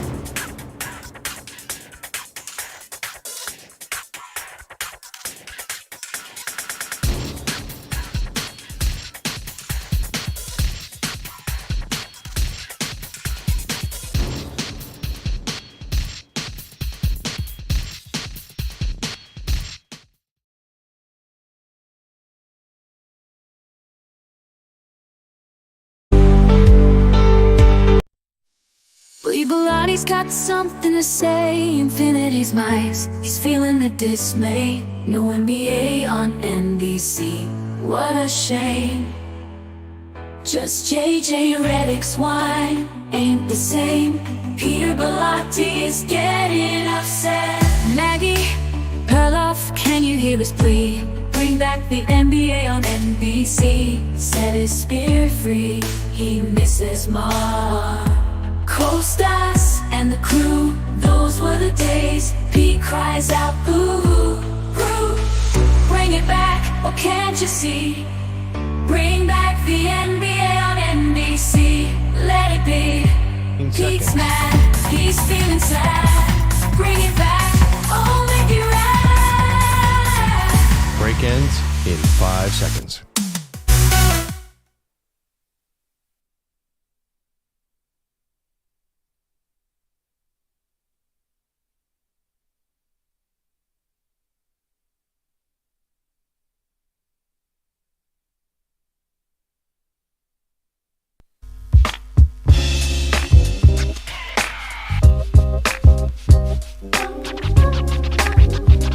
It's Maggie and Perloff on the Infinity Sports Network.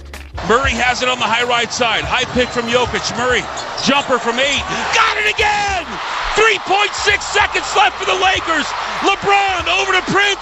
Jumper's no good at the horn. And the LA Lakers can take that L on the way out, along with that whistle. And the season is over for the Lakers. Hey, welcome to the show, Maggie Gray, Andrew Perloff. Congrats to the Nuggets. I mean, Jamal Murray on a gimpy calf, his second game winner of this series.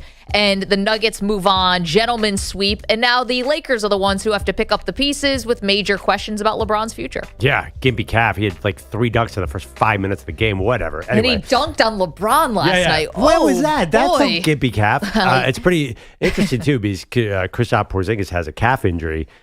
Calf is near your Achilles. Don't even get me started on that. Yep.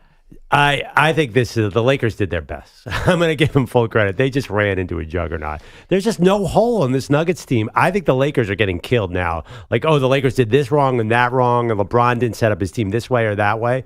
Is it possible they just ran into a really, really, really good team? Yes. Maybe a historic team.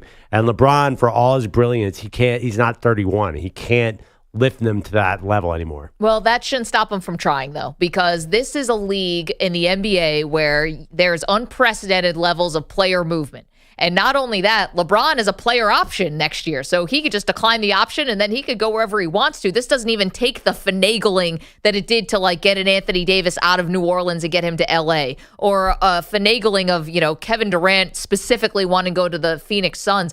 This is like easy stuff. So I think LeBron James is going to leave. And I think another thing that's going to solidify him leaving LA and trying to find another team he can, attach himself to try to win another title is I think this next series between the Nuggets and the Timberwolves is going to be a really tough series.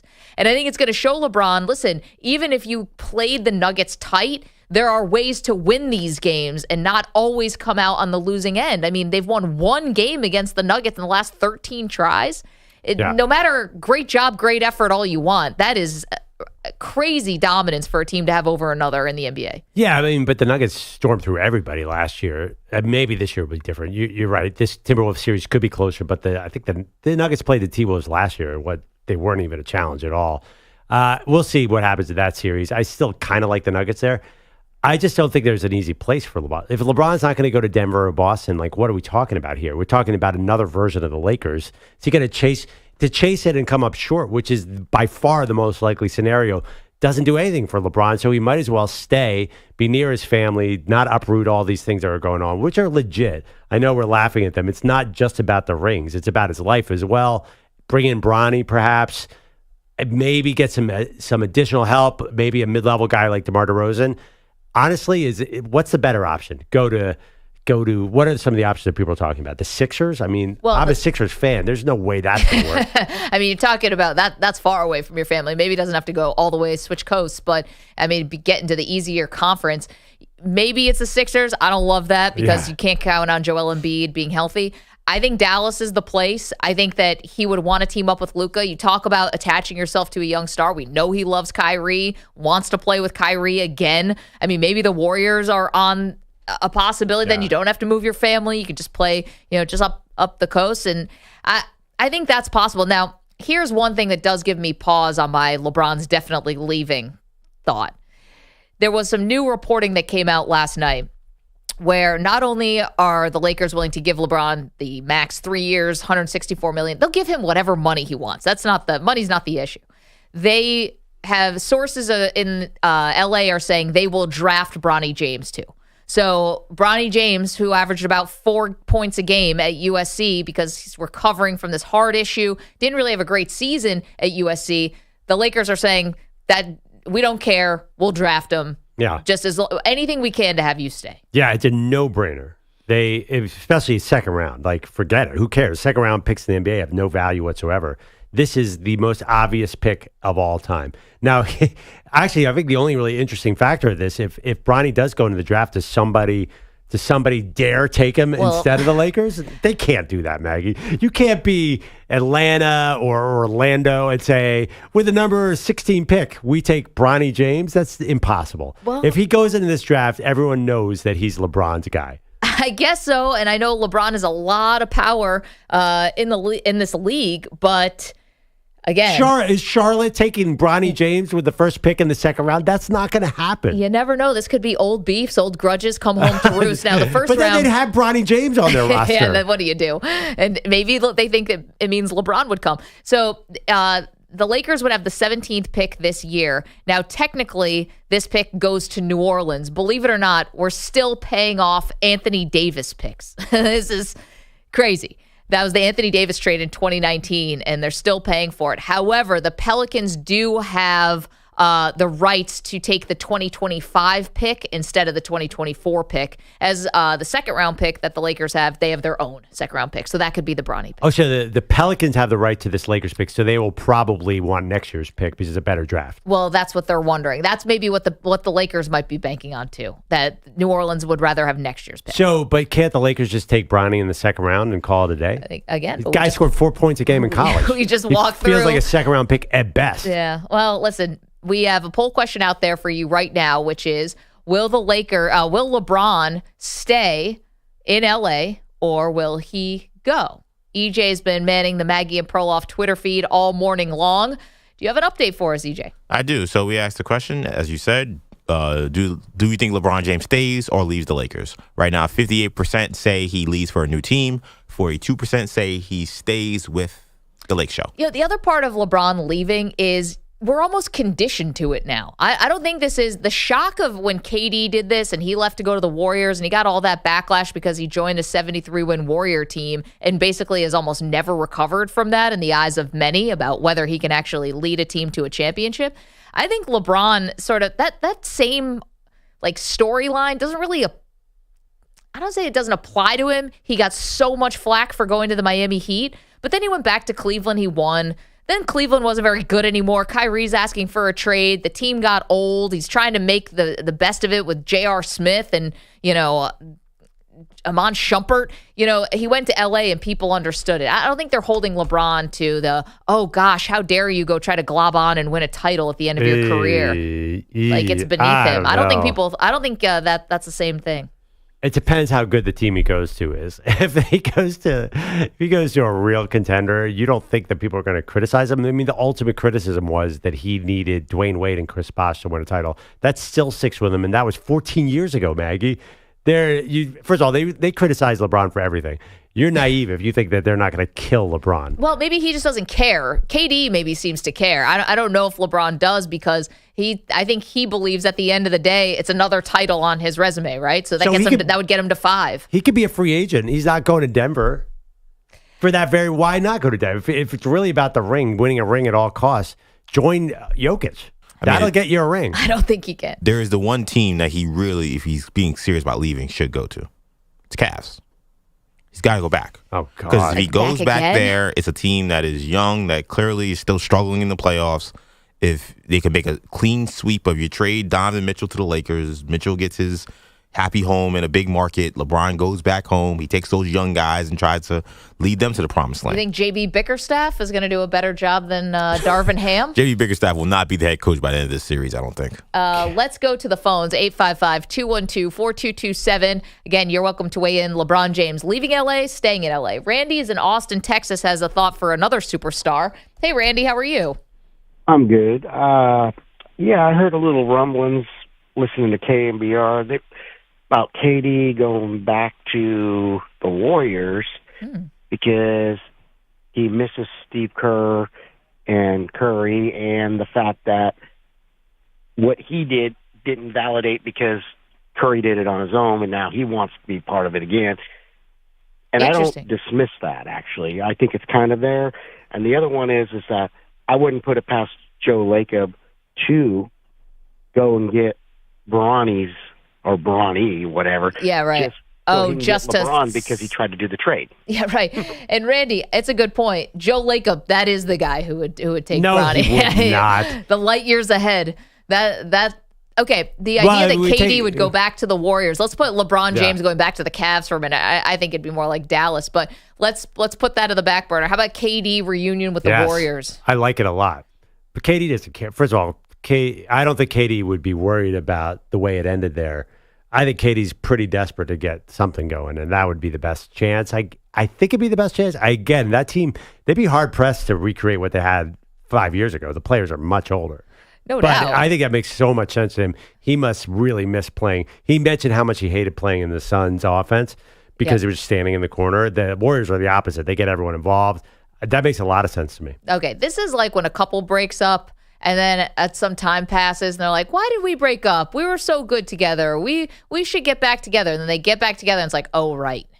this is why we broke up. You think that KD Draymond is going to work this time around? It's not. And they broke up because KD wanted to prove he could win a title on his own. I think he also broke up because Draymond said you're more concerned about your free agency than you are about winning a title on this team, and then Draymond got suspended for a game. I think that Curry and KD, or excuse me, Kerr and KD at times didn't get along too, but maybe you chalk that up to just competitive nature between a coach and a player. I think that all sounds good, and then when you actually put it in theory, I don't know. I don't know if that couple stand together. I think KD would murder somebody to get back to Golden State right now. So let's pause on KD for a second. By the way, you're still welcome to weigh in on LeBron James at 855-212-4227. He's being cagey about his future. The Lakers have said they'll draft Bronny, but do you think he's staying in LA or do you think he's leaving?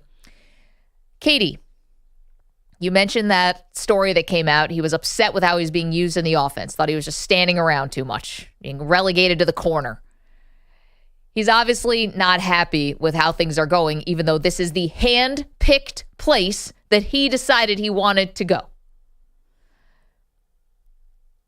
Has the end of his career put a stain even on the former part, on the beginning part of his career? Like, have you watched what's happened with KD in both Brooklyn and now with Phoenix and thought, man, this career, this has been a bit of a disappointment? Not for me, because KD's exactly where I thought he would be. He's about the 15th best player, and this is kind of what happens to the 15th best player at 35 years old. Remember, I called him triple wash, like you did. my salad 3 years ago. Yeah, I mean, he's just not. You have to be so good to carry a team to a title, and he's not there anymore. And guess what? Most other 35-year-olds are not. LeBron was a freak in that one bubble year.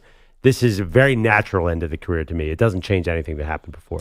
You know, listen, if you had told me the moment when KD pops his Achilles tendon, he's playing for the Warriors, they're in the finals against the Toronto Raptors, and he had really tried hard to come back that year, finally does, and the Achilles gives out.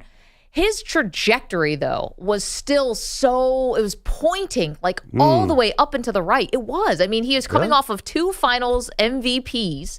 He's considered maybe the best or second best player in the league, or top 3, him, LeBron, Curry. I mean, sure. Okay, so that's 2019 when that happens, and then he goes to Brooklyn. He has to sit out a year, of course, because of the Achilles. But then he's in Brooklyn, and they win, was it 2 playoff series? He won 1 playoff series in Brooklyn. He's won 2 playoff series in the last 4 years. Right, but he doesn't wear the Brooklyn stuff because of all the chaos around him. Why? He's part of that. Not really. I mean, honestly, like peak LeBron and all these guys, like they could not overcome the Brooklyn, Kyrie, James Harden. Like that was not on KD. That was on all the weirdness with Kyrie and James Harden. Who do you think wanted James Harden there? Not Kyrie. Well, regardless, KD wanted him. He's the one who demanded that they trade for James Harden. I just don't feel like KD wears that Brooklyn stuff. Honestly, like he was in the wrong place at the wrong time. He was more a victim of what was going on in Brooklyn. Oh my gosh. Wow. I mean, that is some spin. You really think people blame KD and not Kyrie in Brooklyn? At the end, Kyrie, because of the off the court stuff, totally got lambasted and should have. I mean, the promoting the video with the anti-Semitic stuff, all of that really turned people against Kyrie, and rightly so. And Durant did not have any of that. But as far as how the basketball stuff devolved and how that all went down, KD was 100% in the middle of it. How could he not be? He's a superstar in the league and on the team. There's no way they're firing coaches, hiring coaches, making trades without his approval. But he was the bus rider. I mean, Kyrie was making those calls, not KD. You think KD had any say in this? Kyrie manipulated this whole thing. The Harden thing? The Harden thing just sort of happened. They had to take a flyer because the team was, the potential to win a championship was falling apart. So like, hey, let's try Harden. It wasn't, honestly, did you Steve Nash getting hired as the head coach? You do not think that Durant signed off on that? Yes, maybe it was a mistake. But honestly, are you really killing him? You're looking at everything that's gone wrong with the Nets. To say that Kevin Durant is the bad guy here just seems ridiculous to me. To say that his hands are clean is also be totally disingenuous. I also disagree. So you're saying when he blew out his Achilles in the finals, like the trajectory was never going up again. I think people were talking about like maybe he's done. Like it was a really major injury. I remember seeing video of his comeback. it was unrealistic, I think, to think that he was going to be the same KD. And he's never, until this year, he never played a full season again.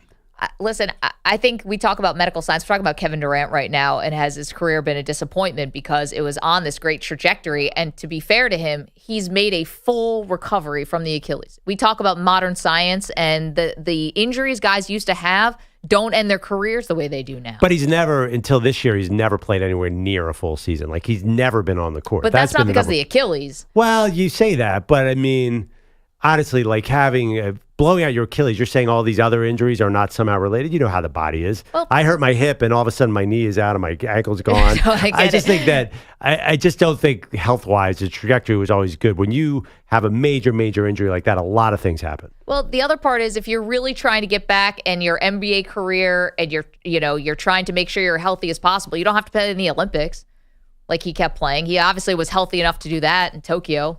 I don't know. I think with KD, this has been, considering where he was, and it was just like the sky's the limit. He's calling himself the GOAT. Could he actually be in a top 5 conversation when all this is said and done, or top 10? It's that just didn't happen. And I think he definitely has himself to blame. Not, listen, circumstances. So where should he have gone? I mean, I don't know if I would have. There weren't a lot of easy choices.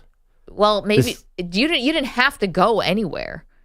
Well, that's the one choice that I think would have been smartest. It was to stay in Golden State. Absolutely. And yeah, I see what you're saying there. But he was still, I understand why he left. He could never get over that label that he was winning a title because of Steph Curry. Well, and now the idea, we just had a caller who said, go back to Golden State. I don't know what that solves for you now. I guess everyone's a little older, a little wiser. But I mean, if you got to get it from a basketball standpoint, get it back into a motion offense. It sounds like a good idea to me. You're welcome to call in 855-212-4227 if you've been disappointed with Kevin Durant's career. And also, you can weigh in on LeBron James. Lakers get eliminated last night. Is he staying in L.A.? Is he leaving L.A.? Go ahead. All right, Maggie, I'm going to take you back to Battle Creek, Michigan, 1963. Kellogg's and Post, sworn cereal rivals, race to create a pastry that will change the face of breakfast forever. A wildly imaginative tale of ambition, betrayal, and menacing milkmen, sweetened with artificial ingredients, unfrosted. Stars Jerry Seinfeld in his directorial film debut. Features a supporting cast of comedy greats, including Melissa McCarthy, Jim Gaffigan, Hugh Grant, Amy Schumer, Max Greenfield, Christian Slater, Sarah Cooper, Bill Burr, and many more. That's Unfrosted, Friday, May 3rd, only on Netflix.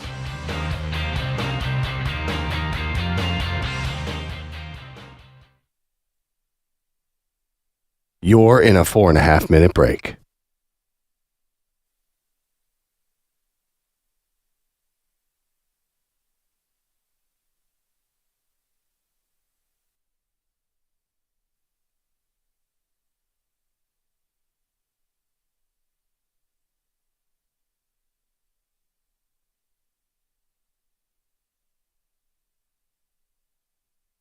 Four minutes remaining.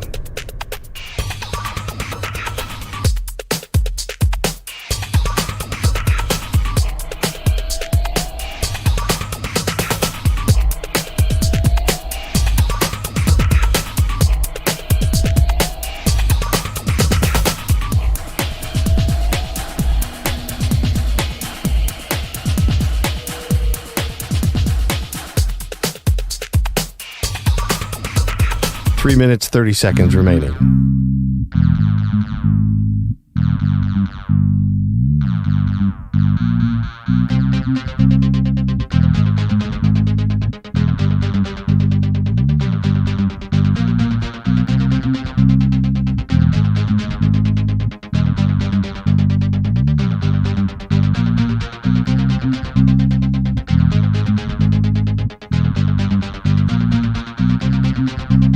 Three minutes remaining.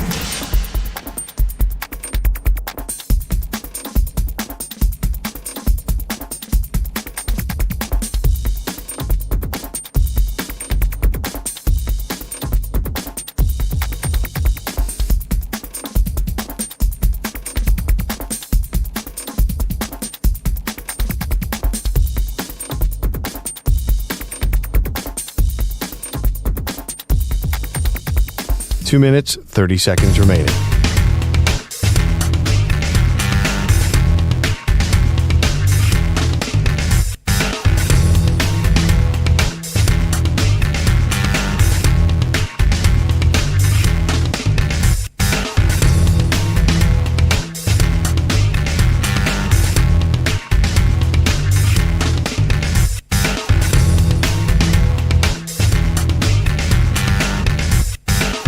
2 minutes remaining.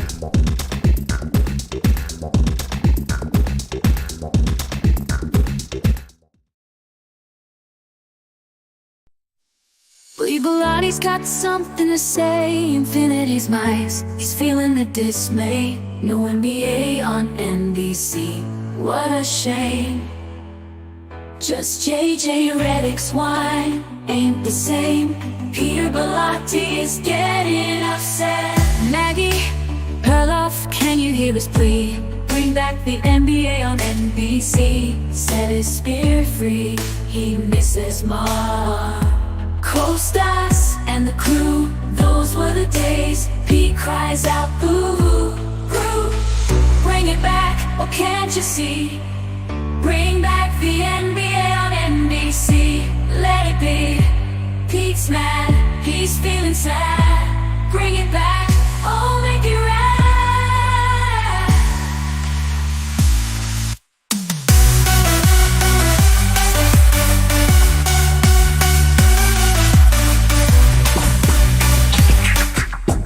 45 seconds remaining.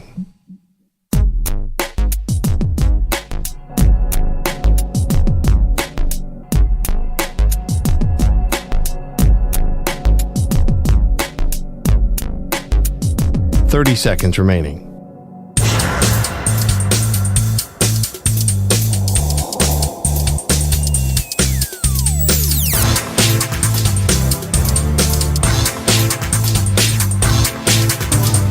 Seconds.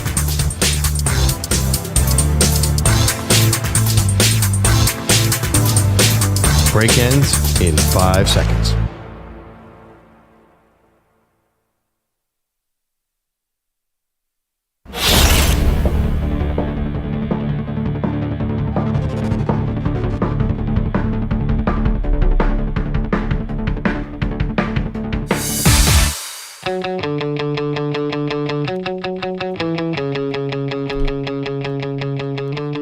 The Defensive Player of the Week is sponsored by the Navy Federal Credit Union, who proudly serves the armed forces, DoD, veterans, and their families. Their members are the mission. Learn more at NavyFederal.org. All right, Defensive Player of the Week. EJ chooses this. He's definitely going NBA. I can feel it. Unless he's going hockey goalie. Not a lot of choices. I think... I mean, listen, the Pelicans were so terrible, I could have defended them, but he might go Thunder. He might go with our guy, Chet. I think he's going to go with a Celtic. You had Derek White had 3 blocks last night, but you also had Tatum with 11 rebounds. Oh, but who are they blocking? I mean, come on. That Miami team wouldn't even win the G League this year. You're blocking Heat culture. You can't block a culture, man. I know. Without Jimmy Butler there, it does look much, much different. Who is it, EJ? All right, so the Defensive Player of the Week this week is OG Anunoby of the New York Knicks, who was put onto Joel Embiid in the fourth quarter of a critical Game 4 win for the Knicks. Joel Embiid scored 0 field goals guarded by OG Anunoby down the stretch. Throughout the series, when guarded by OG, he is 3 for 13 from the floor. This is a guy who scored 50 points in the previous games. The fact that OG pretty much erased him in the fourth quarter, had 3 blocks in the game to go along with 14 rebounds. 12 of them were defensive rebounds. That's a guy who's 6'7", doing that to a guy who's 7'1". I'm giving the Defensive Player of the Week this week to OG Anunoby. We are the New York Knicks. We are the New York Knicks. Getting choked up. Maggie, you like me New or York Knicks? I actually kind of like the Knicks. They have a lot of Villanova players, but if they keep winning and EJ's walking in there bragging about the Knicks, if they play the Pacers in the next round and win that series, and we're going to have to live with him bragging about that, like that means anything to anybody. This is a team you don't want to miss. We are New York. We are the New York Knicks. Well, I always have the fart drums at our disposal. I'm not sure if you guys saw this story. So you know the place Dave & Buster's? It's like a famous chain.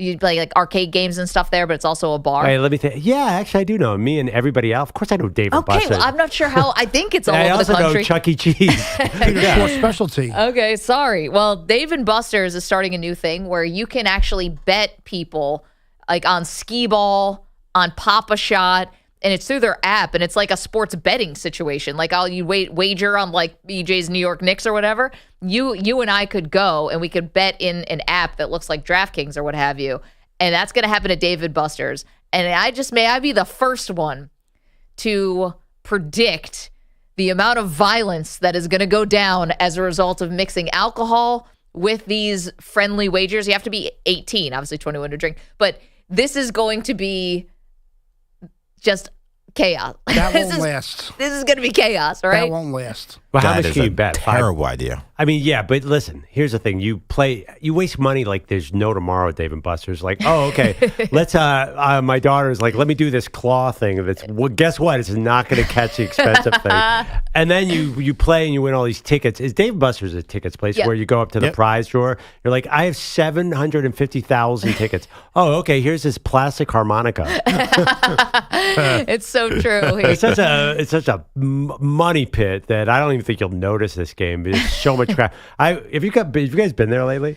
I have not been there lately. I went last 5 year. years ago. And I could not believe how hard it was to walk out of there without spending $200. No, they got you. It's right the moment they close the doors behind you. Just hand them your wallet. I imagine they're also pumping oxygen into that place like a casino to keep everybody perky. I mean, listen, you can bet a friendly $5 wager and you don't need an app and things could devolve.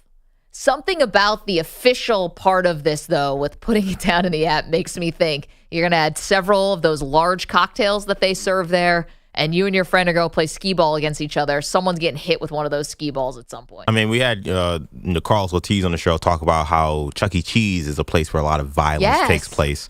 This is going to be times 1,000 when we get to this betting in Dave & Buster's betting app that they're putting out there. I mean, what are we doing here? I don't think that Chuck E. Cheese has alcohol, right? No, it's just kids. It's just parents fighting on too much Coca-Cola.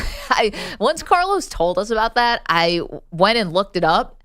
He's right. He's 100% right. There's all over the country just parents just throwing down at Chuck E. Cheese. Really? My question is, how did Carlos lead to telling you that? That's a great question. He doesn't have any kids. That's so random. This is like we're talking about random acts of violence. He's like, you know what? Chuck E. Cheese. We were like, okay. Oh, you know what we were talking about? We were talking about whether they have good pizza. Oh, that's true. And it was like, but they're actually It's pretty good. It's like kid pizza. I can't think about it. Do you guys see Five Nights at Freddy's, by the way? That would be... well, what's that? Oh, the horror movie about... it's based on a video game. It's a Chuck E. Cheese where they kill kids and they become embodiments of the robotic. You guys talking about Five Nights at Freddy's? No, I don't know what you're talking yeah, about. I I don't watch scary movies. The last I don't watch scary movies. Oh, it's a huge, highly grossy movie. Basically, these ghosts take over the animatronics and kill people. It's awesome. Oh. Yeah, by the way, and it's really not that far from reality is the other thing. It feels like a normal Saturday at Chuck E. Cheese. You have my attention. It's Chuck E. Cheese with killer animatronics. And the funny thing is, Maggie, if you see the movie, you're like, yeah, that feels like a normal experience at Chuck E. Cheese. It's a terrible place. Dave & Buster's, it's my just God, like you're it's just gonna spend alcohol so much infused money. Chuck E. Cheese. Yeah, are you sure you can't get beer at Chuck E. Cheese? No Chuck E. Cheese has beer? What are parents doing here? Oh, yeah, Schwartz. He knows. They're sneaking it in solo cups. Bogusch is here with headlines. Hi. Oh, hey, guys. How are you? Jamal Murray is not a liar or a faker. His left calf is not 100%. Some with the Nuggets organization apparently did not want him to play Game 5 last night as a precaution, but play he did. He scored 32, including the series clincher with 3.6 seconds left. I didn't want to leave my teammates out there. We've been battling all season. Everybody's hurt at some point. Everybody's going through something. And I just wouldn't be able to live with myself if I wasn't able to play this game. On a related note, my nose is running, so I'll see you guys on Monday. Murray and the Nuggets closed out the Lakers 108-106 in Game 5 in Denver, while the Nugs get ready to host the T-Wolves in Game 1 Saturday. Those Lakers enter an offseason with potential for major changes. The Athletic says Darvin Ham's job is definitely in jeopardy, and LeBron could opt out of his current contract, holding a $51 million option on next season. I just want to get home to the family, honestly. Start looking at the schedule. Obviously, I got, my son. One of my boys is just trying to decide if he's going to, enter the draft or go back to school. I got another kid that's playing AU ball right now. My daughter is playing volleyball, and my wife is doing so many great things. So it's about family right now. Yeah. Did we know his kids debating college or the pros? Is that news? The Brawny. Yeah. That breaking news? I've got the Chuck E. Cheese menu in front of me. They do serve beer and wine. What? So shout out to Chuck E. Cheese. But what is more surprising? That Chuck E. Cheese serves beer and wine or that they serve salad? Oh, salad, I'm not surprised. It's got tons of croutons in it, probably. It's probably the Yeah. least healthy I'll take salad it. ever. Cheese and It's like croutons. a 1,000-calorie salad. Yes, you can get beer. In all It locations? says only available at select locations. Yeah. So Louisiana. That's the Vegas location. In Vegas, right. Louisiana and Vegas. The top-seeded Thunder coasting into round 2, sweeping the Pels 97-89 in New Orleans. Shai Gilgeous-Alexander and Jalen Williams each scored 24. Derek White, a career-high 38, and the Celtics 102-88 win in Miami. Boston leads that series 3-1. They've allowed less than 90 points in the last 2 games. And even this will not make me think that Pete knows anything about the NBA or is a Knicks fan, but get lost. NBC is apparently making a $2.5 billion push for some NBA games for the network and for Peacock. Now, a Pete and Matt Guokas reunion is the kind of love story that songs are written about. Believe Bilatti's got something to say. Infinity's mice. He's feeling the dismay. No NBA on NBC. What a shame. Just JJ Redick's wine ain't the same. All right. Peter Bellotti is getting upset. Maggie Perloff, can you hear his plea? Bring back the NBA on NBC. Set his spirit free. He misses Ma. Co-stars and the crew. Those were the days. Pete cries out, boo hoo, boo. Bring it back, oh can't you see? Bring back the NBA on NBC. Yeah. Let it be. Pete's mad, he's feeling sad. Bring it back, oh make it right. I can't tell if Whoa. Andrew Kaplan and AI are a good marriage or a bad marriage. Taylor Swift just wrote a song for Pete Bellotti in the show? That's what she was doing instead of going to the club in Vegas. There you go. Whoa. I can't wait to see Bob Bravo. Costas on Listen, it's artistic license. That was kind of a banger, too. It kind of was. I cannot believe that just happened. Those Well, lyrics Taylor are- Swift likes our show, clearly. Those lyrics were brilliant. They were so right on. that is wonderful. That goes in my portfolio. I wonder where's the next Eras tour? She should open with this. You should bring out Bilotti at the start of every show when she starts. Just wave to the crowd. Wave it to the While crowd. the song is being sung, I stand there. I just look into the crowd. Spinning a ball on your finger. That's right. Also AI. He's got his coach's whistle. The ad libs are just the whistles from Oh, him. that'd be funny if EJ's running the wind sprints behind him. I'm literally running laps around the stage. There's peacocks walking around the stage. Guys. Where did this start, by the way? Did you say Peacock is getting NBA? I got lost in all that. Yeah, apparently all of a sudden they want to get involved in this. They're back in. Andrew Kaplan just snaps. That's beautifully written. I think the one the one thing that I would be a little worried about though is if we lose TNT. Right, because that actually is what they're going after is the TNT portion of this. Then bring all the TNT guys to NBC. Apparently, they all have outs in their contract. Chuck, Kenny, and Shaq have outs. I think it was Andrew Marchand was reporting. They're not sure about about Ernie. Right. He's been very loyal to Turner, but they all have.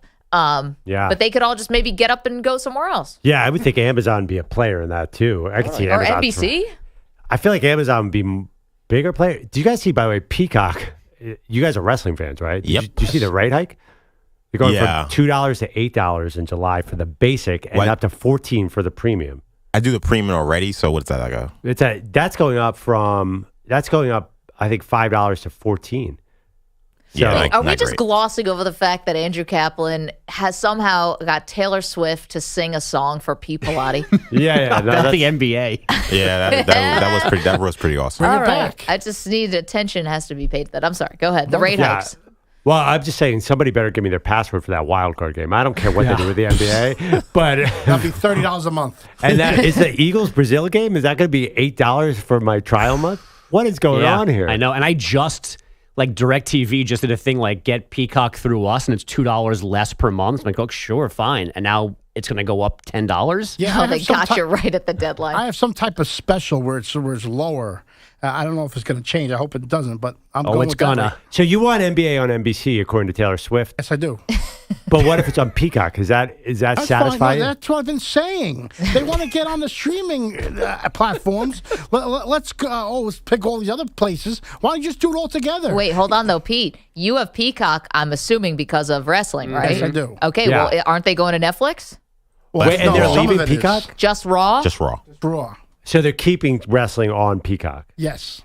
This whole thing, like, come But on. Raw is going to Netflix. Can but I not create all a time wrestling. machine? I mean, I have Netflix, but yes, Yeah. Raw is on Netflix, so that will not be on cable. Can we just go back to cable? Can we? I'm sorry, I don't mean to sound old, but I am so sick of this. This is terrible. The cable thing, All though, this is is still so bad for Have you sports seen fans. cable though recently? Like for sports, there's so much crap on there that you would not even ever think to watch. It is a racket too. It is. What are you talking about? What, are you out of your mind? I used to be able to sit and watch NFL playoff games and not have to pay $8. No, you. How is that? you How is were, cable but- I mean, you a racket? say It's that, the but then you're also opposite of a probably not racket. watching ESPN today if you're doing that. Well, yes, but to get free sports games, you Yeah. had cable. How is that a racket? No, It's I'm the saying opposite right of a now. racket. I'm saying right now it's a racket.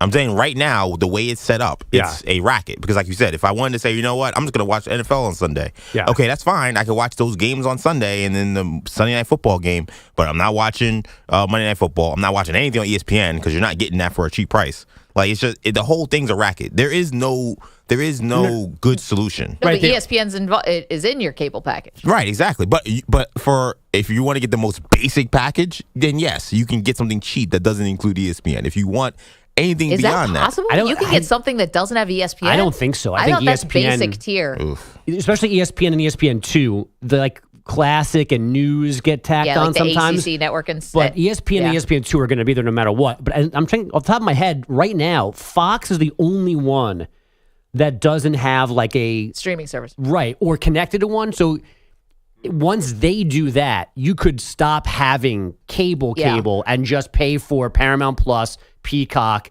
the ESPN Hulu thing, and Fox, and you'd have everything you'd want through those four, which is why that's now where we're going. They're all going to come combined together and have just like a different version of cable. Yeah. I mean, we're Sports obviously cable. Right. The awesome song kind of distracted us from the series. This is the biggest change to sports fans since we went from radio to TV. All of a sudden, sports is pay per view. And it's gonna. I'd say that it's gonna cut down the popularity of sports in general by 50%. No one's gonna pay for all this crap, are they? I don't think young people are going to be even watching sports anymore in 15 years. I think we're heading more, not so much pay-per-view. I think we're heading more toward a la carte, which it should be. Which is, I mean, but that you're right, a la carte. But then for sports fans, you really have to pay because you Something you pay for. Yeah. You have to find the NBA. You got to find the NFL. I mean, I don't think you'll ever pay for the Super Bowl. I do not think that'll be the case. I think that'll be the one exception you don't pay for. that was always the John Skipper, former president of ESPN, has said that at some point the Super Bowl will be pay per view. I totally think that's going to happen. I'm telling you guys, maybe you guys got to see my cable bill. The thought that like you can just say, or no, I'm not going to do any of these streaming services. I'm fine with just ESPN with what's going on. It's a racket. Like I look at my bill every month and I'm like, why? What am I paying for? Yeah, No, like, I why, get it. Why is this? Like, okay, maybe I had for a while I did have the basic one because I was making no bread. So I had the basic joint that had ESPN.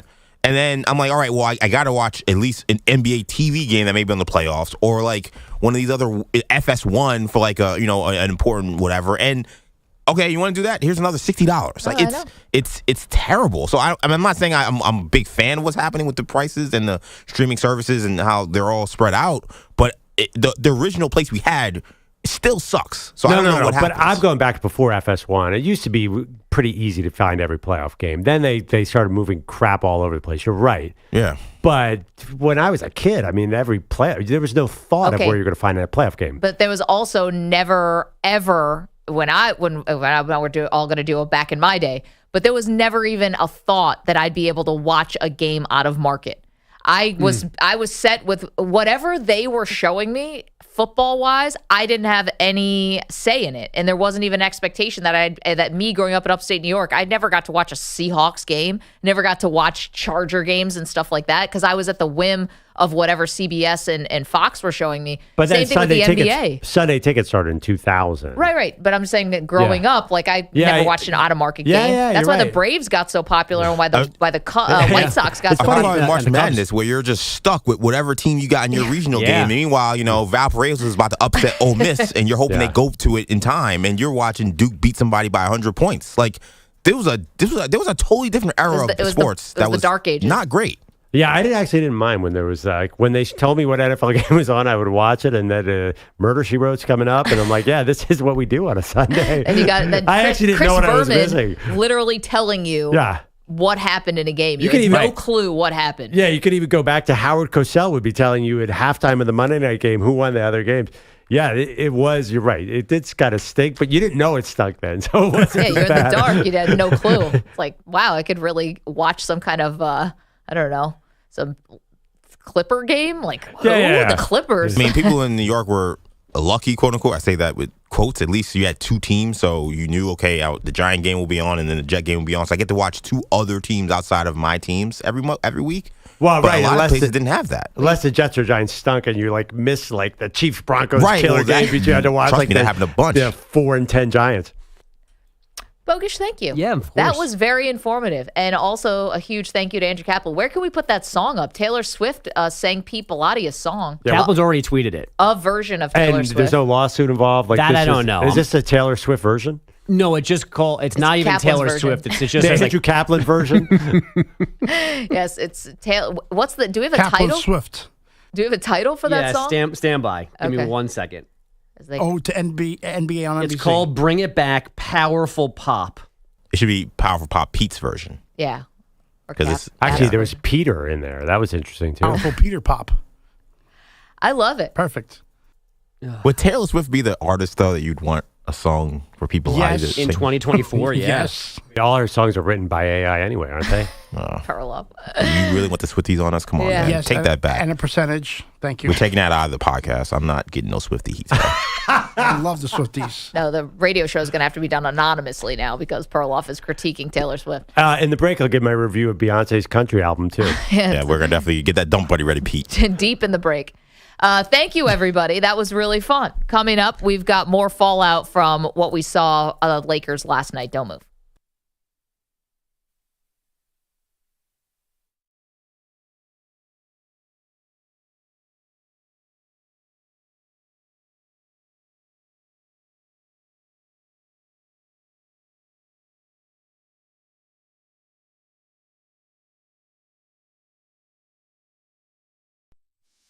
Believe Bilatti's got something to say. Infinity's mice. He's feeling the dismay. No NBA on NBC. What a shame. Just JJ Redick's wine ain't the same. Peter Belatti is getting upset. Maggie Perloff, can you hear his plea? Bring back the NBA on NBC. Set his spirit free. He misses Mar. Co-stars and the crew, those were the days. Pete cries out, boo-hoo, boo. Bring it back, oh can't you see? Bring back the NBA on NBC. Let it be. Pete's mad, he's feeling sad. Bring it back, oh make it right.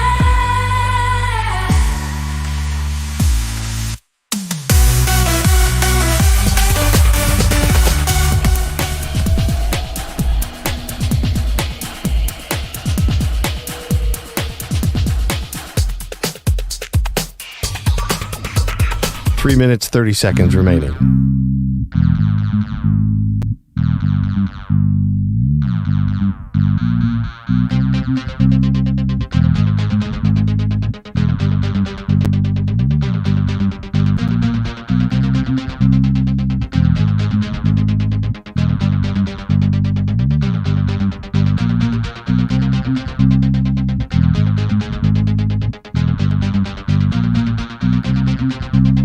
Three minutes remaining.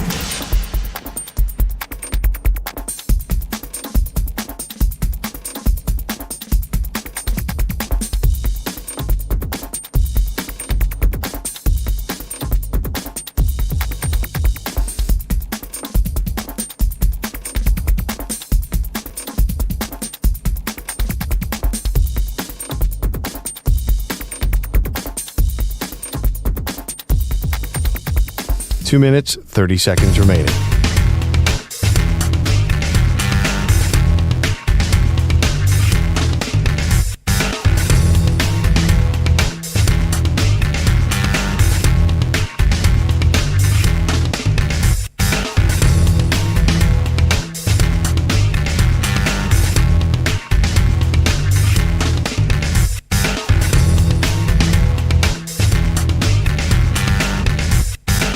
Two minutes remaining.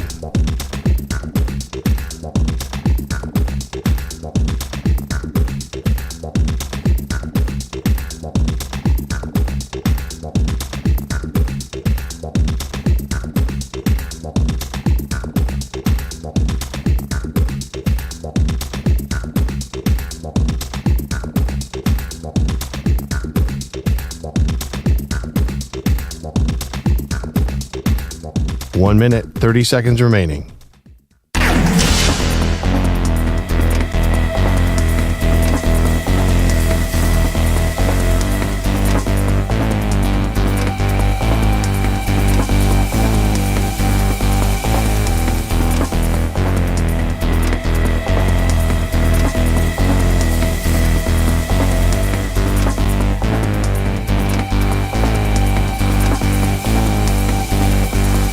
One minute remaining.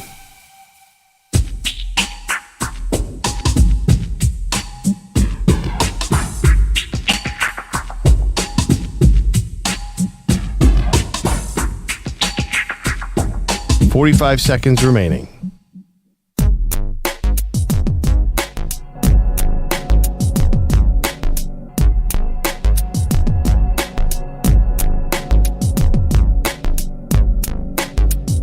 $30 seconds remaining.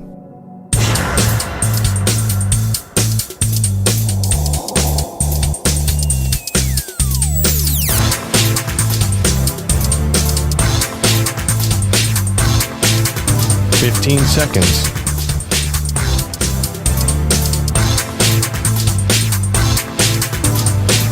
Break ends in 5 seconds.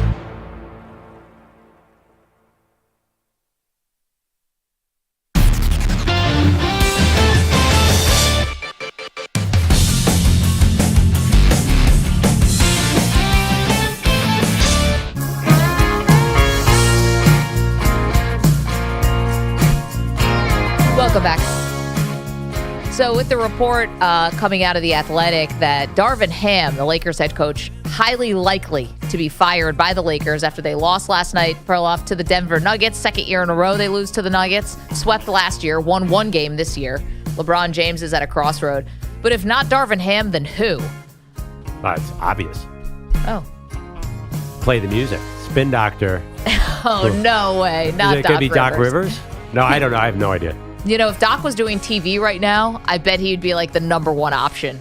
Oh, yeah. Because No. the Lakers, Genie Bus, like they can't help themselves. But hasn't LeBron passed on Doc before? I imagine. I think he Doc's has. been around forever. But seriously, who are we talking about? Because unless you want another first-time head coach, which I doubt they want to go that way. You know, they did this with Darvin Ham. Do you really want to bring in a guy who you have championship expectations and it has never sat in the big chair? We saw with Adrian Griffin how that didn't go well with the Bucks. I know it has worked in the past for Nick Nurse and obviously Steve Kerr, but that's a tough assignment, especially when you add LeBron James into the mix. Well, all the attention he brings. Right. Also, like, let's face it, LeBron is kind of the coach. He's 40. He's a lot younger than former player. Lenny Wilkins was player coaching at 35 or something. Mm-hmm. So it's not. It almost feels like it's not a real coach in a sense. Like, if you're a coach, are you going to really, really, really dive into this? What's the future? 1 or 2 years? I don't know that they even have that many choices. I'm just, no names are really coming to mind. Do you have some? Well, I mean, is the Mike Budenholzer is a guy who's won a title who's out there. I don't think that gets anybody really fired up. Feels like Frank Vogel. Similar. A little bit. And Vogel, yeah. I mean, obviously, we'll see how long he lasts with Phoenix. I don't have a great option. I really don't. But the question is this, how good of a job is this? I mean, guys will always take it. It's the Lakers. It's a crown jewel job. But who is that next person? You're going to start interviewing who? JJ Redick? Oh, boy. Yeah, I mean, if I was a coach that was fairly established, and I mean, I guess I was desperate to get back in the NBA, I don't know if I would take this job. I think it's a short-term deal. I think as soon as LeBron leaves, you're probably gone. It's not a good option. Now, I think Budenholzer is the only guy I could see taking this job and it making some sense.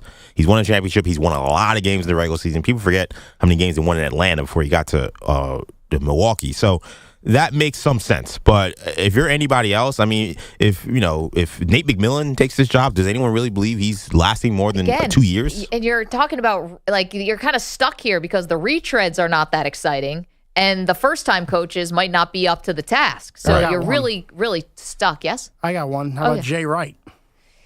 Could Jay Wright be enticed? That would be the thing for him. You don't have to recruit. You have a GM for that. That could work for him. I mean, he's older, so he might want a short-term job in theory, but that's a lot.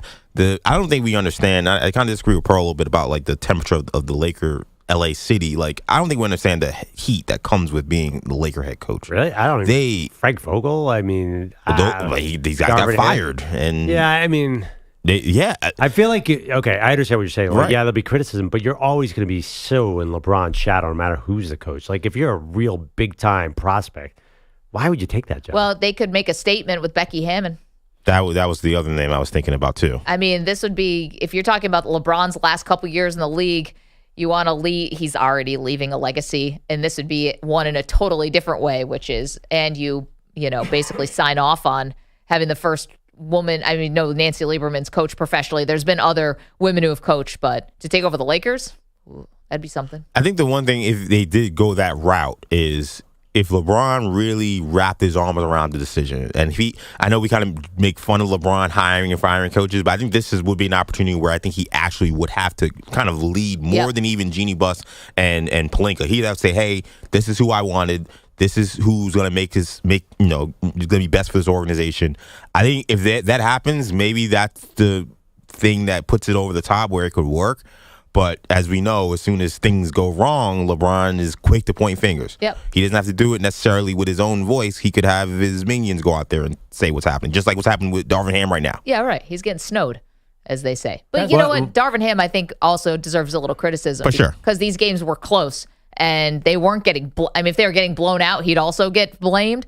But these games were close, and there were things around the margins the Lakers didn't do. Yes. Doesn't LeBron love David Fizdale? Is it he? I know he's on his staff somewhere. I mean, David Fizdale coached some games for the Lakers. Remember, I think Vogel got like COVID or whatever. Something happened to him, and Fizdale came and coached, and they lost every game. Yeah, but LeBron's like best friends with Fizdale, isn't he? Or they have some kind of connection. They used to be really close. I've not. Again, he coached for him a little bit, and they got fired, and they didn't keep Fizdale, so I don't know how close he still is with Fizdale. This is going to be, I bet you anything, it's going to be a completely anticlimactic hiring. Yes, I agree. I think the one thing we talked about also with so many coaches getting hired and fired, what's happening is you're also not having a lot of really viable or at least very attractive assistants that you say, oh, we want to give this guy a shot, because none of these guys stay on coaching staffs.